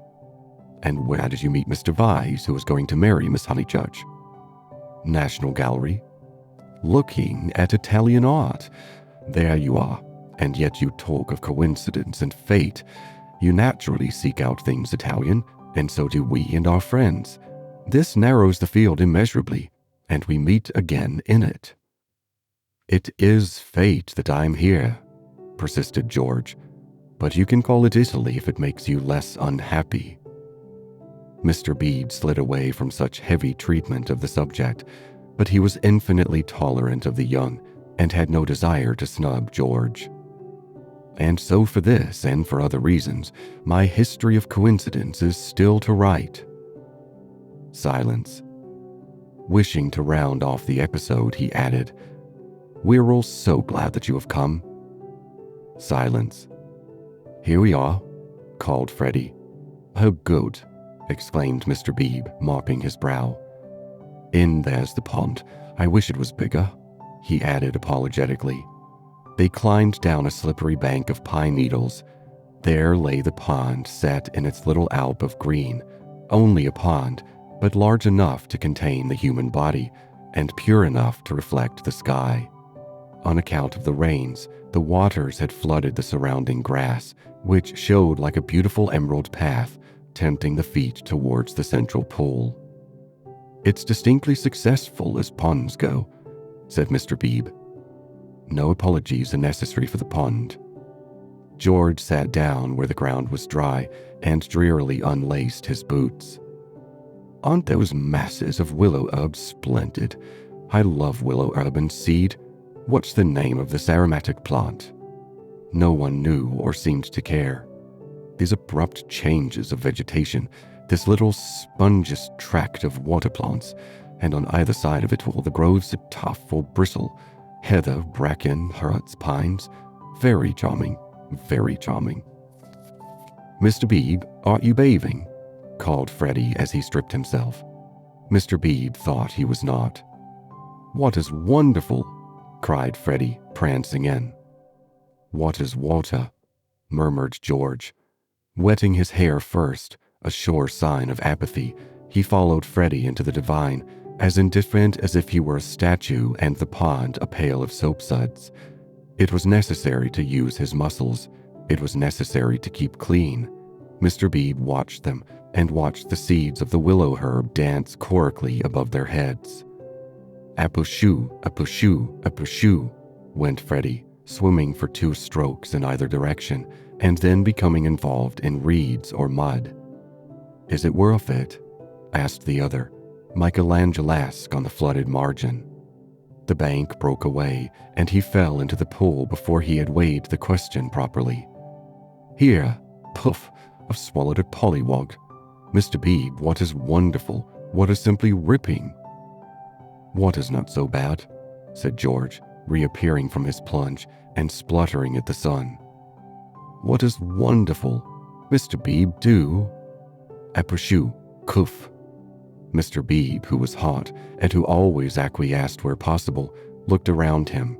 He could detect no parishioners except the pine trees, rising up steeply on all sides and gesturing to each other against the blue. How glorious it was! The world of motor cars and rural deans receded illimitably. Water, sky, evergreens, a wind, these things not even the seasons can touch, and surely they lie beyond the intrusion of man. I may as well wash too. And soon his garments made a third little pile on the sward, and he too asserted the wonder of the water. It was ordinary water, nor was there very much of it, and as Freddy said, it reminded one of swimming in a salad. The three gentlemen rotated in the pool breast high after the fashion of the nymphs in Götterdämmerung, but either because the rains had given a freshness, or because the sun was shedding the most glorious heat, or because two of the gentlemen were young in years and the third young in the spirit, for some reason or other a change came over them, and they forgot Italy and botany and fate. They began to play. Mr. Bebe and Freddy splashed each other. A little deferentially, they splashed George. He was quiet. They feared they had offended him. Then all the forces of youth burst out. He smiled, flung himself at them, splashed them, ducked them, kicked them, muddied them, and drove them out of the pool. "Race you round it then," cried Freddy, and they raced in the sunshine, and George took a shortcut and dirtied his shins and had to bathe a second time. Then Mr. Bebe consented to run, a memorable sight. They ran to get dry, they bathed to get cool, they played being Indians in the willow herbs and in the bracken, they bathed to get clean. And all the time 3 little bundles lay discreetly on the sward, proclaiming, "No, we are what matters. Without us shall no enterprise begin. To us shall all flesh turn in the end." "A try, yelled Freddy, snatching up George's bundle and placing it beside an imaginary goalpost. "Soccer rules," George retorted, scattering Freddy's bundle with a kick. "Goal! Goal! Pass! Take care my watch," cried Mr. Bebe. Clothes flew in all directions. "Take care my hat. No, that's enough, Freddy. Dress now. No, I say." But the 2 young men were delirious. Away they twinkled into the trees, Freddy with a clerical waistcoat under his arm, George with a wide-awake hat on his dripping hair. "That'll do," shouted Mr. Bede, remembering that after all he was in his own parish. Then his voice changed as if every pine tree was a rural dean. "Hi, steady on. I see people coming, you fellows." Yells and widening circles over the dappled earth. "Hi, hi, ladies." Neither George nor Freddy was truly refined. Still, they did not hear Mr. Bede's last warning, or they would have avoided Mrs. Honeychurch, Cecil, and Lucy, who were walking down to call on old Mrs. Butterworth. Freddy dropped the waistcoat at their feet and dashed into some bracken. George whooped in their faces, turned and scudded away down the path to the pond, still clad in Mr. Bede's hat. "Gracious alive," cried Mrs. Honeychurch. "Whoever were those unfortunate people? Oh, dears, look away. And poor Mr. Bede, too. Whatever has happened?" "Come this way immediately," commanded Cecil, who always felt that he must lead women, though he knew not whither, and protect them, though he knew not against what. He led them now towards the bracken where Freddy sat concealed. "Oh, poor Mr. Bede. Was that his waistcoat to be left in the Poeth? Ah, Cecil, Mr. Bede's waistcoat." "No business of ours," said Cecil, glancing at Lucy, who was all parasol and evidently minded. "I fancy Mr. Bede jumped back into the pond." "This way, please, Mrs. Honeychurch. This way." They followed him up the bank, attempting the tense yet nonchalant expression that is suitable for ladies on such occasions.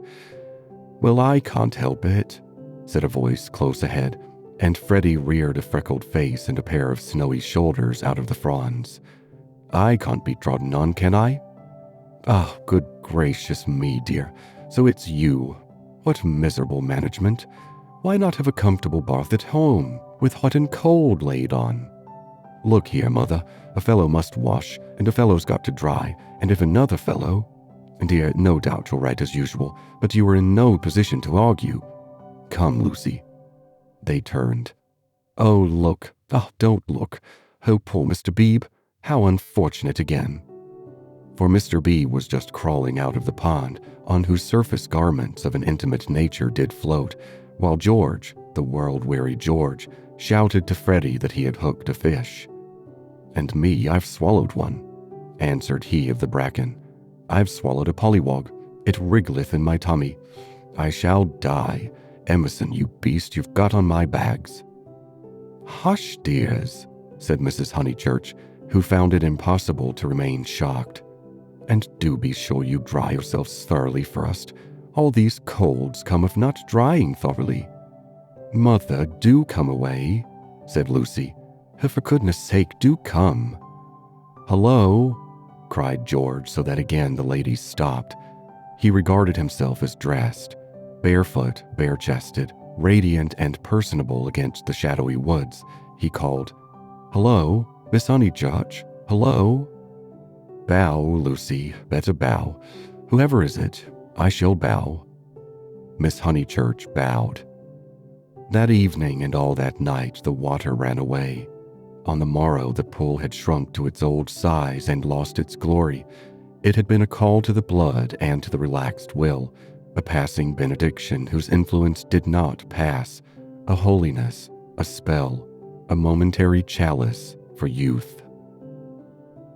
End of Chapter 12. Chapter 13. How Miss Bartlett's boiler was so tiresome. How often had Lucy rehearsed this bow, this interview? But she had always rehearsed them indoors, and with certain accessories, which surely we have a right to assume.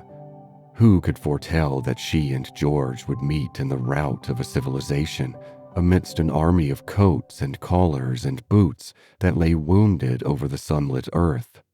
She had imagined a young Mr. Emerson, who might be shy or morbid or indifferent or furtively impudent.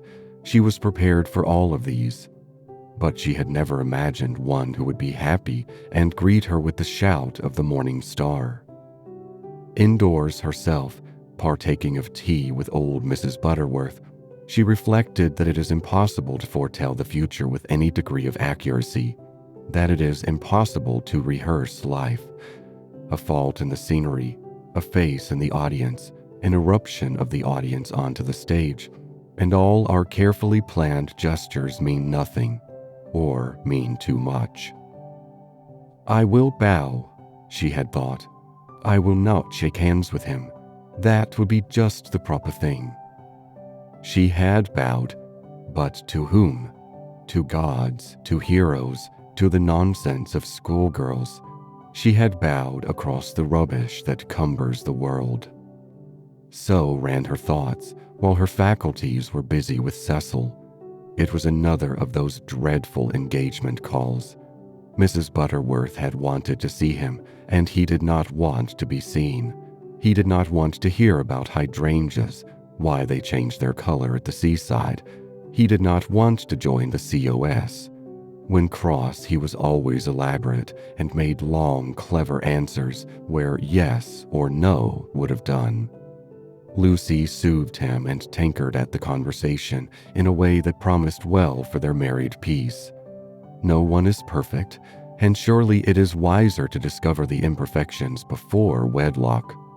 Miss Bartlett, indeed, though not in word, had taught the girl that this our life contains nothing satisfactory. Lucy, though she disliked the teacher, regarded the teaching as profound and applied it to her lover. "Lucy," said her mother when they got home, "is anything the matter with Cecil?" The question was ominous. Up till now, Mrs. Honeychurch had behaved with charity and restraint. "No, I don't think so, Mother. Cecil's all right." "Perhaps he's tired." Lucy compromised. Perhaps Cecil was a little tired. "Because otherwise," she pulled out her bonnet pins with gathering displeasure, "because otherwise I cannot account for him." "I do think Mrs. Butterworth is rather tiresome, if you mean that." "Cecil has told you to think so. You were devoted to her as a little girl, and nothing will describe her goodness to you through the typhoid fever. No, it is just the same thing everywhere. Let me just put your bonnet away, may I? Surely he could answer her civilly for 1/2 hour? Cecil has a very high standard for people, faltered Lucy, seeing trouble ahead. It's part of his ideals. It is really that makes him sometimes seem, oh, rubbish. If high ideals make a young man rude, the sooner he gets rid of them, the better, said Mrs. Honeychurch, handing her the bonnet. Now, Mother, I've seen you cross with Mrs. Butterworth yourself. Not in that way. At times I could wring her neck, but not in that way. No, it is the same with Cecil all over. And by the by, I never told you, I had a letter from Charlotte while I was away in London. This attempt to divert the conversation was too puerile, and Mrs. Honeychurch resented it. Since Cecil came back from London, nothing appears to please him. Whenever I speak, he winces.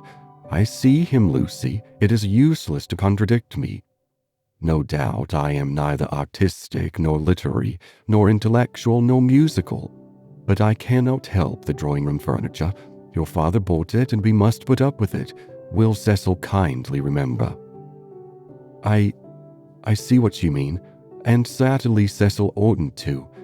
But he does not mean to be uncivil. He once explained, it is the things that upset him. He is easily upset by ugly things. He is not uncivil to people. Is it a thing or a person when Freddy sings?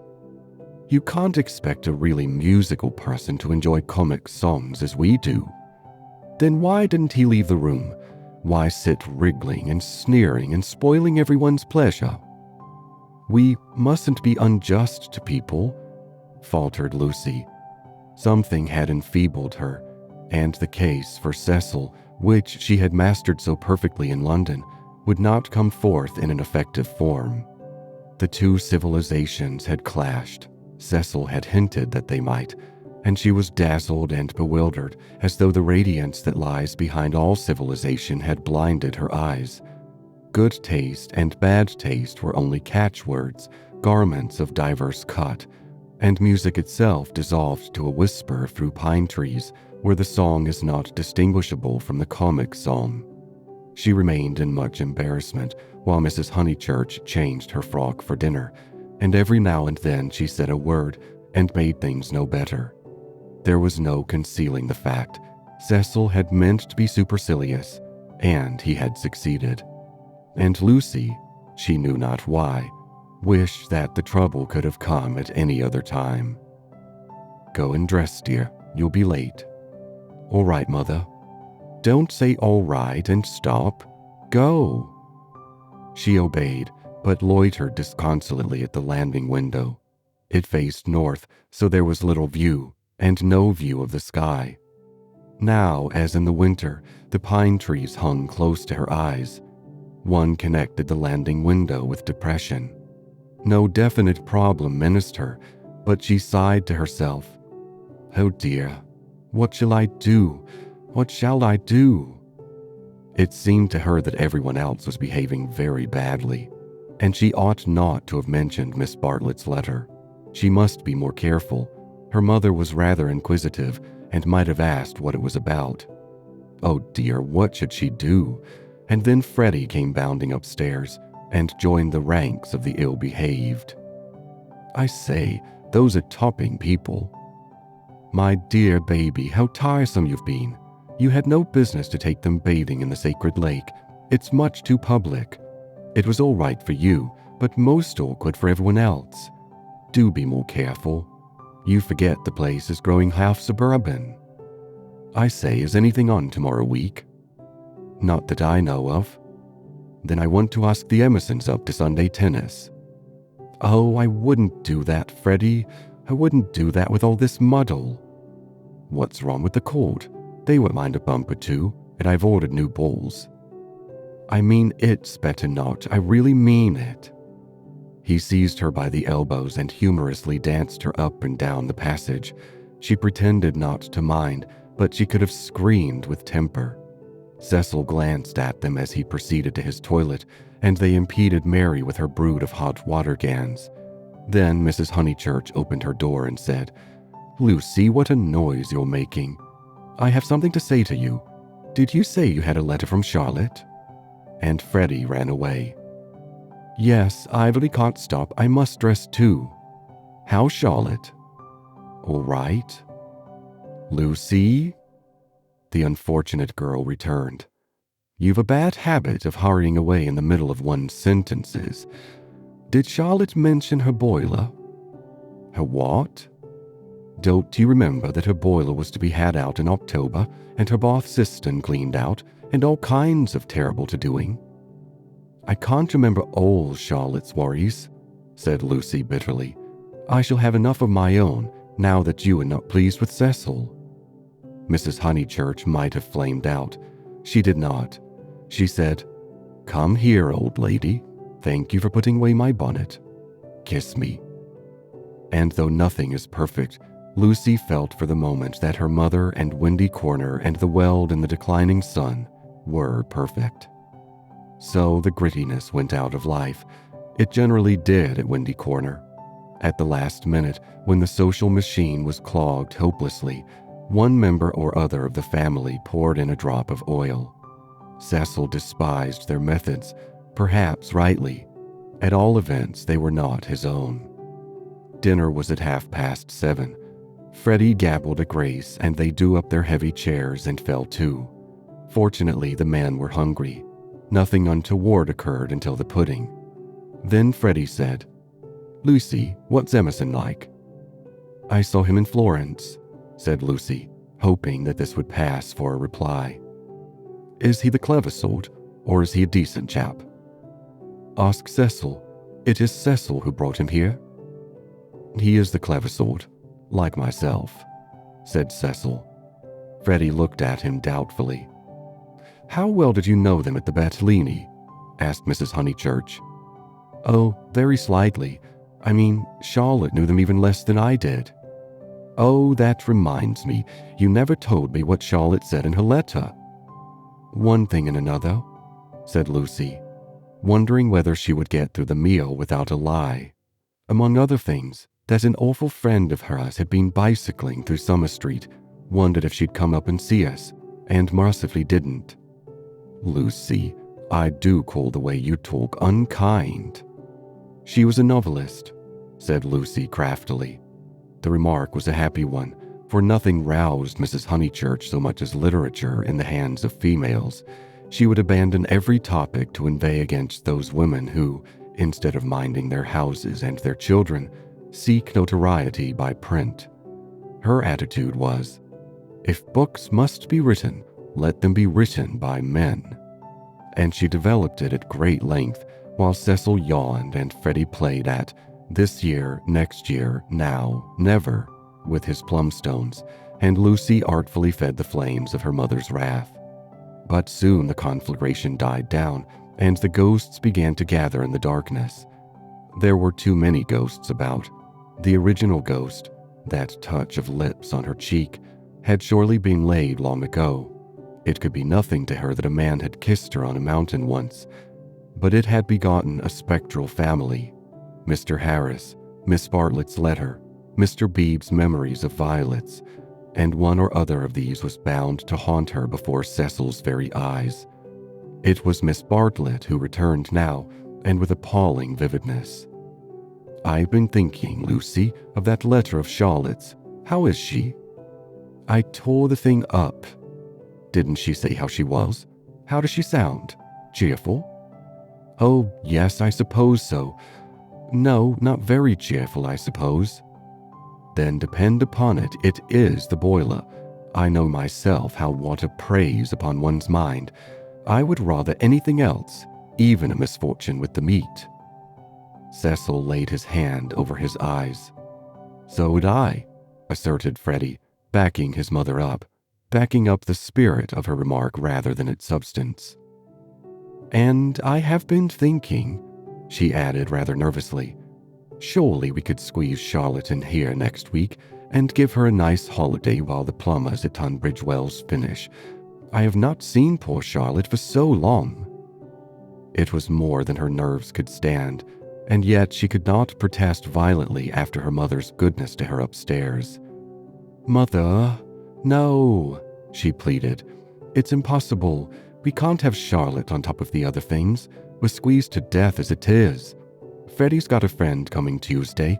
There's Cecil, and you've promised to take in Minnie Bede because of the diphtheria scare. It simply can't be done." "Nonsense, it can. If Minnie sleeps in the bath, not otherwise. Minnie can sleep with you. I won't have her." "Then if you're so selfish, Mr. Floyd must share a room with Freddy." "Miss Bartlett, Miss Bartlett, Miss Bartlett," moaned Cecil, again laying his hand over his eyes. "It is impossible," repeated Lucy. "I don't want to make difficulties, but it really isn't fair on the maids to fill up the house so." "Alas." "The truth is, dear, you don't like Charlotte." "No, I don't, and no more does Cecil. She gets on our nerves. You haven't seen her lately, and don't realize how tiresome she can be, though so good. So please, Mother, don't worry us this last summer, but spoil us by not asking her to come." "Hear, hear," said Cecil. Mrs. Honeychurch, with more gravity than usual, and with more feeling than she usually permitted herself, replied, "This isn't very kind of you two. You have each other and all these woods to walk in, so full of beautiful things, and poor Charlotte has only the water turned off and plumbers. You are young, dears, and however clever young people are, and however many books they read, they will never guess what it feels like to go old." Cecil crumbled his bread. "I must say Cousin Charlotte was very kind to me that year I called on my bike," put in Freddy. "She thanked me for coming until I felt like such a fool, and fussed round no end to get an egg boiled for my tea just right." "I know, dear. She is kind to everyone, and yet Lucy makes this difficulty when we try to give her some little return." But Lucy hardened her heart. It was no good being kind to Miss Bartlett. She had tried herself too often and too recently. One might lay up treasure in heaven by the attempt, but one enriched neither Miss Bartlett nor anyone else upon earth. She was reduced to saying, "I can't help it, Mother. I don't like Charlotte. I admit it's horrid of me." "From your own account, you told her as much." "Oh, she would leave Florence so stupidly. She flurried." The ghosts were returning. They filled Italy. They were even usurping the places she had known as a child. The sacred lake would never be the same again, and on Sunday week something would even happen to Windy Corner. How would she fight against ghosts? For a moment the visible world faded away, and memories and emotions alone seemed real. "I suppose Miss Bartlett must come, since she boils eggs so well," said Cecil, who was in rather a happier frame of mind, thanks to the admirable cooking. "I didn't mean the egg was well boiled," corrected Freddy, "because in point of fact she forgot to take it off, and as a matter of fact I don't care for eggs. I only meant how jolly kind she seemed." Cecil frowned again. Oh, these Honeychurches. Eggs, boilers, hydrangeas, maids, of such were their lives compact. "May me and Lucy get down from our chairs?" he asked with scarcely veiled insolence. "We don't want no dessert." End of chapter 13. Chapter 14. How Lucy faced the external situation bravely. Of course, Miss Bartlett accepted. And equally, of course, she felt sure that she would prove a nuisance and begged to be given an inferior spare room. Something with no view, anything. Her love to Lucy. And equally, of course, George Emerson could come to tennis on the Sunday week. Lucy faced the situation bravely, though like most of us, she only faced the situation that encompassed her. She never gazed inwards.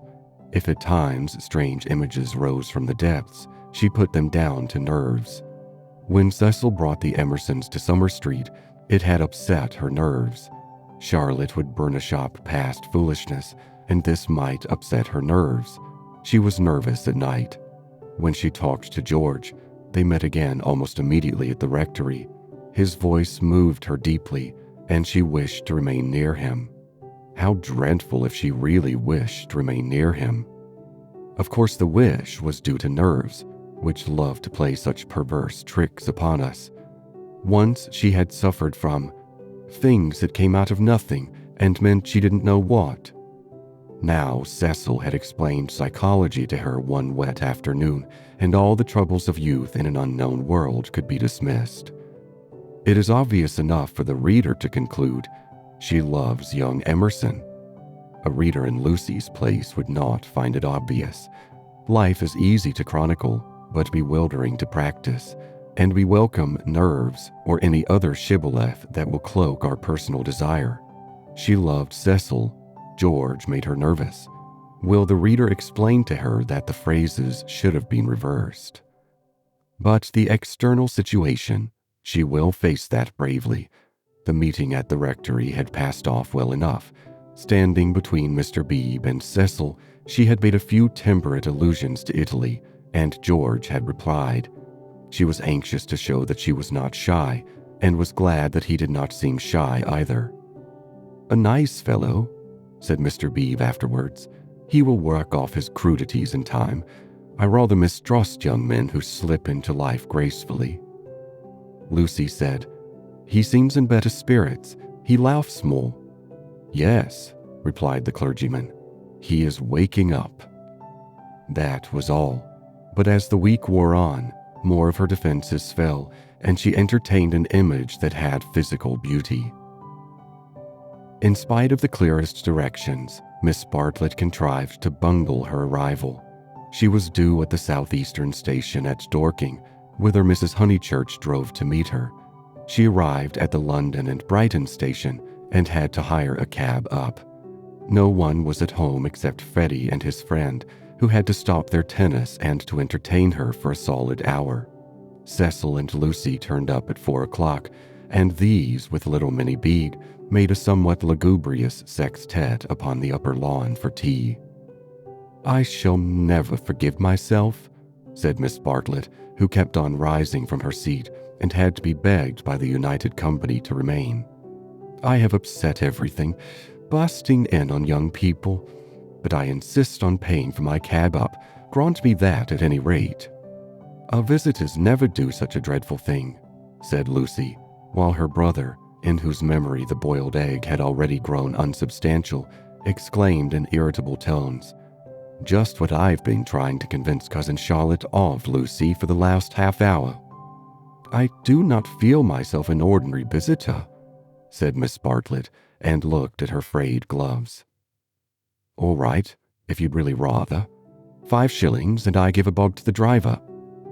Miss Bartlett looked in her purse. Only sovereigns and pennies. Could anyone give her change?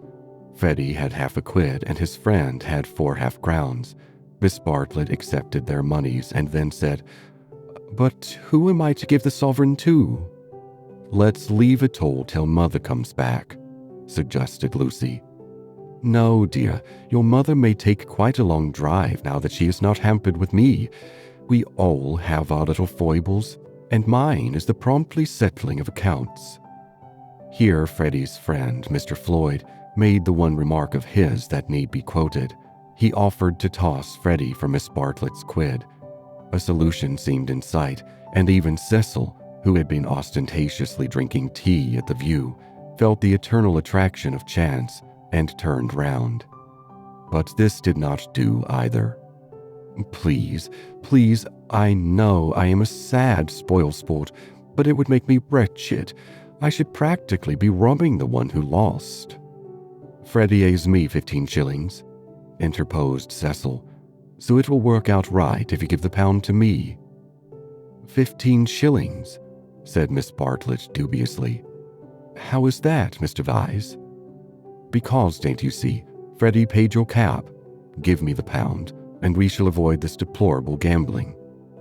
Miss Bartlett, who was poor at figures, became bewildered and rendered up the sovereign, amidst the suppressed gurgles of the other youths. For a moment Cecil was happy. He was playing at nonsense among his peers. Then he glanced at Lucy, in whose face petty anxieties had marred the smiles. In January, he would rescue his Leonardo from this stupefying twaddle. "But I don't see that," exclaimed Minnie Bebe, who had narrowly watched the iniquitous transaction. "I don't see why Mr. Vyse is to have the quid." "Because of the 15 shillings and the 5, they said solemnly. 15 shillings and 5 shillings make £1, you see." "But I don't see." They tried to stifle her with cake. "No, thank you, I'm done. I don't see why. Oh, Freddy, don't poke me. Miss Honeychurch, your brother's hurting me. Ow! What about Mr. Floyd's 10 shillings? Ow! I don't see, and I never shall see why Miss What's-her-name shouldn't pay that bob for the driver." "I had forgotten the driver," said Miss Bartlett, reddening. "Thank you, dear, for reminding me. A shilling, was it? Can anyone give me change for half a crown?" "I'll get it," said the young hostess, rising with decision. "Cecil, give me that sovereign. No, give me up that sovereign. I'll get Euphemie to change it, and we'll start the whole thing again from the beginning." Lucy, what a nuisance I am," protested Miss Bartlett, and followed her across the lawn. Lucy tripped ahead, simulating hilarity. When they were out of earshot, Miss Bartlett stopped her wails and said quite briskly, "Have you told him about him yet?" "No, I haven't," replied Lucy, and then could have bitten her tongue for understanding so quickly what her cousin meant. "Let me see, a sovereign's worth of silver." She escaped into the kitchen. Miss Bartlett's sudden transitions were too uncanny. It sometimes seemed as if she had planned every word she spoke or caused to be spoken, as if all this worry about cabs and change had been a ruse to surprise the soul. "No, I haven't told Cecil or anyone," she remarked when she returned. "I promised you I shouldn't. Here's your money, all shillings except 2 half-crowns. Would you count it? You can settle your debt nicely now." Miss Bartlett was in the drawing room gazing at the photograph of St. John Ascending, who had been framed. "How dreadful," she murmured. "How more than dreadful if Mr. Vyse should come to hear of it from some other source." "Oh no, Charlotte," said the girl, entering the battle. "George Emerson is all right, and what other source is there?" Miss Bartlett considered. "For instance, the driver. I saw him looking through the bushes at you. I remember he had a violet between his teeth." Lucy shuddered a little. "We shall get the silly affair on our nerves if we aren't careful. How could a Florentine cab driver ever get hold of Cecil?" "We must think of every possibility." "Oh, it's all right. Or perhaps old Mr. Emerson knows. In fact, he is certain to know." "I don't care if he does. I was grateful to you for your letter, but even if the news does get round, I think I can trust Cecil to laugh at it." "To contradict it?" "No, to laugh at it." But she knew in her heart that she could not trust him, for he desired her untouched. "Very well, dear, you know best. Perhaps gentlemen are different to what they were when I was young. Ladies are certainly different." "Now, Charlotte," she struck at her playfully, "you kind, anxious thing, what would you have me do? First you say don't tell, and then you say tell. Which is it to be? Quick." Miss Bartlett sighed. "I am no match for you in conversation, dearest. I blush when I think how I interfered at Florence, and you so well able to look after yourself, and so much cleverer in all ways than I am. You will never forgive me. Shall we go out, then? They will smash all the china if we don't." For the air rang with the shrieks of Minnie, who was being scalped with a teaspoon. "Dear, one moment. We may not have this chance for a chat again. Have you seen the young one yet?" "Yes, I have." "What happened?" "We met at the rectory." "What line is he taking up?" "No line. He talked about Italy like any other person. It is really all right. What advantage would he get from being a cat, to put it bluntly? I do wish I could make you see it my way. He really won't be any nuisance, Charlotte." "Once a cat, always a cat. That is my poor opinion." Lucy paused. "Cecil said one day, and I thought it so profound, that there are two kinds of cads, the conscious and the subconscious." She paused again to be sure of doing justice to Cecil's profundity. Through the window she saw Cecil himself turning over the pages of a novel. It was a new one from Smith's library. Her mother must have returned from the station. "Once a cad, always a cad," droned Miss Bartlett. "What I mean by subconscious is that Mr. Emerson lost his head.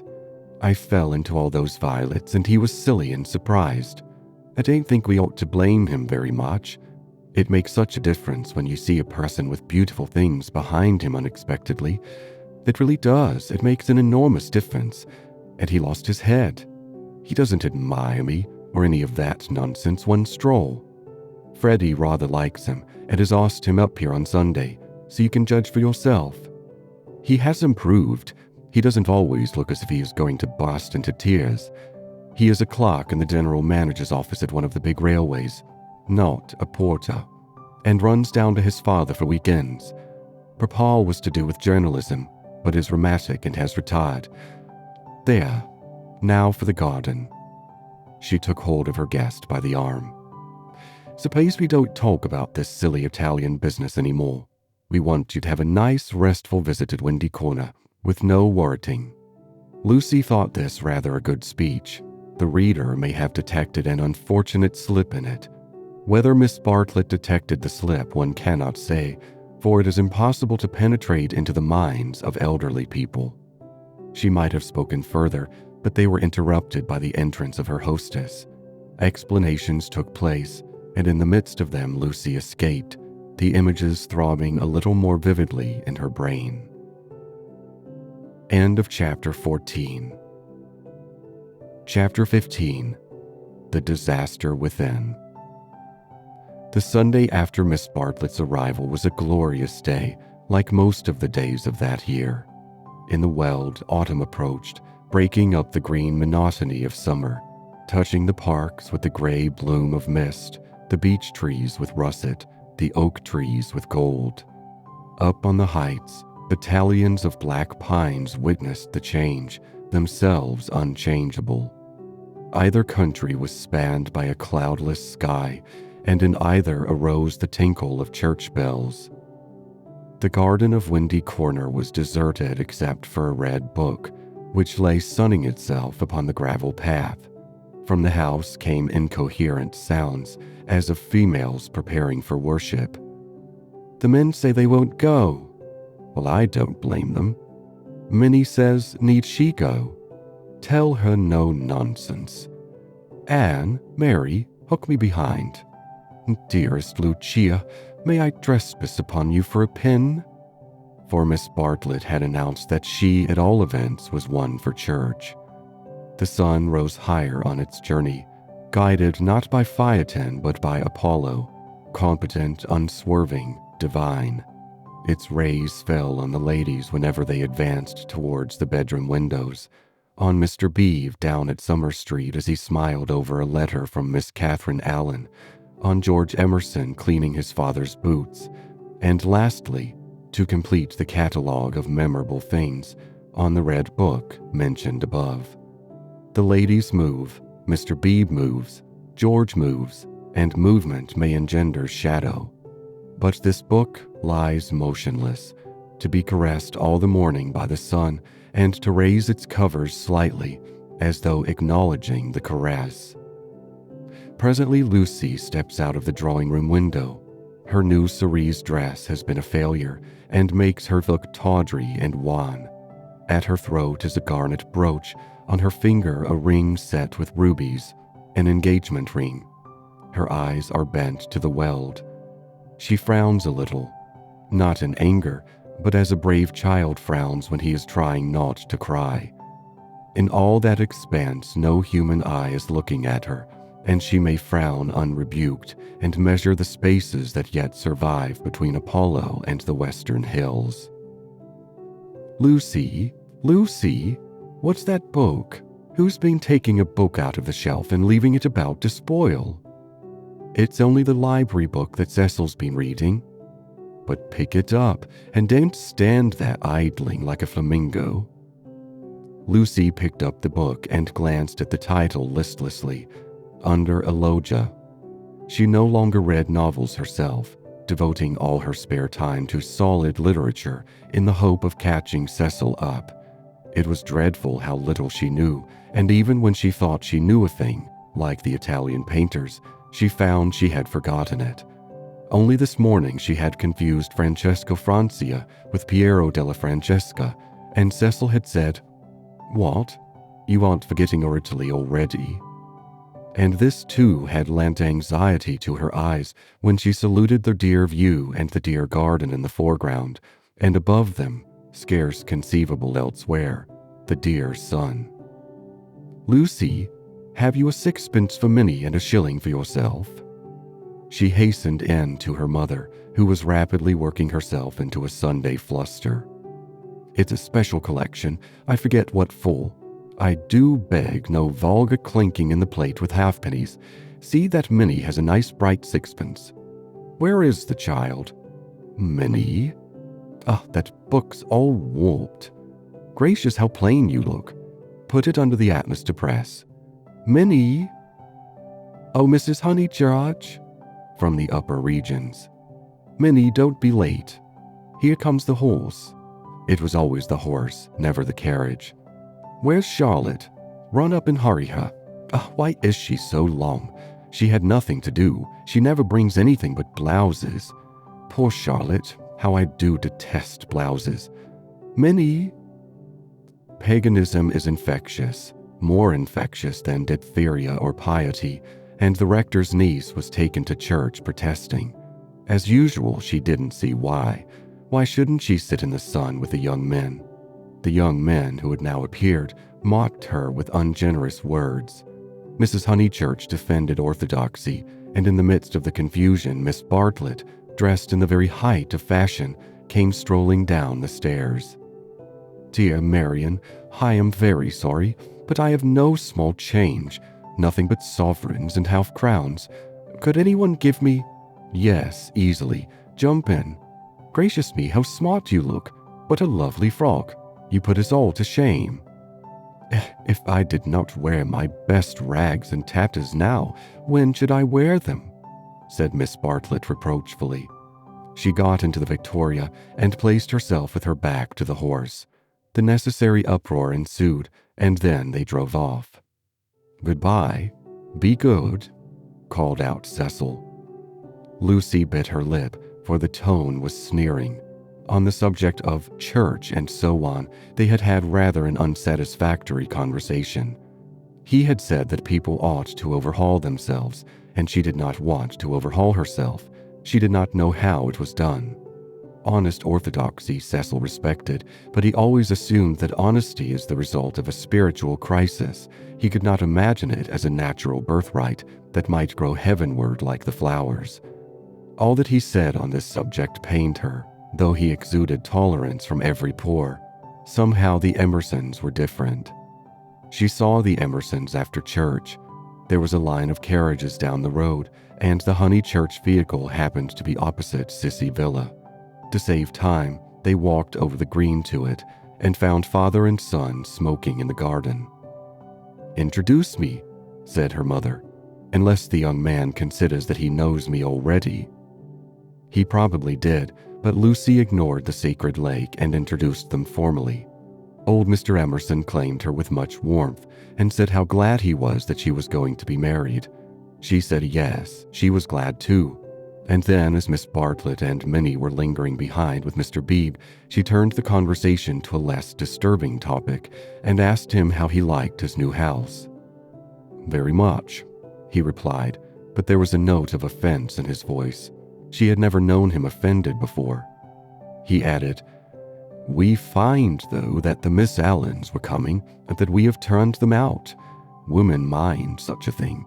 I am very much upset about it." "I believe that there was some misunderstanding," said Mrs. Honeychurch uneasily. "Our landlord was told that we should be a different type of person," said George, who seemed disposed to carry the matter further. He thought we should be artistic. He is disappointed. And I wonder whether we ought to write to the Miss Allens and offer to give it up. What do you think?" He appealed to Lucy. "Oh, stop now you have come," said Lucy lightly. She must avoid censuring Cecil, for it was on Cecil that the little episode turned, though his name was never mentioned. "So George says. He says that the Miss Allens must go to the wall. It does seem so unkind." "There is only a certain amount of kindness in the world," said George, watching the sunlight flash on the panels of the passing carriages. "Yes," exclaimed Mrs. Honeychurch, "that's exactly what I say. Why all this twiddling and twaddling over the two Miss Allens?" "There is a certain amount of kindness, just as there is a certain amount of light," he continued in measured tones. "We cast a shadow on something whenever we stand, and it is no good moving from place to place to save things, because the shadow always follows. Choose a place where you won't do harm. Yes, choose a place where you won't do much harm, and stand in it for all you are worth, facing the sunshine." "Oh, Mr. Emerson, I see you're clever." "Eh? I see you're going to be clever. I hope you didn't go behaving like that to poor Freddy." George's eyes laughed, and Lucy suspected that he and her mother would get on rather well. "No, I didn't," he said. "He behaved that way to me. It is his philosophy. Only he starts life with it, and I have tried the note of interrogation first." "What do you mean?" "No, never mind what you mean. Don't explain. He looks forward to seeing you this afternoon. Do you play tennis? Do you mind tennis on Sunday?" "George mind tennis on Sunday?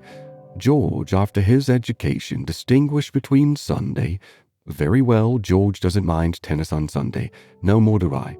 That's settled. Mr. Emerson, if you could come with your son, we should be so pleased." He thanked her, but the walk sounded rather far. He could only potter about in these days. She turned to George. "And then he wants to give up his house to the Miss Allens." "I know," said George, and put his arm round his father's neck. The kindness that Mr. Bebe and Lucy had always known to exist in him came out suddenly, like sunlight touching a vast landscape, a touch of the morning sun. She remembered that in all his perversities he had never spoken against affection. Miss Bartlett approached. "You know our cousin, Miss Bartlett?" said Mrs. Honeychurch pleasantly. "You met her with my daughter in Florence." "Yes, indeed," said the old man, and made as if he would come out of the garden to greet the lady. Miss Bartlett promptly got into the Victoria. Thus entrenched, she emitted a formal bow. It was the pension Bertonlini again, the dining table with the decanters of water and wine. It is the old battle of the room with the view. George did not respond to the bow. Like any boy, he blushed and was ashamed. He knew that the chaperone remembered. He said, I'll come up to the tennis if I can manage it," and went into the house. Perhaps anything that he did would have pleased Lucy, but his awkwardness went straight to her heart. Men were not gods after all, but as human and as clumsy as girls. Even men might suffer from unexplained desires and need help. To one of her upbringing and of her destination, the weakness of men was a truth unfamiliar, but she had surmised it at Florence when George threw her photographs into the River Arno. "George, don't go," cried his father, who thought it a great treat for people if his son would talk to them. "George has been in such good spirits today, and I am sure he will end by coming up this afternoon." Lucy caught her cousin's eye. Something in its mute appeal made her reckless. "Yes," she said, raising her voice. "I do hope he will." Then she went to the carriage and murmured, "The old man hasn't been told. I knew it was all right." Mrs. Honeychurch followed her, and they drove away.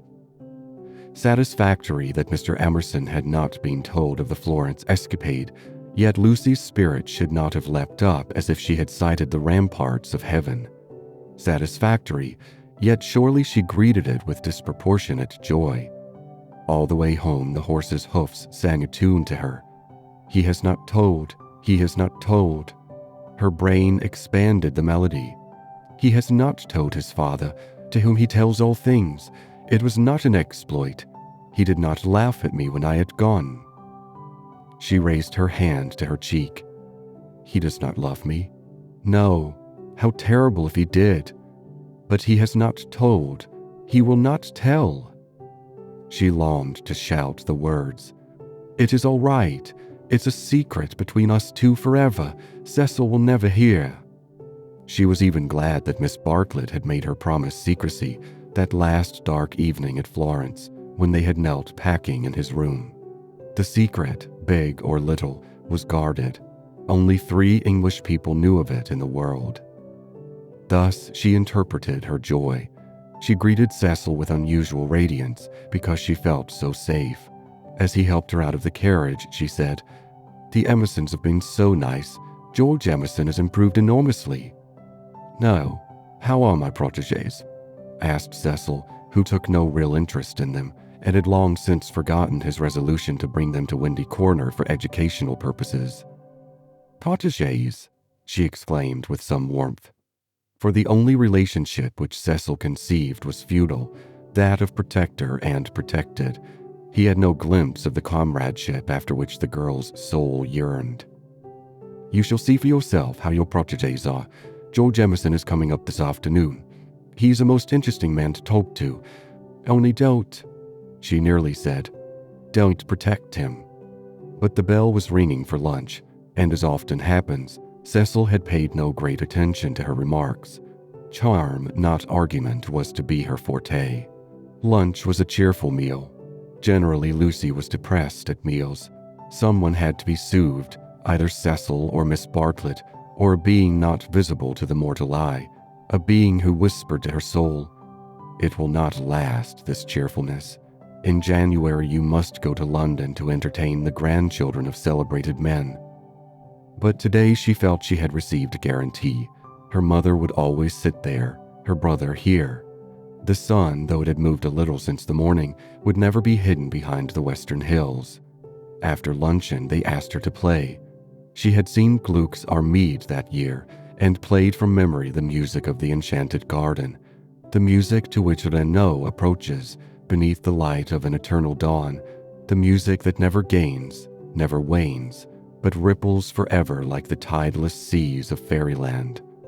Such music is not for the piano, and her audience began to get restive, and Cecil, sharing the discontent, called out, "Now play us the other garden, the one in Parsifal."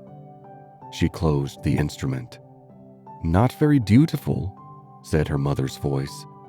Fearing that she had offended Cecil, she turned quickly round. There George was. He had crept in without interrupting her. "Oh, I had no idea," she exclaimed, getting very red, and then, without a word of greeting, she reopened the piano. Cecil should have the Parsifal and anything else that he liked. "Our performer has changed her mind," said Miss Bartlett, perhaps implying, "She will play the music to Mr. Emerson." Lucy did not know what to do, nor even what she wanted to do. She played a few bars of the Flower Maiden song very badly, and then she stopped. "I vote tennis," said Freddy, disgusted at the scrappy entertainment. "Yes, so do I." Once more she closed the unfortunate piano. "I vote you have a men's full." "All right." "Not for me, thank you," said Cecil. "I will not spoil the set." He never realized that it may be an act of kindness in a bad player to make up a fourth. "Oh, come along, Cecil. I'm bad, Floyd's rotten, and so I dare say's Emerson." George corrected him. "I am not bad." One looked down one's nose at this. "Then certainly I won't play," said Cecil, while Miss Bartlett, under the impression that she was snubbing George, added, "I agree with you, Mr. Vyse. You had much better not play, much better not." Minnie, rushing in where Cecil feared to tread, announced that she would play. "I shall miss every ball anyway, so what does it matter?" But Sunday intervened and stamped heavily upon the kind suggestion. "Then it will have to be Lucy," said Mrs. Honeychurch, You must fall back on Lucy. There's no other way out of it. Lucy, go and change your frock." Lucy's Sabbath was generally of this amphibious nature. She kept it without hypocrisy in the morning and broke it without reluctance in the afternoon. As she changed her frock, she wondered whether Cecil was sneering at her. Really, she must overhaul herself and settle everything up before she married him. Mr. Floyd was her partner. She liked music, but how much better tennis seemed. How much better to run about in comfortable clothes than to sit at the piano and feel girt under the arms. Once more music appeared to her the employment of a child. George served and surprised her by his anxiety to win. She remembered how he had sighed among the tombs on Croce because things wouldn't fit. How after the death of that obscure Italian he had leant over the parapet by the Arno and said to her, "I shall want to live, I tell you." He wanted to live now, to win at tennis, to stand for all he was worth in the sun which had begun to decline and was shining in her eyes. And he did win. Ah, how beautiful the Weald looked. The hills stood out above its radiance, as Fiesole stands above the Tuscan plain, and the South Downs, if one chose, were the mountains of Carrara. She might be forgetting her Italy, but she was noticing more things than her England. One could play a new game with the view and try to find in its innumerable folds some town or village that would do for Florence. Ah, how beautiful the Weald looked. But now Cecil claimed her. He chanced to be in a lucid, critical mood and would not sympathize with exaltation. He had been rather a nuisance all through the tennis, for the novel that he was reading was so bad that he was obliged to read it aloud to others. He would stroll round the precincts of the court and call out, "I say, listen to this, Lucy. 3 split infinitives." "Dreadful," said Lucy, and missed her stroke. When they had finished their set, he still went on reading. There was some murder scene, and really everyone must listen to it. Freddy and Mr. Floyd were obliged to hunt for a lost ball in the laurels, but the other 2 acquiesced. "The scene is laid in Florence." "What fun, Cecil. Read away. Come, Mr. Emerson, sit down after all your energy." She had forgiven George, as she put it, and she made a point of being pleasant to him. He jumped over the net and sat down at her feet, asking, "You, and are you tired?" "Of course I'm not." "Do you mind being beaten?" She was going to answer no, when it struck her that she did mind, so she answered, "Yes." She added merrily, "I didn't see you're such a splendid player, though. The light was behind you, and it was in my eyes." "I never said I was." "Why, you did. You didn't attend. You said, oh, don't go in for accuracy at this house. We all exaggerate, and we get very angry with people who don't." "The scene is laid in Florence," repeated Cecil, with an upward note. Lucy recollected herself. "Sunset. Leonora was speeding," Lucy interrupted. "Leonora? Is Leonora the heroine? Who's the book by?" "Joseph Emery Prank." Sunset. Leonora was speeding across the square. Pray the saint she might not arrive too late. Sunset. The sunset of Italy. Under Orcagna's loggia, the Loggia de Lanzi as we sometimes call it now. Lucy burst into laughter. "Joseph Emery Prank, indeed. Why, it's Miss Lavish. It's Miss Lavish's novel, and she's publishing it under somebody else's name." "Who may Miss Lavish be?" "Who a dreadful person. Mr. Emerson, you remember Miss Lavish?" Excited by her pleasant afternoon, she clapped her hands. George looked up. "Of course I do. I saw her the day I arrived at Summer Street. It was she who told me that you lived here." "Weren't you pleased?" She meant to see Miss Lavish, but when he bent down to the grass without replying, it struck her that she could mean something else. She watched his head, which was almost resting against her knee, and she thought that the ears were reddening. "No wonder the novel's bad," she added. "I never liked Miss Lavish, but I suppose one ought to read it as one's met her." "All modern books are bad," said Cecil, who was annoyed at her inattention, and vented his annoyance on literature. Everyone writes for money in these days. "Oh, Cecil, it is so. I would inflict Joseph Emery prank on you no longer." Cecil this afternoon seemed such a twittering sparrow. The ups and downs in his voice were noticeable, but they did not affect her. She had dwelt amongst melody and movement, and her nerves refused to answer to the clang of his. Leaving him to be annoyed, she gazed at the black head again. She did not want to stroke it, but she saw herself wanting to stroke it. The sensation was curious. "How do you like this view of us, Mr. Emerson?" "I never notice much difference in views." "What do you mean?" "Because they're all alike. Because all that matters in them is distance and air." "Phew," said Cecil, uncertain whether the remark was striking or not. "My father," he looked up at her, and he was a little flushed, "says that there is only one perfect view, the view of the sky straight over our heads, and that all these views on earth are but bungled copies of it." "I expect your father has been reading Dante," said Cecil, fingering the novel, which alone permitted him to lead the conversation. "He told us another day that views are really crowds of trees and houses and hills, and are bound to resemble each other like human crowds, and that the power they have over us is something supernatural for the same reason." Lucy's lips parted. "For a crowd is more than the people who make it up. Something gets added to it. No one knows how. Just as something has got added to those hills." He pointed with his racket to the South Downs. "What a splendid idea," she murmured. "I shall enjoy hearing your father talk again. I'm so sorry he's not so well." "No, he isn't well." "There's an absurd account of a view in this book," said Cecil. "Also that men fall into two classes, those who forget views and those who remember them, even in small rooms. Mr. Emerson, have you any brothers or sisters?" "None."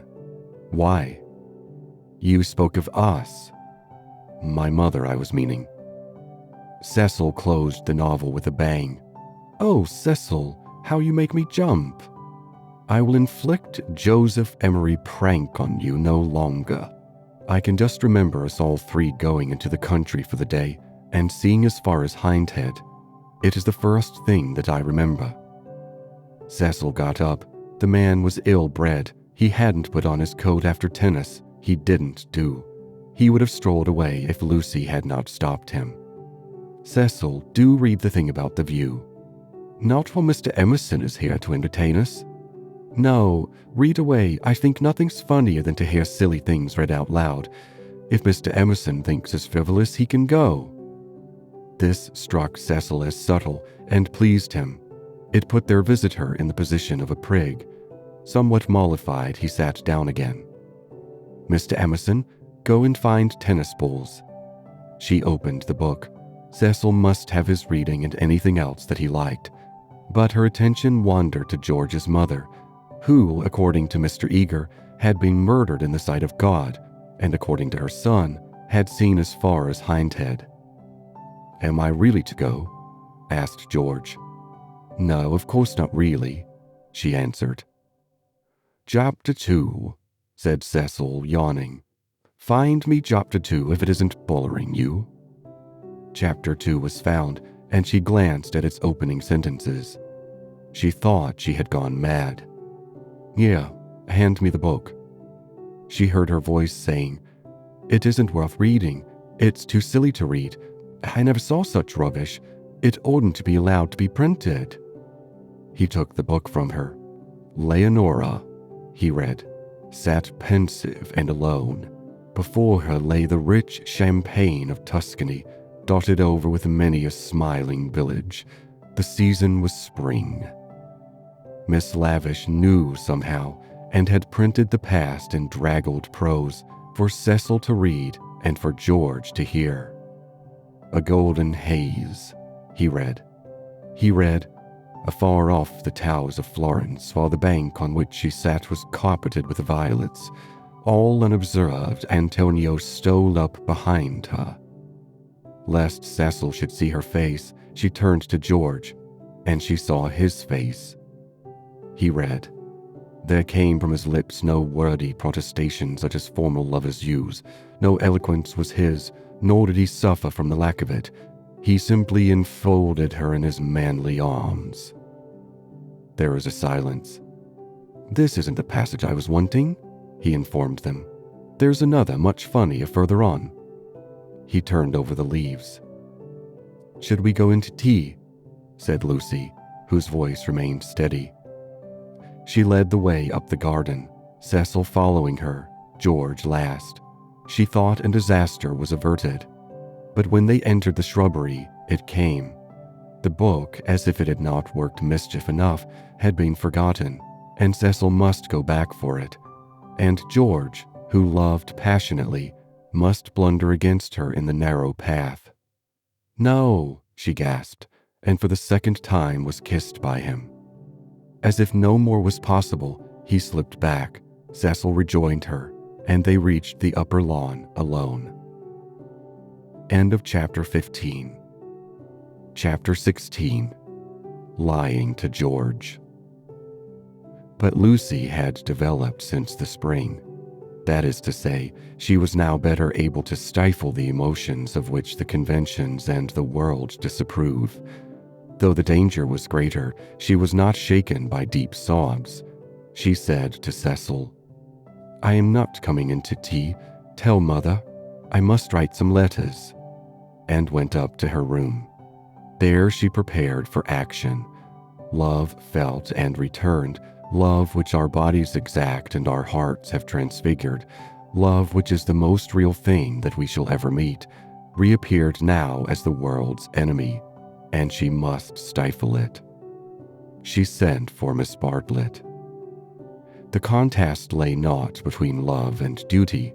Perhaps there never is such a contest. It lay between the real and the pretended, and Lucy's first aim was to defeat herself.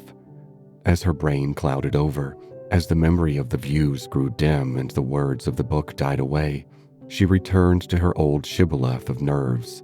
She coquetted a breakdown. Tampering with the truth, she forgot that the truth had ever been. Remembering that she was engaged to Cecil, she compelled herself to confused remembrances of George. He was nothing to her. He never had been anything. He had behaved abominably. She had never encouraged him. The armor of falsehood is subtly wrought out of darkness, and hides a man not only from others, but from his own soul. In a few moments, Lucy was equipped for battle. Something too awful has happened, she began as soon as her cousin arrived. Do you know anything about Miss Lavish's novel? Miss Bartlett looked surprised and said that she had not read the book, nor known that it was published. Eleanor was a reticent woman at heart. There is a scene in it. The hero and the heroine make love. Do you know about that? Dear? Do you know about it, please? She repeated. They are on a hillside, and Florence is in the distance. Oh, my good Lucia, I am all at sea. I know nothing about it whatever. There are violets. I cannot believe it is a coincidence. Ah, Charlotte, Charlotte, how could you have told her? I have thought before speaking, it must be you. Told her what? She asked with growing agitation. About that dreadful afternoon in February. Miss Bartlett was genuinely moved. Oh, Lucy, dearest girl, she hasn't put that in her book. Lucy nodded. Not so that one could recognize it? Yes. Then, never, never, never more shall Eleanor Lavish be friend of mine. So you did tell. I did just happen, when I had tea with her at Rome, in the course of conversation. But Charlotte, what about the promise you gave me when we were packing? Why did you tell Miss Lavish when you wouldn't even let me tell Mother? I would never forgive Eleanor. She has betrayed my confidence. Why did you tell her, though? This is a most serious thing. Why does anyone tell anything? The question is eternal, and it was not surprising that Miss Bartlett should only sigh faintly in response. She had done wrong. She admitted it. She only hoped that she had not done harm. She had told Eleanor in the strictest confidence. Lucy stamped with irritation. Cecil happened to read out the passage aloud to me and to Mr. Emerson. It upset Mr. Emerson, and he insulted me again, behind Cecil's back. Is it possible that men are such brutes? Behind Cecil's back as we were walking up the garden. Miss Bartlett burst into self-accusations and regrets. What is to be done now? Can you tell me? Oh, Lucy, I shall never forgive myself, never to my dying day. Fancy if your prospects. I know, said Lucy, wincing at the word. I see now why you wanted me to tell Cecil, and what you meant by some other source. You knew that you had told Miss Lavish and that she was not reliable. It was Miss Bartlett's turn to wince. However, said the girl, despising her cousin's shiftiness, what's done's done. You've put me in a most awkward position. How am I to get out of it? Miss Bartlett could not think. The days of her energy were over. She was a visitor, not a chaperone, and a discredited visitor at that. She stood with clasped hands while the girl worked herself into the necessary rage.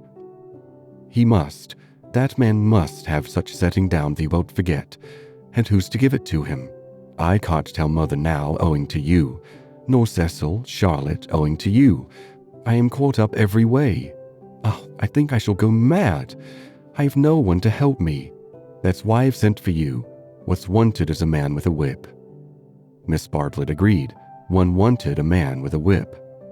Yes, but it's no good agreeing. What's to be done? We women going maundering on. What does a girl do when she comes across a cad?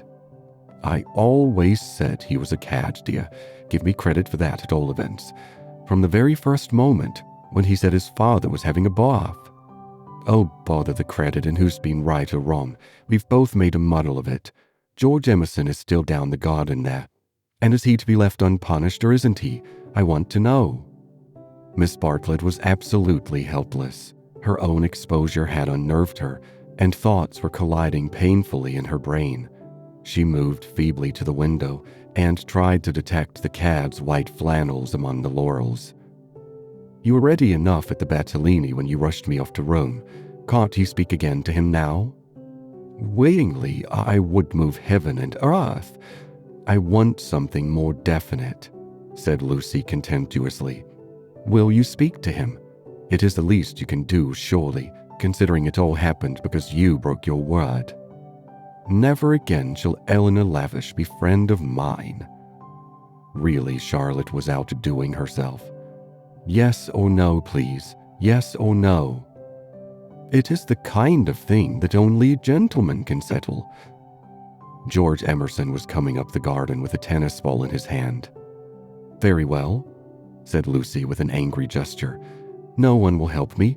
I will speak to him myself. And immediately she realized that this was what her cousin had intended all along. Hello, Emerson, called Freddy from below. Found the lost ball? Good man. Want any tea? And there was an eruption from the house onto the terrace. Oh, Lucy, but that is brave of you. I admire you. They had gathered round George, who beckoned, she felt, over the rubbish, the sloppy thoughts, the furtive yearnings that were beginning to cumber her soul. Her anger faded at the sight of him. The Emersons were fine people in their way. She had to subdue a rush in her blood before saying, Freddy has taken him into the dining room. The others are going down the garden. Come, let us get this over quickly. Come, I want you in the room, of course. Lucy, do you mind doing it? How can you ask such a ridiculous question? Poor Lucy. She stretched out her hand. I seem to bring nothing but misfortune wherever I go. Lucy nodded. She remembered their last evening at Florence, the packing, the candle, the shadow of Miss Bartlett's toque on the door. She was not to be trapped by pathos a second time. Eluding her cousin's caress, she led the way downstairs. Try the jam, Freddy was saying. The jam's jolly good. George, looking big and disheveled, was pacing up and down the dining room. As she entered, he stopped and said, "No, nothing to eat." "You go down to the others," said Lucy. "Charlotte and I will give Mr. Emerson all he wants. Where's Mother?" "She started on her Sunday writing. She's in the drawing room." "That's all right. You go away." He went off singing. Lucy sat down at the table. Miss Bartlett, who was thoroughly frightened, took up a book and pretended to read. She would not be drawn into an elaborate speech. She just said, "I can't have it, Mr. Emerson. I cannot even talk to you. Go out of this house and never come into it again as long as I live here." Flushing as she spoke and pointing to the door. "I hate a row. Go, please." "A what? No discussion?" "But I can't." She shook her head. "Go, please. I do not want to call Mr. Vyse." "You don't mean," he said, absolutely ignoring Miss Bartlett.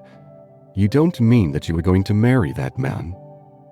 The line was unexpected. She shrugged her shoulders as if his vulgarity wearied her. "You are merely ridiculous," she said quietly. Then his words rose gravely over hers. "You cannot live with Vyse.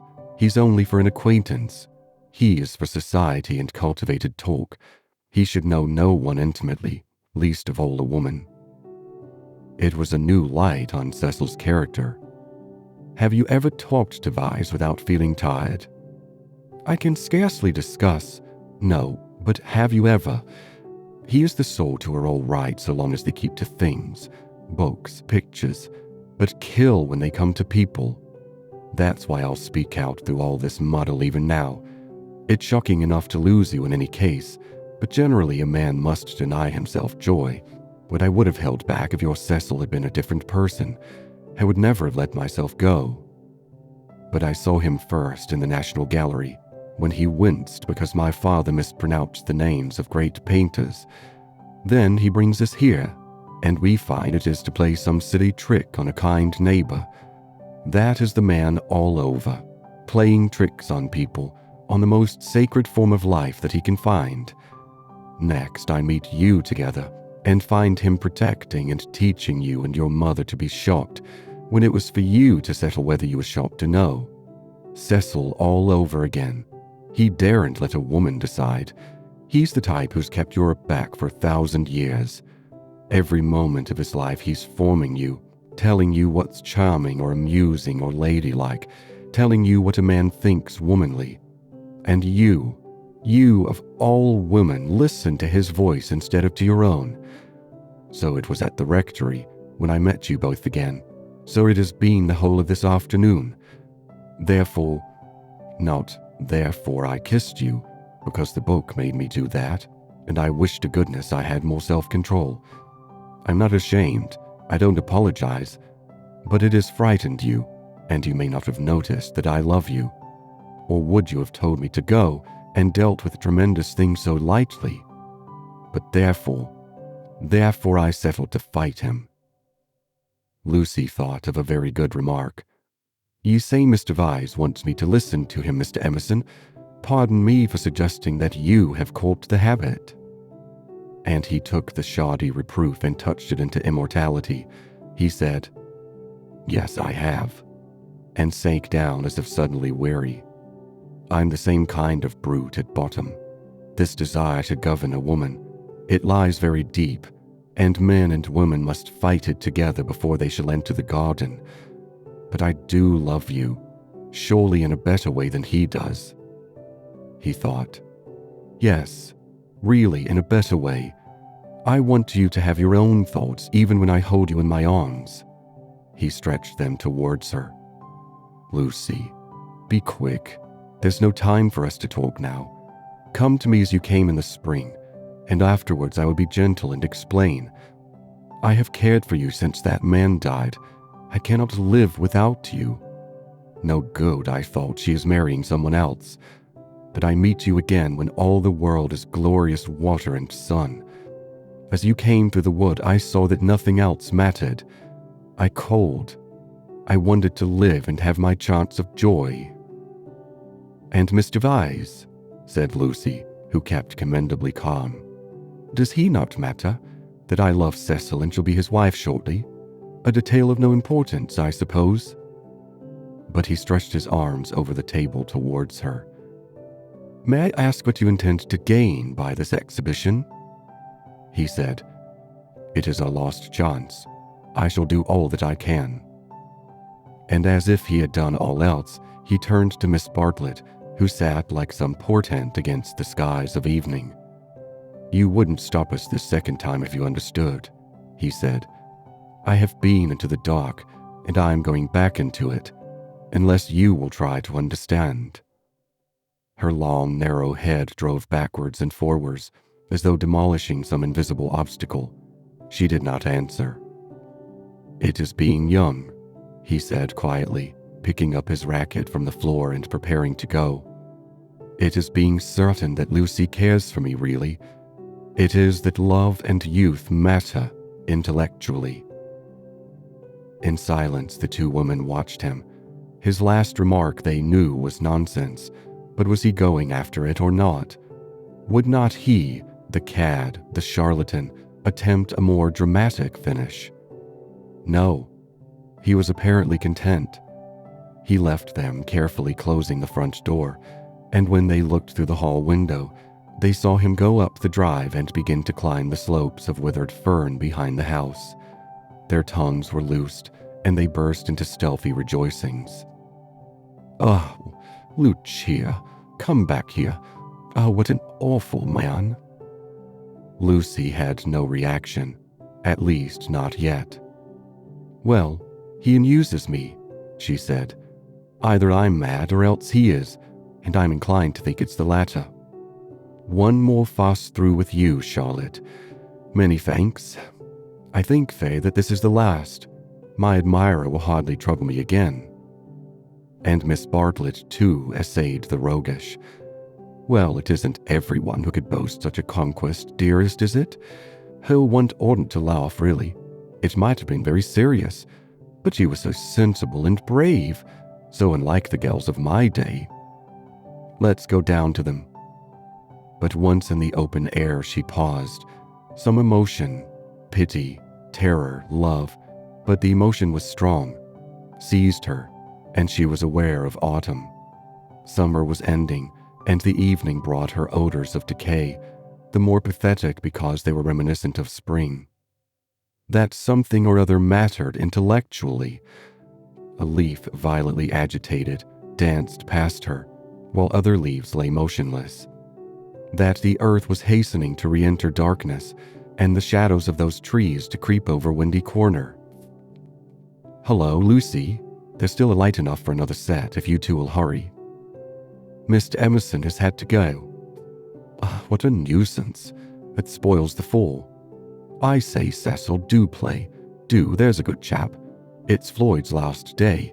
Do play tennis with us just this once." Cecil's voice came. "My dear Freddy, I am no athlete. As you well remarked this very morning, there are some chaps who are no good for anything but books.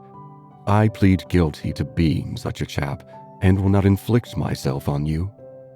The scales fell from Lucy's eyes. How had she stood Cecil for a moment? He was absolutely intolerable, and the same evening she broke her engagement off. End of chapter 16. Chapter 17. Lying to Cecil. He was bewildered. He had nothing to say. He was not even angry, but stood with a glass of whiskey between his hands, trying to think what had led her to such a conclusion. She had chosen the moment before bed, when, in accordance with their bourgeois habit, she always dispensed drinks to the men.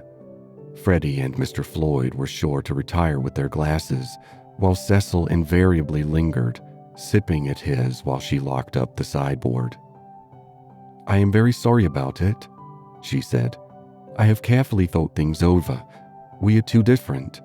I must ask you to release me and try to forget that there ever was such a foolish girl."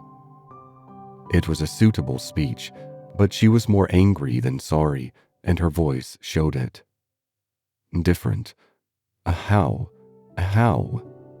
I haven't had a really good education, for one thing, she continued, still on her knees by the sideboard. My Italian trip came too late, and I'm forgetting all that I learnt there. I shall never be able to talk to your friends, or behave as a wife of yours should. I don't understand you. You aren't like yourself. You're tired, Lucy. Tired, she retorted, kindling at once. That is exactly like you. You always think women don't mean what they say. Well, you sound tired, as if something has worried you. What if I do? It doesn't prevent me from realizing the truth. I can't marry you, and you will thank me for saying so someday. You had that bad headache yesterday. All right. For she had exclaimed indignantly, I see it's much more than headaches, but give me a moment's time. He closed his eyes. You must excuse me if I say stupid things, but my brain has gone to pieces. Part of it lives 3 minutes back when I was sure that you loved me, and the other part, I find it difficult. I am likely to say the wrong thing. It struck her that he was not behaving so badly, and her irritation increased. She again desired a struggle, not a discussion. To bring on the crisis, she said. There are days when one sees clearly, and this is one of them. Things must come to a breaking point sometime, and it happens to be today. If you want to know, quite a little thing decided me to speak to you when you wouldn't play tennis with Freddy. I never do play tennis, said Cecil, painfully bewildered. I never could play. I don't understand a word you say. You can play well enough to make up a fool. I thought it abominably selfish of you. No, I can't. Well, never mind the tennis. Why couldn't you have warned me if you felt anything wrong? You talked of our wedding at lunch. At least, you let me talk. I knew you wouldn't understand, said Lucy quite crossly. I might have known there would have been these dreadful explanations. Of course it isn't the tennis. That was only the last straw to all I have been feeling for weeks. Surely it was better not to speak till I felt certain. She developed this position.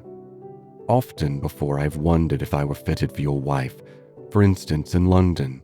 And are you fitted to be my husband? I don't think so. You don't like Freddy, nor my mother. There was always a lot against our engagement, Cecil, but all our relations seemed pleased, and we met so often, and it was no good mentioning it until things came to a point. They have today. I see clearly. I must speak. That's all. I cannot think you are right, said Cecil gently. I cannot tell why, but though all that you say sounds true, I feel that you are not treating me fairly. It's all too horrible. What's the good of a scene? No good, but surely I have a right to hear a little more. He put down his glass and opened the window. From where she knelt, jangling her keys, she could see a slit of darkness, and peering into it, as if it would tell him that little more, his long, thoughtful face. Don't open the window. And you better draw the curtain too. Freddy or anyone might be outside. He obeyed. I really think we'd better go to bed if you don't mind. I should only say things that will make me unhappy afterwards. As you say, it is all too horrible, and it is no good talking. But to Cecil, now that he was about to lose her, she seemed each moment more desirable. He looked at her instead of through her for the first time since they were engaged. From a Leonardo, she had become a living woman, with mysteries and forces of her own, with qualities that even eluded art. His brain recovered from the shock, and in a burst of genuine devotion he cried, "But I love you, and I did think you loved me." I did not, she said. I thought I did at first. I am sorry, and ought to have refused you this last time too. He began to walk up and down the room, and she grew more and more vexed at his dignified behavior. She had counted on his being petty. It would have made things easier for her. By a cruel irony, she was drawing out all that was finest in his disposition. You don't love me, evidently. I dare say you were right not to. But it would hurt a little less if I knew why. Because, a phrase came to her and she accepted it. You are the sort who can't know anyone intimately. A horrified look came into his eyes. I don't mean exactly that, but you will question me, though I beg you not to, and I must say something. It is that, more or less. When we were only acquaintances, you let me be myself, but now you're always protecting me. Her voice swelled. I won't be protected. I will choose for myself what is ladylike and right. To shield me is an insult. Can't I be trusted to face the truth, but I must get it second-hand through you? A woman's place. You despise my mother. I know you do, because she's conventional and bothers over puddings. But oh goodness. She rose to her feet. Conventional, Cecil. You're that. You may understand beautiful things, but you don't know how to use them. And you wrap yourself up in art and books and music, and would try to wrap up me. I won't be stifled, not by the most glorious music, for people are more glorious, and you hide them from me. That's why I break off my engagement. You were all right as long as you kept to things, but when you came to people... She stopped. There was a pause. Then Cecil said with great emotion, It is true. True on the whole, she corrected, full of some vague shame. True, every word. It is a revelation. It is... I. Anyhow, those are my reasons for not being your wife. He repeated, The sort that can know no one intimately. It is true. I fell to pieces the very first day we were engaged. I behaved like a cad to be even to your brother. You are even greater than I thought. She withdrew a step. I'm not going to worry you. You are far too good to me. I shall never forget your insight. And, dear, I only blame you for this. You might have warned me in the early stages, before you felt you wouldn't marry me, and so you've given me a chance to improve. I have never known you till this evening. I have just used you as a peg for my silly notions of what a woman should be. But this evening, you are a different person. New thoughts, even a new voice. What do you mean, a new voice? She asked, seized with an uncontrollable anger. I mean that a new person seems speaking through you, said he. Then she lost her balance. She cried, If you think I'm in love with someone else, you are very much mistaken. Of course I did think that. You are not that kind, Lucy. Oh yes, you do think it. It's your old idea. The idea that has kept you back. I mean the idea that women are always thinking of men. If a girl breaks off her engagement, everyone says, Oh, she had someone else in her mind. She hopes to get someone else. It's disgusting, brutal, as if a girl can't break it off for the sake of freedom. He answered reverently, I may have said that in the past. I shall never say it again. You have taught me better. She began to redden and pretended to examine the windows again. Of course, there is no question of someone else in this, no jilting or any such nauseous stupidity. I beg your pardon most humbly if my words suggested that there was. I only meant that there was a force in you that I hadn't known of up till now. All right, Cecil, that will do. Don't apologize to me. It was my mistake. It is a question between ideals, yours and mine, pure abstract ideals, and yours are the nobler. I was bound up in the old vicious notions, yet all the time you were splendid and new. His voice broke. I must actually thank you for what you have done, for showing me what I really am. Solemnly, I thank you for showing me a true woman. Will you shake hands? Of course I will, said Lucy, twisting up her other hand in the curtains. Good night, Cecil. Goodbye. That's all right. I'm sorry about it. Thank you very much for your gentleness. Let me light your candle, shall I? They went into the hall. Thank you. Good night again. God bless you, Lucy. Goodbye, Cecil. She watched him steal upstairs, while the shadows from the banisters passed over her face like the beat of wings. On the landing he paused, strong in his renunciation, and gave her a look of memorable beauty.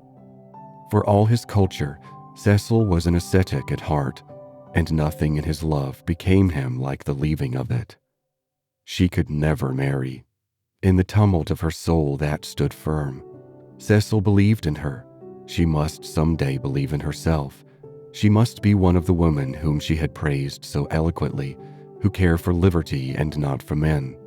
She must forget that George loved her, that George had been thinking through her and gained her this honorable release, that George had gone away into, what was it?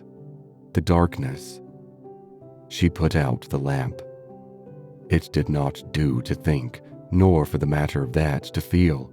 She gave up trying to understand herself and joined the vast armies of the benighted, who follow neither the heart nor the brain and march to their destiny by catchwords. The armies are full of pleasant and pious folk, but they have yielded to the only enemy that matters, the enemy within. They have sinned against passion and truth, and vain will be their strife after virtue. As the years pass, they are censured. Their pleasantry and their piety show cracks. Their wit becomes cynicism, their unselfishness hypocrisy. They feel and produce discomfort wherever they go. They have sinned against Eros and against Pallas Athena, and not by any heavenly intervention, but by the ordinary course of nature. Those allied deities will be avenged. Lucy entered this army when she pretended to George that she did not love him, and pretended to Cecil that she loved no one. The night received her, as it had received Miss Bartlett 30 years before. End of chapter 17. Chapter 18. Lying to Mr. Bebe, Mrs. Honeychurch, Freddy, and the servants. Windy Corner lay, not on the summit of the ridge, but a few hundred feet down the southern slope, at the springing of one of the great buttresses that supported the hill. On either side of it was a shallow ravine filled with ferns and pine trees, and down the ravine on the left ran the highway into the Weald. Whenever Mr. Bebe crossed the ridge and caught sight of these noble dispositions of the earth, and, poised in the middle of them, Windy Corner, he laughed. The situation was so glorious, the house so commonplace, not to say impertinent. The late Mr. Honeychurch had affected the cube because it gave him the most accommodation for his money, and the only addition made by his widow had been a small turret, shaped like a rhinoceros's horn, where she could sit in the wet weather and watch the carts going up and down the road. So impertinent. And yet the house did, for it was the home of people who loved their surroundings honestly. Other houses in the neighborhood had been built by expensive architects. Over others, their inmates had fidgeted sedulously. Yet all these suggested the accidental, the temporary, while Windy Corner seemed as inevitable as an ugliness of nature's own creation. One might laugh at the house, but one never shuddered. Mr. Bebe was bicycling over this Monday afternoon with a little piece of gossip he had heard from the Miss Allens. These admired ladies, since they could not go to Sissy Villa, had changed their plans. They were going to Greece instead. "Since Florence did my poor sister so much good," wrote Miss Catherine, "we do not see why we should not try Athens this winter. Of course, Athens is a plunge, and the doctor has ordered her special digestive bread, but after all, we can take that with us, and it is only getting first into a steamer and then into a train. But is there an English church?" And the letter went on to say, "I do not expect we shall go any farther than Athens, but if you know of a really comfortable pension at Constantinople, we should be so grateful." Lucy would enjoy this letter, and the smile with which Mr. Bebe greeted Windy Corner was partly for her. She would see the fun of it, and some of its beauty, for she must see some beauty. Though she was hopeless about pictures, and though she dressed so unevenly, oh, that cerise frock yesterday at church, she must see some beauty in life, or she could not play the piano as she did.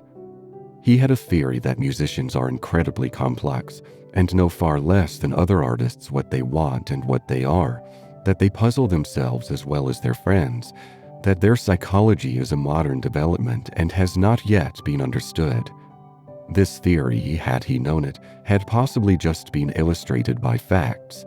Ignorant of the events of yesterday, he was only riding over to get some tea, to see his niece, and to observe whether Miss Honeychurch saw anything beautiful in the desire of two old ladies to visit Athens.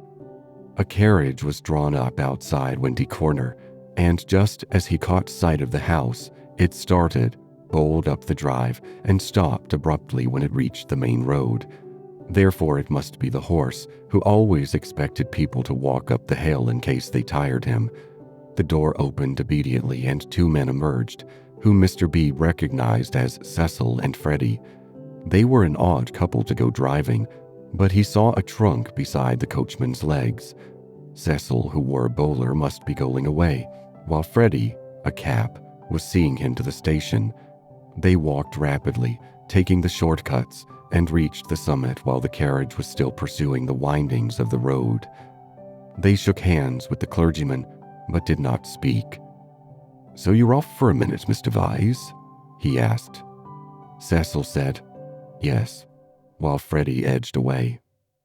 "I was coming to show you this delightful letter from those friends of Miss Honeychurch's." He quoted from it. "Isn't it wonderful? Isn't it romance? Most certainly they will go to Constantinople. They are taken in a snare that cannot fail. They will end by going round the world." Cecil listened civilly and said he was sure that Lucy would be amused and interested.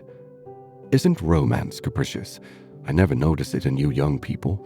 You do nothing but play lawn tennis and say that romance is dead, while the Miss Allens are struggling with all the weapons of propriety against the terrible thing, a really comfortable pension at Constantinople. So they call it out of decency, but in their hearts they want a pension with magic windows opening on the foam of perilous seas and fairylands forlorn. No ordinary view will content the Miss Allens. They want the pension Keats." "I'm awfully sorry to interrupt, Mr. Bebe," said Freddy, "but have you any matches?" "I have," said Cecil, and it did not escape Mr. Bebe's notice that he spoke to the boy more kindly. "You have never met these Miss Allens, have you, Mr. Vyse?" "Never." "Then you don't see the wonder of this Greek visit. I haven't been to Greece myself, and I don't mean to go, and I can't imagine any of my friends going. It is altogether too big for our little lot. Don't you think so? Italy is just about as much as we can manage. Italy is heroic, but Greece is godlike or devilish. I'm not sure which, and in either case absolutely out of our suburban focus. All right, Freddy, I'm not being clever, upon my word I'm not. I took the idea from another fellow. And give me those matches when you've done with them." He lit a cigarette and went on talking to the two young men. "I was saying, if our poor little Cockney lives must have a background, let it be Italian, big enough in all conscience. The ceiling of the Sistine Chapel for me. There the contrast is just as much as I can realize. But not the Parthenon, not the frieze of Phidias at any price. And here comes the Victoria." "You're quite right," said Cecil. "Greece is not for our little lot." And he got in. Freddy followed, nodding to the clergyman, whom he trusted not to be pulling one's leg, really, and before they had gone a dozen yards he jumped out and came running back for Vyse's matchbox, which had not been returned. As he took it, he said, "I'm so glad you only talked about books. Cecil's hard hit. Lucy won't marry him. If you've gone on about her as you did about them, he might have broken down." "But when?" "Late last night. I must go." "Perhaps they won't want me down there." "No, go on. Goodbye." "Thank goodness," exclaimed Mr. Bebe to himself and struck the saddle of his bicycle approvingly. "It is the one foolish thing she ever did. Oh, what a glorious riddance." and after a little thought, he negotiated the slope into Windy Corner, light of heart. The house was again as it ought to be, cut off forever from Cecil's pretentious world. He would find Miss Minnie down the garden. In the drawing room, Lucy was tinkling at a Mozart sonata. He hesitated a moment, but went down the garden as requested. There he found a mournful company.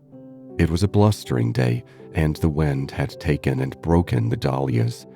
Mrs. Honeychurch, who looked cross, was tying them up, while Miss Bartlett, unsuitably dressed, impeded her with offers of assistance.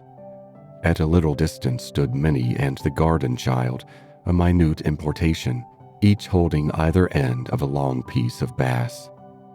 "Oh, how do you do, Mr. Bede? Gracious, what a mess everything is.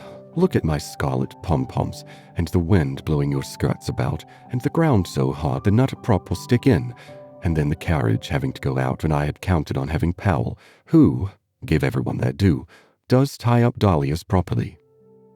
Evidently, Mrs. Honeychurch was shattered. "How do you do?"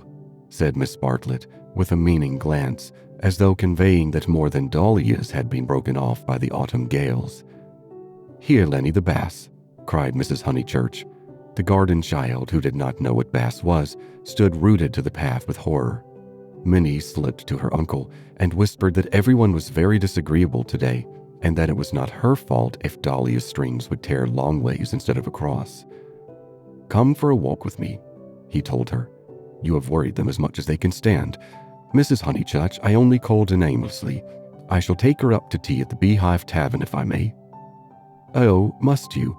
Yes, do. Not the scissors, thank you, Charlotte, when both my hands are full already. I'm perfectly certain that the orange cactus will go before I can get to it." Mr. Bebe, who was an adept at relieving situations, invited Miss Bartlett to accompany them to this mild festivity.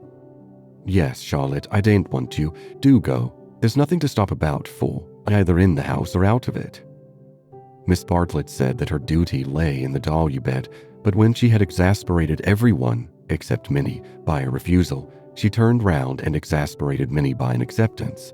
As they walked up the garden, the orange cactus fell, and Mr. Bede's last vision was of the garden child clasping it like a lover, his dark head buried in a wealth of blossom. "It is terrible, this havoc among the flowers," he remarked. "It is always terrible when the promise of months is destroyed in a moment," enunciated Miss Bartlett. "Perhaps we ought to send Miss Honeychurch down to her mother, or will she come with us?" "I think we had better leave Lucy to herself and to her own pursuits." "They're angry with Miss Honeychurch because she was late for breakfast," whispered Minnie. "And Mr. Floyd is gone, and Mr. Vyse is gone, and Freddy won't play with me. In fact, Uncle Arthur, the house is not at all what it was yesterday." "Don't be a prig," said her Uncle Arthur. "Go and put on your boots." He stepped into the drawing room, where Lucy was still attentively pursuing the sonatas of Mozart. She stopped when he entered. "How do you do? Miss Bartlett and Minnie are coming with me to tea at the Beehive. Would you come too?" "I don't think I will. Thank you." "No, I didn't suppose you would care too much." Lucy turned to the piano and struck a few chords. "How delicate those sonatas are," said Mr. Bede, though at the bottom of his heart he thought them silly little things. Lucy passed into Schumann. "Miss Honeychurch." "Yes?" "I met them on the hill. Your brother told me." "Oh, did he?" She sounded annoyed. Mr. Bede felt hurt, for he had thought that she would like him to be told. "I needn't say that it will go no further." "Mother, Charlotte, Cecil, Freddy, you," said Lucy, playing a note for each person who knew, and then playing a sixth note. "If you'll let me say so, I am very glad, and I am certain that you have done the right thing. And so I hoped other people would think, but they don't seem to. I could see that Miss Bartlett thought it unwise. So does Mother. Mother minds dreadfully." "I am very sorry for that," said Mr. Bede with feeling. Mrs. Honeychurch, who hated all changes, did mind, but not nearly as much as her daughter pretended, and only for the minute. It was really a ruse of Lucy's to justify her despondency, a ruse of which she was not herself conscious, for she was marching in the armies of darkness. And Freddy minds. Still, Freddy never hit it off with Vyse much, did he? I gathered that he disliked the engagement, and felt it might separate him from you. Boys are so odd. Many could be heard arguing with Miss Bartlett through the floor. Tea at the Beehive apparently involved a complete change of apparel. Mr. Bede saw that Lucy, very properly, did not wish to discuss her action, so after a sincere expression of sympathy, he said, I have had an absurd letter from Miss Allen. That was really what pulled me over. I thought it might amuse you all. How delightful, said Lucy in a dull voice. For the sake of something to do, he began to read her the letter. After a few words, her eyes grew alert, and soon she interrupted him with, Going abroad? When do they start? Next week, I gather. Did Freddy say whether he was driving straight back? No, he didn't. Because I do hope he won't go gossiping. So she did want to talk about her broken engagement. Always complacent, he put the letter away. But she at once exclaimed in a high voice, Oh, do tell me more about the Miss Allens. How perfectly splendid of them to go abroad. I want them to start from Venice and go in a cargo steamer down the Illyrian coast. She laughed heartily. Oh, delightful. I wish they'd take me. Has Italy filled you with the fever of travel? Perhaps George Emerson is right. He says that Italy is only a euphemism for fate. Oh, not Italy, but Constantinople. I have always longed to go to Constantinople. Constantinople is practically Asia, isn't it? Mr. Bebe reminded her that Constantinople was still unlikely, and that the Miss Allens only aimed at Athens, with Delphi perhaps if the roads are safe. But this made no difference to her enthusiasm. She'd always longed to go to Greece even more, it seemed. He saw to his surprise that she was apparently serious. I didn't realize that you and the Miss Allens were still such friends, after Sissybilla. Oh, that's nothing. I assure you Sissybilla's nothing to me. I would give anything to go with them. Would your mother spare you again so soon? You have scarcely been home 3 months. She must spare me, cried Lucy in growing excitement. I simply must go away. I have to. She ran her fingers hysterically through her hair. Don't you see that I have to go away? I didn't realize at the time, and of course I want to see Constantinople so particularly. You mean that since you've broken off your engagement, you feel, Yes, I knew you would understand. Mr. Bebe did not quite understand. Why could not Miss Honeychurch repose in the bosom of her family? Cecil had evidently taken up the dignified line and was not going to annoy her. Then it struck him that her family itself might be annoying. He hinted this to her, and she accepted the hint eagerly. Yes, of course, to go to Constantinople until they are used to the idea and everything is calmed down. I'm afraid it has been a bothersome business, he said gently. No, not at all. Cecil was very kind indeed. Only, I had better tell you the whole truth, since you have heard a little. It was that he's so masterful. I found that he wouldn't let me go my own way. He would improve me in places where I can't be improved. Cecil won't let a woman decide for herself. In fact, he daren't. Ah, what nonsense I do talk. But that is the kind of thing. It is what I gathered from my own observation of Mr. Vyse. It is what I gather from all that I have known of you. I do sympathize and agree most profoundly. I agree so much that you must let me make one little criticism. Is it worthwhile rushing off to Greece? But I must go somewhere, she cried. I have been worrying all the morning, and here comes the very thing. She struck her knees with clenched fists and repeated, I must. And the time I shall have with Mother, and all the money she spent on me last spring. You all think much too highly of me. I wish you weren't so kind. At this moment, Miss Bartlett entered, and her nervousness increased. I must get away, ever so far. I must know my own mind and where I want to go. Come along. Tea, said Mr. Bebe, and hustled his guests out of the front door. He hustled them so quickly that he forgot his hat. When he returned for it, he heard, to his relief and surprise, the tinkling of a Mozart sonata. "She is playing again," he said to Miss Bartlett. "Lucy can always play," was the acid reply. "One is very thankful that she has such a resource. She is evidently much worried, as of course she ought to be. I know all about it. The marriage was so near that it must have been a hard struggle before she could wind herself up to speak." Miss Bartlett gave a kind of wriggle, and he prepared for a discussion. He had never fathomed Miss Bartlett. As he had put it to himself at Florence, she might yet reveal depths of strangeness, if not of meaning. But she was so unsympathetic that she must be reliable. He assumed that much, and he had no hesitation in discussing Lucy with her. Minnie was fortunately collecting ferns. She opened the discussion with, "We had much better let the matter drop." "I wonder." "It is of the highest importance that there should be no gossip in Summer Street.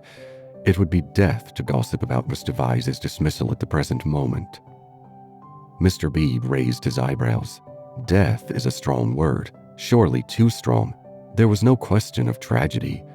He said, "Of course, Miss Honeychurch will make the fact public in her own way and when she chooses. Freddy only told me because he knew she would not mind." "I know," said Miss Bartlett civilly.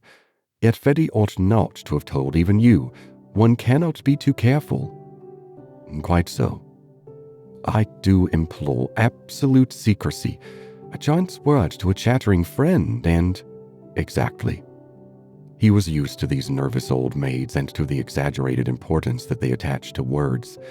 A rector lives in a web of petty secrets and confidences and warnings, and the wiser he is, the less he will regard them. He will change the subject, as did Mr. Bebe, saying cheerfully, "Have you heard from any Bertonlini people lately? I believe you keep up with Miss Lavish. It is odd how we of that pension, who seemed such a fortuitous collection, have been working into one another's lives. 2, 3, 4, 6 of us, no 8, I had forgotten the Emersons, have kept more or less in touch. We really must give the Senora a testimonial." And Miss Bartlett, not favoring the scheme, they walked up the hill in a silence which was only broken by the rector naming some fern. On the summit they paused. The sky had grown wilder since he stood there last hour, giving to the land a tragic greatness that is rare in Surrey. Gray clouds were charging across tissues of white, which stretched and shredded and tore slowly, until through their final layers there gleamed a hint of the disappearing blue. Summer was retreating. The wind roared, the trees groaned, yet the noise seemed insufficient for those vast operations in heaven. The weather was breaking up, breaking, broken, and it is a sense of the fit rather than of the supernatural that equips such crises with the salvos of angelic artillery. Mr. Bebe's eyes rested on Windy Corner, where Lucy sat, practicing Mozart. No smile came to his lips, and changing the subject again, he said, "We shan't have rain, but we shall have darkness, so let us hurry on. The darkness last night was appalling." They reached the Beehive Tavern at about 5 o'clock. That amiable hostelry possesses a veranda in which the young and the unwise do dearly love to sit, while guests of more mature years seek a pleasant sanded room and have tea at a table comfortably. Mr. Bebe saw that Miss Bartlett would be cold if she sat out, and that Minnie would be dull if she sat in, so he proposed a division of forces. They would hand the child her food through the window. Thus he was incidentally enabled to discuss the fortunes of Lucy. "I've been thinking, Miss Bartlett," he said, "and unless you very much object, I would like to reopen that discussion." She bowed. "Nothing about the past. I know little and care less about that. I'm absolutely certain that it is to your cousin's credit. She has acted loftily and rightly, and it is like her gentle modesty to say that we think too highly of her. But the future. Seriously, what do you think of this Greek plan?" He pulled out the letter again. "I don't know whether you overheard, but she wants to join the Miss Allens in their mad career. It's all... I can't explain. It's wrong." Miss Bartlett read the letter in silence, laid it down, seemed to hesitate, and then read it again. "I can't see the point of it myself." To his astonishment, she replied, "There I cannot agree with you. In it I spy Lucy's salvation." "Really? Now, why?" "She wanted to leave Windy Corner." "I know, but it seems so odd, so unlike her, so, I was going to say selfish." "It is natural, surely, after such painful scenes, that she should desire a change." Here apparently was one of those points that the male intellect misses. Mr. Bebe exclaimed, "So she says herself, and since another lady agrees with her, I must own that I am partially convinced. Perhaps she must have a change. I have no sisters, and I don't understand these things. But why need she go as far as Greece?"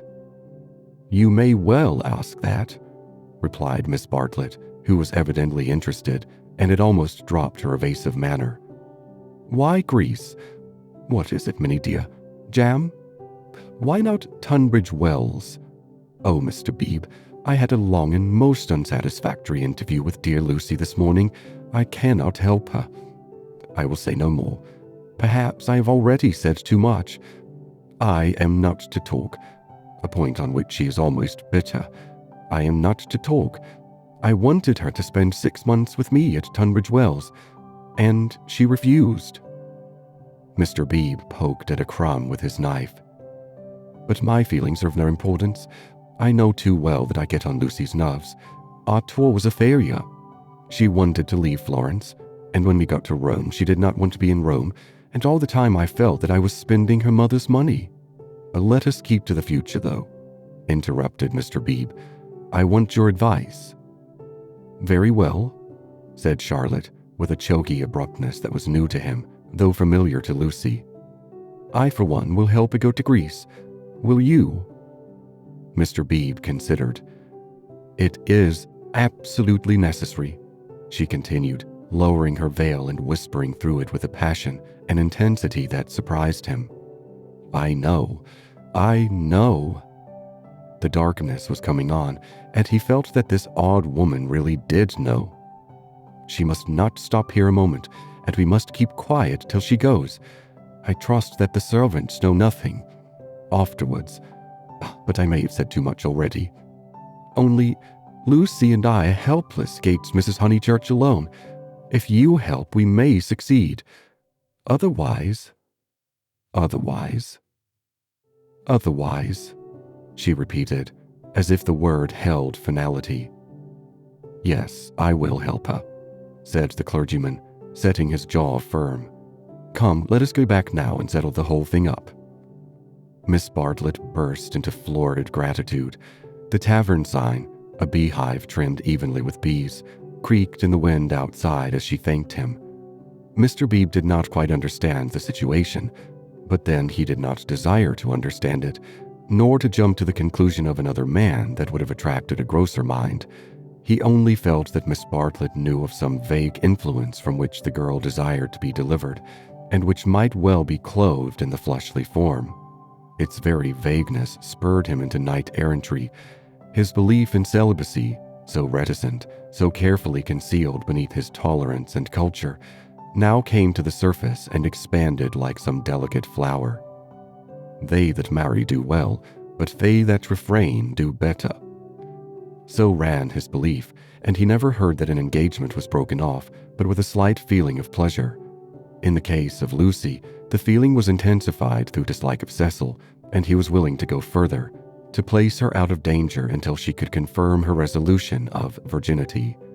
The feeling was very subtle and quite undogmatic, and he never imparted it to any other of the characters in this entanglement. Yet it existed, and it alone explains his action subsequently, and his influence on the action of others. The compact that he made with Miss Bartlett in the tavern was to help not only Lucy, but religion also. They hurried home through a world of black and gray. He conversed on indifferent topics: the Emersons' need of a housekeeper, servants, Italian servants, novels about Italy, novels with a purpose. Could literature influence life? windy corner glimmered.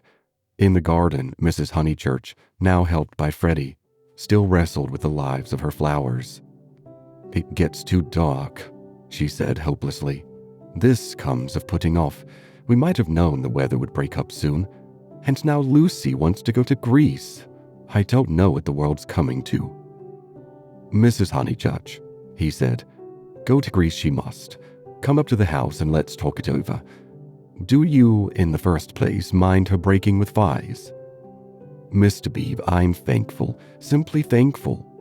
"So am I," said Freddy. "Good. Now come up to the house." They conferred in the dining room for half an hour. Lucy would never have carried the Greek scheme alone. It was expensive and dramatic, both qualities that her mother loathed.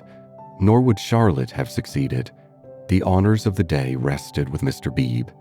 By his tact and common sense, and by his influence as a clergyman, for a clergyman who was not a fool influenced Mrs. Honeychurch greatly, he bent her to their purpose. "I don't see why Greece is necessary," she said, "but as you do, I suppose it is all right. It must be something I can't understand. Lucy, let's tell her. Lucy." "She is playing the piano," Mr. Bede said. He opened the door and heard the words of a song. "Look not thou on beauty's charming." I didn't know that Miss Honeychurch sang too. "Sit thou still when kings are arming. Taste not when the wine cup glistens." It's a song that Cecil gave her. How odd girls are. "What's that?" called Lucy, stopping short. "All right, dear," said Mrs. Honeychurch kindly. She went into the drawing room and Mr. Bebe heard her kiss Lucy and say, "I am sorry I was so cross about Greece, but it came on the top of the dahlias." Rather a hard voice said, "Thank you, Mother. That doesn't matter a bit." "And you were right, too. Greece will be all right. You can go if the Miss Allens will have you." "Oh, splendid. Oh, thank you." Mr. Bebe followed. Lucy still sat at the piano with her hands over the keys. She was glad, but he had expected greater gladness. Her mother bent over her. Freddy, to whom she had been singing, reclined on the floor with his head against her and an unlit pipe between his lips. Oddly enough, the group was beautiful. Mr. Bebe, who loved the art of the past, was reminded of a favorite theme, the Santa Conversazione, in which people who care for one another are painted chatting together about noble things, a theme neither sensual nor sensational, and therefore ignored by the art of today. Why should Lucy want either to marry or travel when she had such friends at home? "Taste not when the wine cup glistens, speak not when the people listens," she continued. "Is Mr. Bede? Mr. Bede knows my rude ways." "It's a beautiful song and a wise one," said he. "Go on." "It isn't very good," she said listlessly. "I forget why. Harmony is something." "I suspected it was unscholarly. It's so beautiful." "The tune's right enough," said Freddy, "but the words are rotten. Why throw up the sponge?" "How stupidly you talk," said his sister. The Santa Conversazione was broken up. After all, there was no reason that Lucy should talk about Greece or thank him for persuading her mother, so he said goodbye. Freddy lit his bicycle lamp for him in the porch, and with his usual felicity of phrase said, "This has been a day and a half." "Stop thine ear against the singer." "Wait a minute, she's finishing." "From the red gold keep thy finger. Vacant heart and hand and eye, easy live and quiet die." "I love weather like this," said Freddy. Mr. Bebe passed into it. The two main facts were clear. She had behaved splendidly, and he had helped her. He could not expect to master the details of so big a change in a girl's life. If here and there he was dissatisfied or puzzled, he must acquiesce. She was choosing the better part. Vacant heart and hand and eye. Perhaps the song stated the better part rather too strongly. He half fancied that the soaring accompaniment, which he did not lose in the shout of the gale, really agreed with Freddy, and was gently criticizing the words that it adorned. Vacant heart and hand and eye, easy live and quiet die. However, for the fourth time, Windy Corner lay poised below him, now as a beacon in the roaring tides of darkness. End of chapter 18. Chapter 19. Lying to Mr. Emerson. The Miss Allens were found in their beloved Temperance Hotel near Bloomsbury, a clean, airless establishment much patronized by provincial England. They always perched there before crossing the great seas, and for a week or two would fidget gently over clothes, guidebooks, Mackintosh squares, digestive bread, and other continental necessities.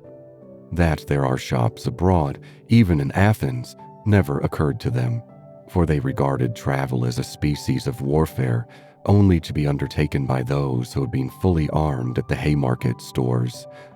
Miss Honeychurch, they trusted, would equip herself duly. Quinine could now be obtained in tabloids. Paper soap was a great help towards freshening up one's face in the train. Lucy promised, a little depressed. But of course you know all about these things, and you have Mr. Vyse to help you. A gentleman is such a standby. Mrs. Honeychurch, who had come up to town with her daughter, began to drum nervously upon her card case. "We think it so good of Mr. Vyse to spare you," Miss Catherine continued. "It is not every young man who would be so unselfish, but perhaps he will come out and join you later on." "Or does his work keep him in London?" said Miss Teresa, the more acute and less kindly of the two sisters. "However, we shall see him when he sees you off. I do so long to see him." "No one will see Lucy off," interposed Mrs. Honeychurch. "She doesn't like it." "No, I hate seeings off," said Lucy. "Really? How funny.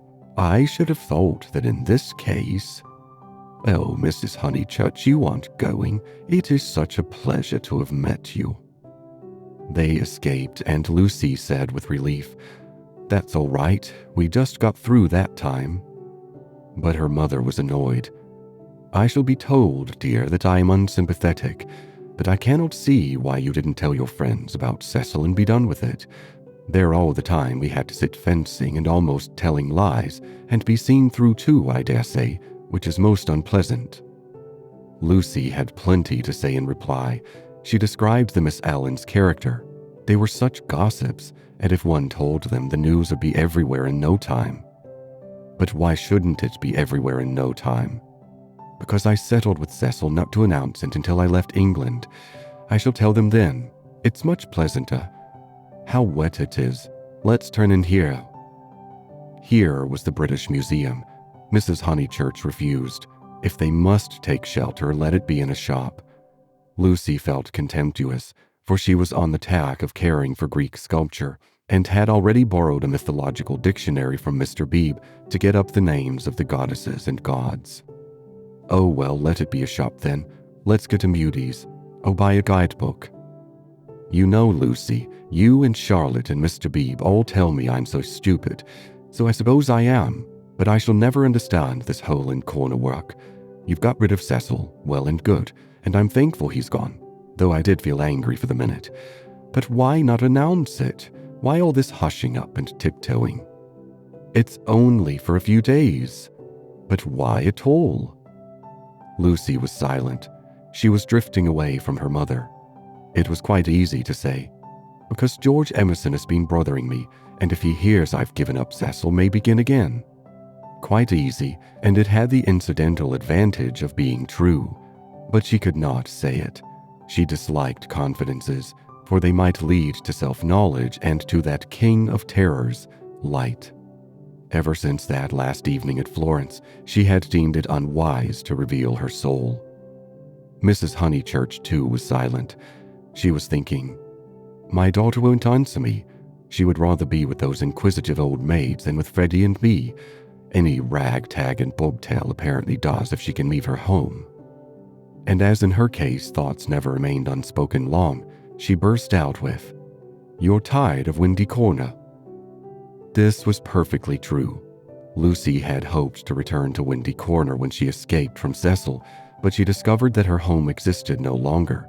It might exist for Freddy, who still lived and thought straight, but not for one who had deliberately warped the brain. She did not acknowledge that her brain was warped, for the brain itself must assist in that acknowledgement, and she was disordering the very instruments of life. She only felt, "I do not love George. I broke off my engagement because I did not love George. I must go to Greece because I do not love George. It is more important that I should look up gods in the dictionary than that I should help my mother. Everyone else is behaving very badly." She only felt irritable and petulant and anxious to do what she was not expected to do, and in this spirit she proceeded with the conversation. "Oh, Mother, what rubbish you talk. Of course I'm not tired of Windy Corner." "Then why not say so at once, instead of considering half an hour first?" She laughed faintly. "Half a minute would be nearer. Perhaps you would like to stay away from your home altogether?" "Hush, Mother, people will hear you." For they had entered Muty's. She bought Beadeker and then continued, "Of course I want to live at home, but as we are talking about it, I may as well say that I shall want to be away in the future more than I have been. You see, I come into my money next year." Tears came into her mother's eyes. Driven by nameless bewilderment, by what is in older people termed eccentricity, Lucy determined to make the point clear. "I've seen the world so little. I felt so out of things in Italy. I have seen so little of life. One ought to come up to London more. Not a cheap ticket like today, but to stop. I might even share a flat for a little with some other girl." "And mess with typewriters and latchkeys," exploded Mrs. Honeychurch, "and agitate and scream and be carried off kicking by the police, and call it a mission when no one wants you, and call it duty when it means that you can't stand your own home, and call it work when thousands of men are starving with the competition as it is, and then to prepare yourself find 2 doddering old ladies and go abroad with them." "I want more independence," said Lucy lamely. She knew that she wanted something, and independence is a useful cry. We can always say that we have not got it. She tried to remember her emotions in Florence. Those had been sincere and passionate, and had suggested beauty rather than short skirts and latchkeys, but independence was certainly her cue. "Very well, take your independence and be gone. Rush up and down and round the world, and come back as thin as a lath with the bad food. Despise the house that your father built and the garden that he planted, and idea of you, and then share a flat with another girl." Lucy screwed up her mouth and said, "Perhaps I spoke hastily." "Oh, goodness," her mother flashed. "How you do remind me of Charlotte Bartlett." "Charlotte?" flashed Lucy in her turn, pierced at last by a vivid pain. "More every moment." "I don't know what you mean, Mother. Charlotte and I are not the least alike." "Well, I see the likeness. The same eternal worrying, the same taking back of words. You and Charlotte trying to divide 2 apples among 3 people last night might be sisters." "What rubbish. And if you dislike Charlotte so, it's rather a pity you asked her to stop. I warned you about her. I begged you, implored you not to, but of course I was not listened to." "There you go." "I beg your pardon." "Charlotte again, my dear. That's all. Her very words." Lucy clenched her teeth. "My point is that you oughtn't to have asked Charlotte to stop. I wish you would keep to the point." And the conversation dies off into a wrangle. She and her mother shopped in silence, spoke little in the train, little again in the carriage, which met them at the Dorking station. It had poured all day, and as they ascended through the deep Surrey lanes, showers of water fell from the overhanging beech trees and rattled on the hood. Lucy complained that the hood was stuffy. Leaning forward, she looked out into the steaming dusk and watched the carriage lamp pass like a searchlight over mud and leaves and reveal nothing beautiful. "The crush when Charlotte gets in will be abominable," she remarked, for they were to pick up Miss Bartlett at Summer Street, where she had been dropped as the carriage went down, to pay a call on Mr. Beebe's old mother. "We shall have to sit 3 aside, because the trees drop, and yet it isn't raining. Oh, for a little air." Then she listened to the horse's hoofs. He has not told. He has not told." That melody was blurred by the soft road. "Can't we have the hood down?" she demanded, and her mother, with sudden tenderness, said, "Very well, old lady, stop the horse." And the horse was stopped, and Lucy and Powell wrestled with the hood and squirted water down Mrs. Honeychurch's neck. But now that the hood was down, she did see something that she would have missed. There were no lights in the windows of Sissy Villa, and round the garden gate she fancied she saw a padlock. "Is that house to let again, Powell?" she called. "Yes, miss," he replied. "Have they gone?" "It's too far out to town for the young gentleman, and his father's rheumatism has come on, so he can't stop on alone, so they are trying to let furnished," was the answer. "They have gone then?" "Yes, miss, they've gone." Lucy sank back. The carriage stopped at the rectory. She got out to call for Miss Bartlett. So the Emersons had gone, and all this bother about Greece had been unnecessary. Waste. That word seemed to sum up the whole of life. Wasted plans, wasted money, wasted love, and she had wounded her mother. Was it possible that she had muddled things away? Quite possible. Other people had. When the maid opened the door, she was unable to speak and stared stupidly into the hall.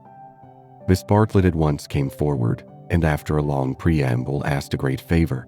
Might she go to church? Mr. Bebe and his mother had already gone, but she had refused to start until she had obtained her hostess's full sanction, for it would mean keeping the horse waiting a good 10 minutes more. "Certainly," said the hostess wearily. "I forgot it was Friday. Let's all go. Powell can go round to the stables." "Lucy, dearest." "No church for me, thank you." A sigh, and they departed. The church was invisible, but up in the darkness to the left there was a hint of color. This was a stained window, through which some feeble light was shining, and when the door opened, Lucy heard Mr. Bebe's voice running through the litany to a minute congregation. Even their church, built upon the slope of the hill so artfully, with its beautiful raised transept and its spire of silvery shingle, even their church had lost its charm, and a thing one never talked about, religion, was fading like all the other things. She followed the maid into the rectory. Would she object to sitting in Mr. Bebe's study? There was only that one fire. She would not object. Someone was there already, for Lucy heard the words, "A lady to wait, sir." Old Mr. Emerson was sitting by the fire, with his foot upon a gout stool. "Oh, Miss Honeychurch, that you should come," he quavered, and Lucy saw an alteration in him since last Sunday. Not a word would come to her lips. George she had faced and could have faced again, but she had forgotten how to treat his father. "Miss Honeychurch, we are so sorry. George is so sorry. He thought he had right to try. I cannot blame my boy, and yet I wish he had told me first. He ought not to have tried. I knew nothing about it at all. If only she could remember how to behave." He held up his hand. "But you must not scold him." Lucy turned her back and began to look at Mr. Bebe's books. "I taught him," he quavered, "to trust in love. I said, when love comes, that is reality. I said, passion does not blind. No, passion is sanity, and the woman you love, she is the only person who will ever really understand." He sighed. "True, everlastingly true, though my day is over and though there is the result. Poor boy, he is so sorry. He said that he knew it was madness when you brought your cousin in, that whatever you felt you did not mean. Yet," his voice gathered strength, he spoke out to make certain, "Miss Honeychurch, do you remember Italy?" Lucy selected a book, a volume of Old Testament commentaries. Holding it up to her eyes, she said, "I have no wish to discuss Italy or any subject connected with your son. But do you remember it? He has misbehaved himself from the first. I only was told that he loved you last Sunday. I never could judge behavior. I suppose he has." Feeling a little steadier, she put the book back and turned round to him. His face was drooping and swollen, but his eyes, though they were sunken deep, gleamed with a child's courage. Why, he has behaved abominably, she said. I am glad he is sorry. Do you know what he did? Not abominably, was the gentle correction. He only tried what he should not have tried. You have all you want, Miss Honeychurch. You are going to marry the man you love. Do not go out of George's life saying he is abominable.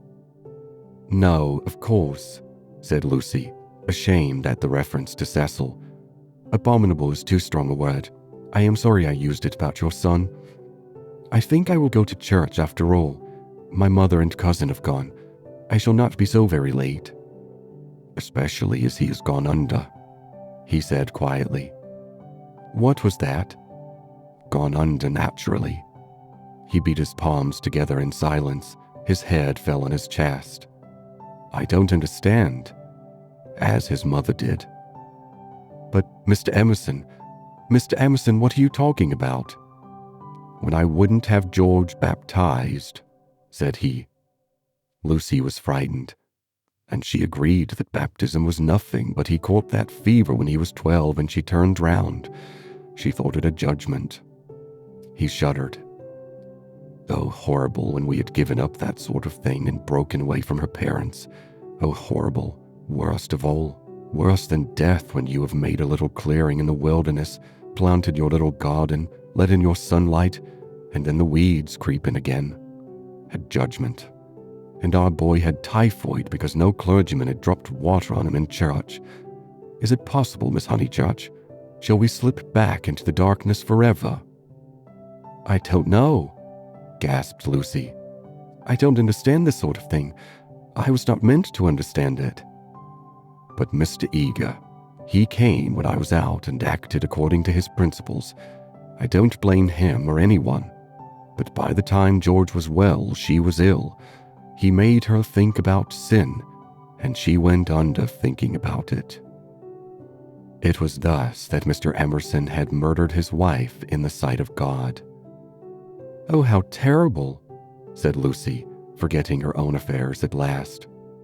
He was not baptized, said the old man. I did hold firm. But he looked with unwavering eyes at the rows of books, as if, at what cost, he had won a victory over them. My boy shall go back to the earth untouched. She asked whether young Mr. Emerson was ill. Oh, last Sunday. He started into the present. George last Sunday. No, not ill, just gone under. He is never ill. But he is his mother's son. Her eyes were his, and she had that forehead that I think so beautiful, and he will not think it worthwhile to live. It was always touch and go. He will live, but he will not think it worthwhile to live. He will never think anything worthwhile. You remember that church at Florence? Lucy did remember, and how she had suggested that George should collect postage stamps. After you left Florence. Horrible. Then we take the house here and he goes bathing with your brother and became better. You saw him bathing. I am so sorry, but it is no good discussing this affair. I am really deeply sorry about it. Then there came something about a novel. I didn't follow it all. I had to hear so much and he minded telling me. He finds me too old. Ah, well, one must have failures. George comes down tomorrow and takes me up to his London rooms. He can't bear to be about here, and I must be where he is. Mr. Emerson, cried the girl, don't leave, at least not on my account. I am going to Greece. Don't leave your comfortable house. It was the first time her voice had been kind, and he smiled. How good everyone is. And look at Mr. Bebe housing me. Came over this morning and heard I was going. Here I am so comfortable with a fire. Yes, but you won't go back to London. It's absurd. I must be with George. I must make him care to live. And down here he can't. He says the thought of seeing you and of hearing about you. I'm not justifying him. I'm only saying what has happened. Oh, Mr. Emerson. She took hold of his hand. You mustn't. I've been bother enough to the world by now. I can't have you moving out of your house when you like it, and perhaps losing money through it, all on my account. You must stop. I am going to Greece. All the way to Greece? Her manner altered. To Greece? Say you must stop. You won't talk about this business, I know. I can trust you both. Certainly you can. We either have you in our lives or leave you to the life that you have chosen. I shouldn't want... I suppose Mr. Vyse is very angry with George. No, it was wrong of George to try. We have pushed our beliefs too far. I fancy that we deserve sorrow. She looked at the books again. Black, brown, and that acrid theological blue. They surrounded the visitors on every side. They were piled on the tables.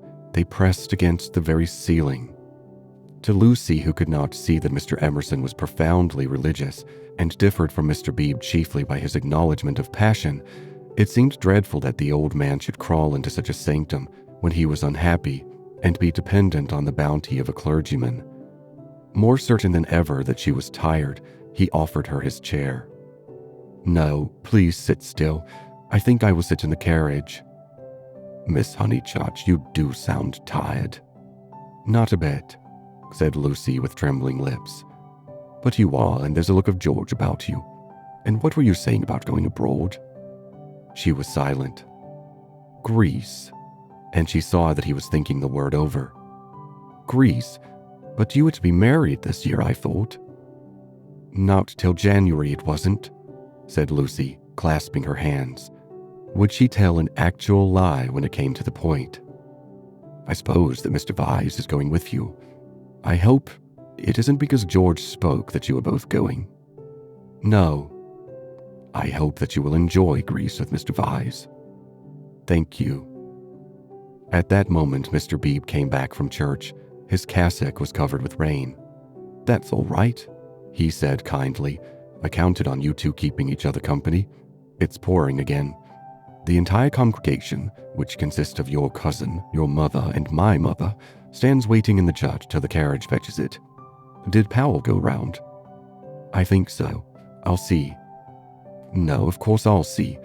How are the Miss Allens? Very well, thank you. Did you tell Mr. Emerson about Greece? I did. Don't you think it very plucky of her, Mr. Emerson, to undertake the two Miss Allens? Now, Miss Honeychurch, go back, keep warm. I think 3 is such a courageous number to go traveling. And he hurried off to the stables. He is not going, she said hoarsely. I made a slip. Mr. Vyse does stop behind at England.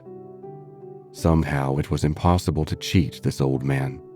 To George, to Cecil, she would have lied again. But he seemed so near the end of things, so dignified in his approach to the golf, of which he gave one account, and the books that surrounded him another, so mild to the rough paths that he had traversed, that the true chivalry, not the worn-out chivalry of sex, but the true chivalry that all the young may show to all the old, awoke in her, and at whatever risk, she told him that Cecil was not her companion to Greece, and she spoke so seriously that the risk became a certainty, and he, lifting his eyes, said, You were leaving him? You were leaving the man you love? I had to. Why, Miss Honeychurch? Why? Terror came over her, and she lied again. She made the long, convincing speech that she had made to Mr. Bebe and intended to make to the world when she announced that her engagement was no more. He heard her in silence and then said, My dear, I am worried about you. It seems to me, dreamily, she was not alarmed, that you were in a muddle. She shook her head. Take an old man's word, there's nothing worse than a muddle in all the world. It is easy to face death and fate and the things that sound so dreadful. It is on my muddles that I look back with horror, on the things that I might have avoided. We can help one another but little. I used to think I could teach young people the whole of life, but I know better now, and all my teaching of George has come down to this: beware of muddles. Do you remember in that church when you pretended to be annoyed with me and what? Do you remember before when you refused the room with a view? Those were muddles, little but ominous, and I am fearing that you are in one now. She was silent. Do trust me, Miss Honeychurch. Though life is very glorious, it is difficult. She was still silent. Life, wrote a friend of mine, is a public performance on the violin in which you must learn the instrument as you go along. I think he puts it well. Man has to pick up the use of his functions as he goes along, especially the function of love." Then he burst out excitedly. "That's it. That's what I mean. You love George." And after his long preamble, the 3 words burst against Lucy like waves from the open sea. "But you do," he went on, not waiting for contradiction. "You love the boy body and soul, plainly, directly, as he loves you, and no other word expresses it. You won't marry the other man for his sake." "How dare you?" gasped Lucy, with the roaring of waters in her ears. "Oh, how like a man. I mean to suppose that a woman is always thinking about a man." "But you are." She summoned physical disgust. "You're shocked, but I mean to shock you. It's the only hope at times. I can reach you no other way. You must marry or your life will be wasted. You have gone too far to retreat. I have no time for the tenderness and the comradeship and the poetry and the things that really matter and for which you marry. I know that with George you will find them and that you love him. Then be his wife. He is already part of you. Though you fly to Greece and never see him again or forget his very name, George will work in your thoughts till you die. It isn't possible to love and to part. You will wish that it was. You can transmute love, ignore it, muddle it, but you can never pull it out of you. I know by experience that the poets are right. Love is eternal." Lucy began to cry with anger, and though her anger passed away soon, her tears remained.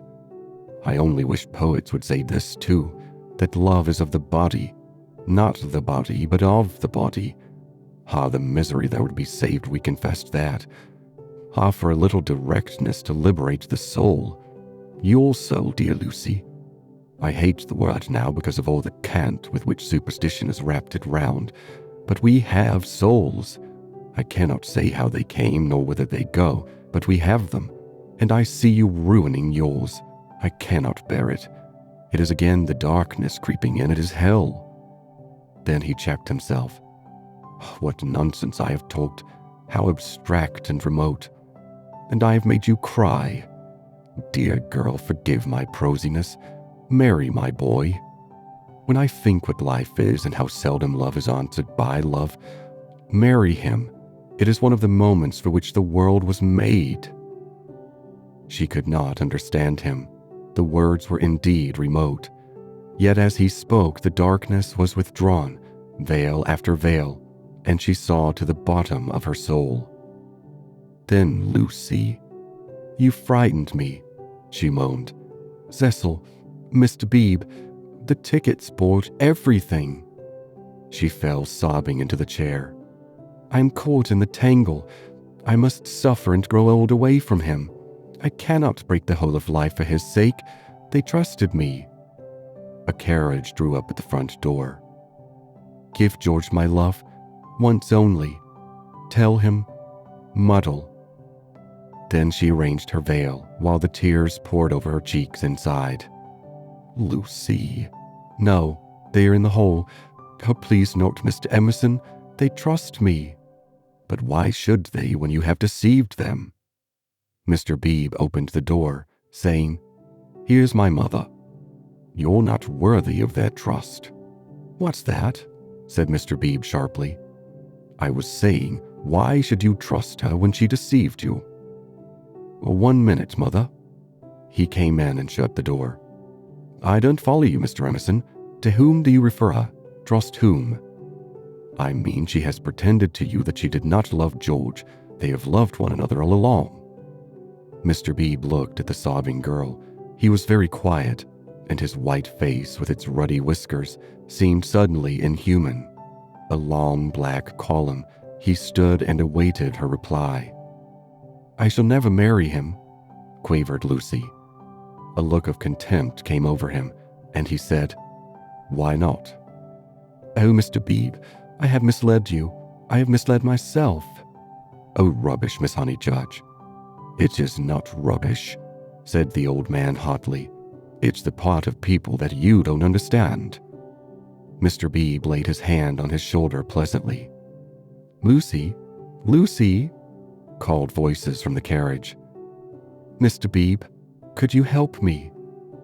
He looked amazed at the request and said in a low, stern voice, "I am more grieved than I can possibly express. It is lamentable, incredible. What is wrong with the boy?" fired up the other again. "Nothing, Mr. Emerson, except that he no longer interests me. Nari George, Miss Honeychurch. He will do admirably." He walked out and left them. They heard him guiding his mother upstairs. "Lucy," the voices called.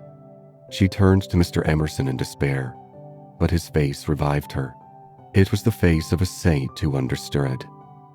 "Now it is all dark. Now beauty and passion seem never to existed. I know. But remember the mountains over Florence and the view.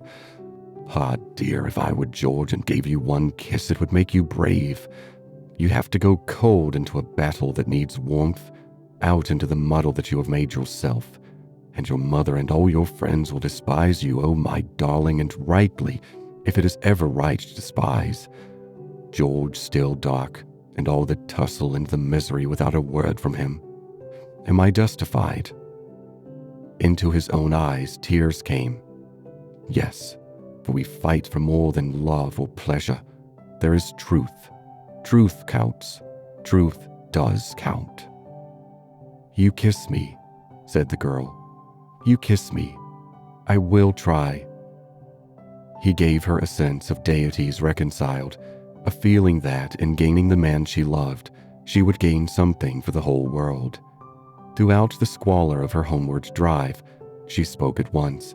His salutation remained. He had robbed the body of its taint, the world's taunts of their sting. He had shown her the holiness of direct desire. She never exactly understood, she would say in after years, how he managed to strengthen her. It was as if he had made her see the whole of everything at once. End of chapter 19.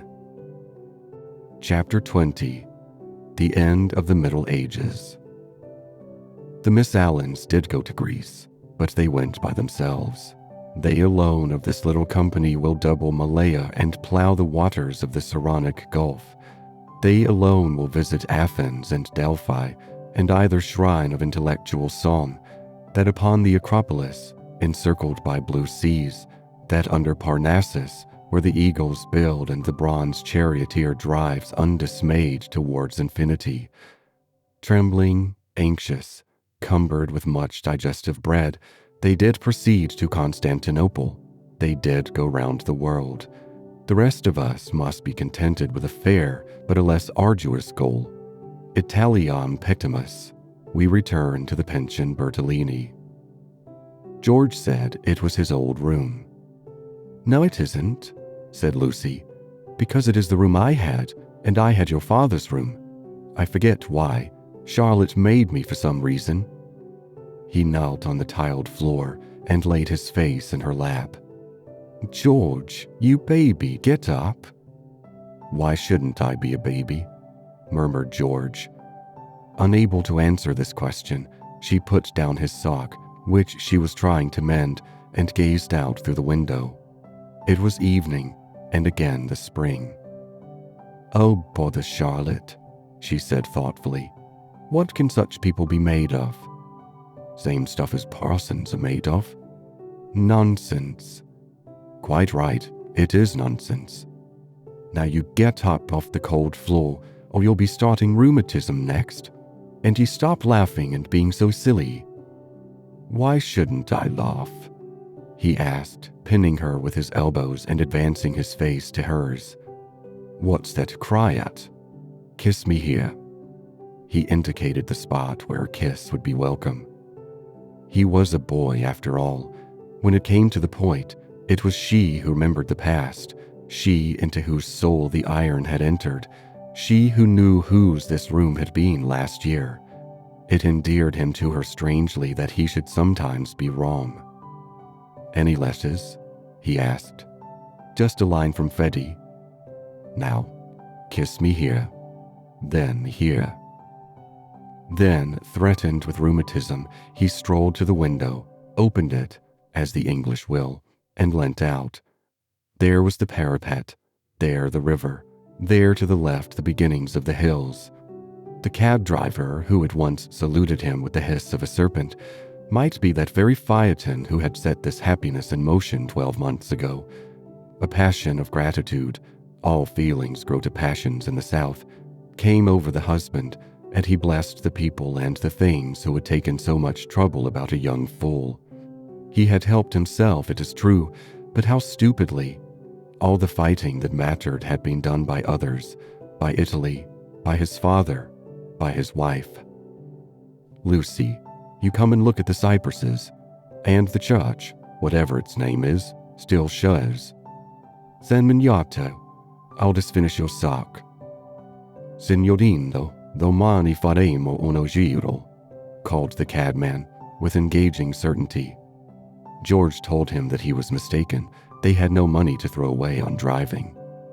And the people who had not meant to help, the Miss Lavishes, the Cecils, the Miss Bartletts, ever prone to magnify fate, George counted up the forces that had swept him into this contentment. Anything good in Freddy's letter? Not yet. His own content was absolute, but hers held bitterness. The Honeychurches had not forgiven them. They were disgusted at her past hypocrisy. She had alienated Windy Corner, perhaps forever. What does he say? Silly boy. He thinks he's being dignified. He knew he should go off in the spring. He has known it for 6 months, that if Mother wouldn't give her consent, we should take the thing into our own hands. They had fair warning, and now he calls it an elopement. Ridiculous boy. Signorino, domani faremo uno giro. But it will all come right in the end. He has to build us both up from the beginning again. I wish, though, that Cecil had not turned so cynical about women.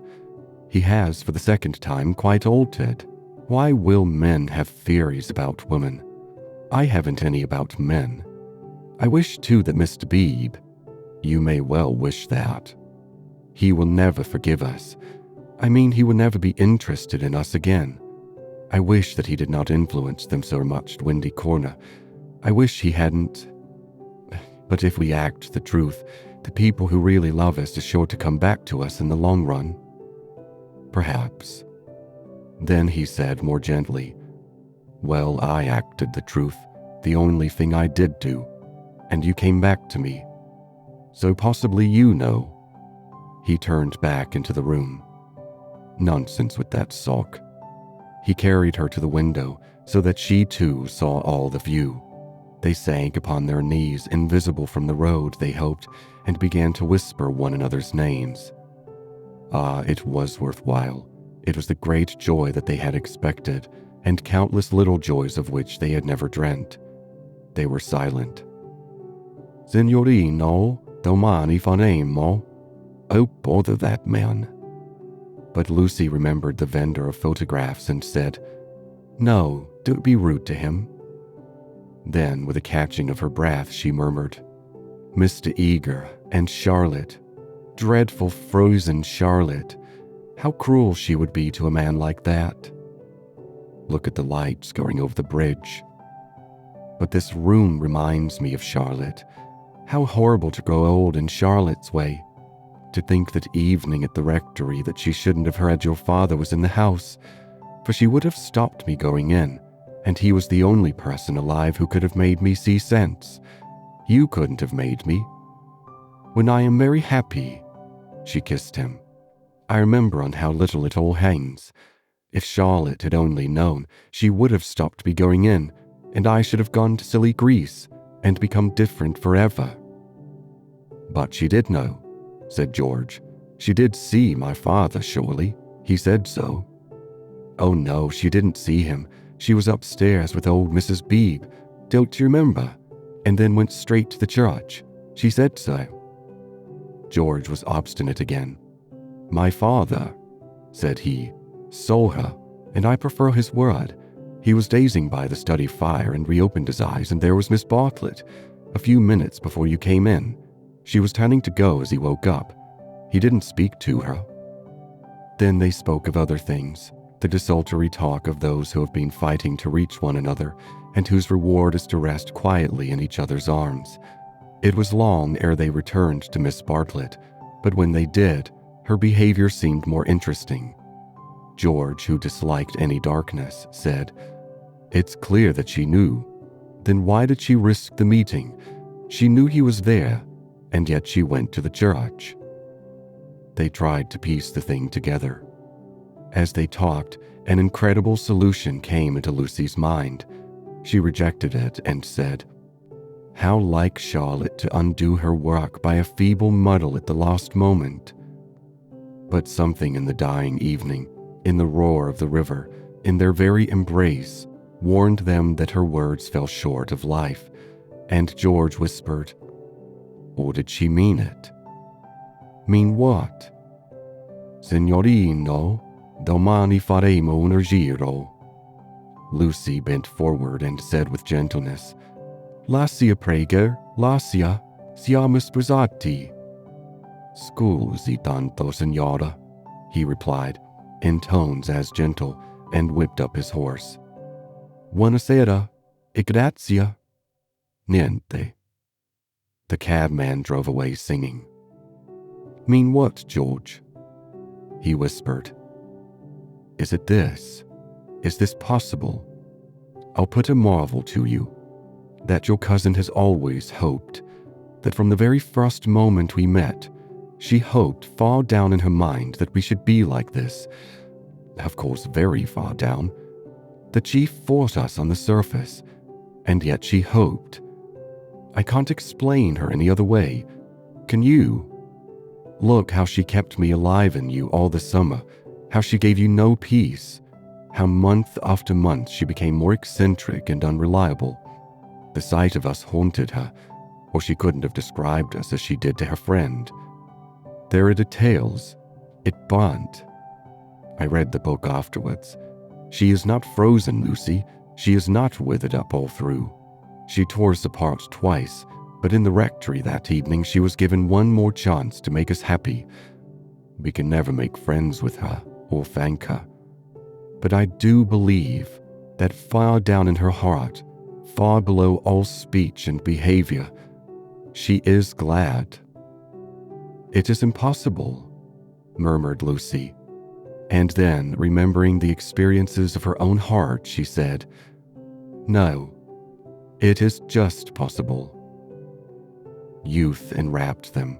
The song of fight and announced passion requited, love attained. But they were conscious of a love more mysterious than this. The song died away. They heard the river, bearing down the snows of winter into the Mediterranean. End of chapter 20. End of A Room with a View by E.M. Forster. Thank you for being cozy and listening to Southern Cadence. Remember to subscribe to get notified and listen to our other stories.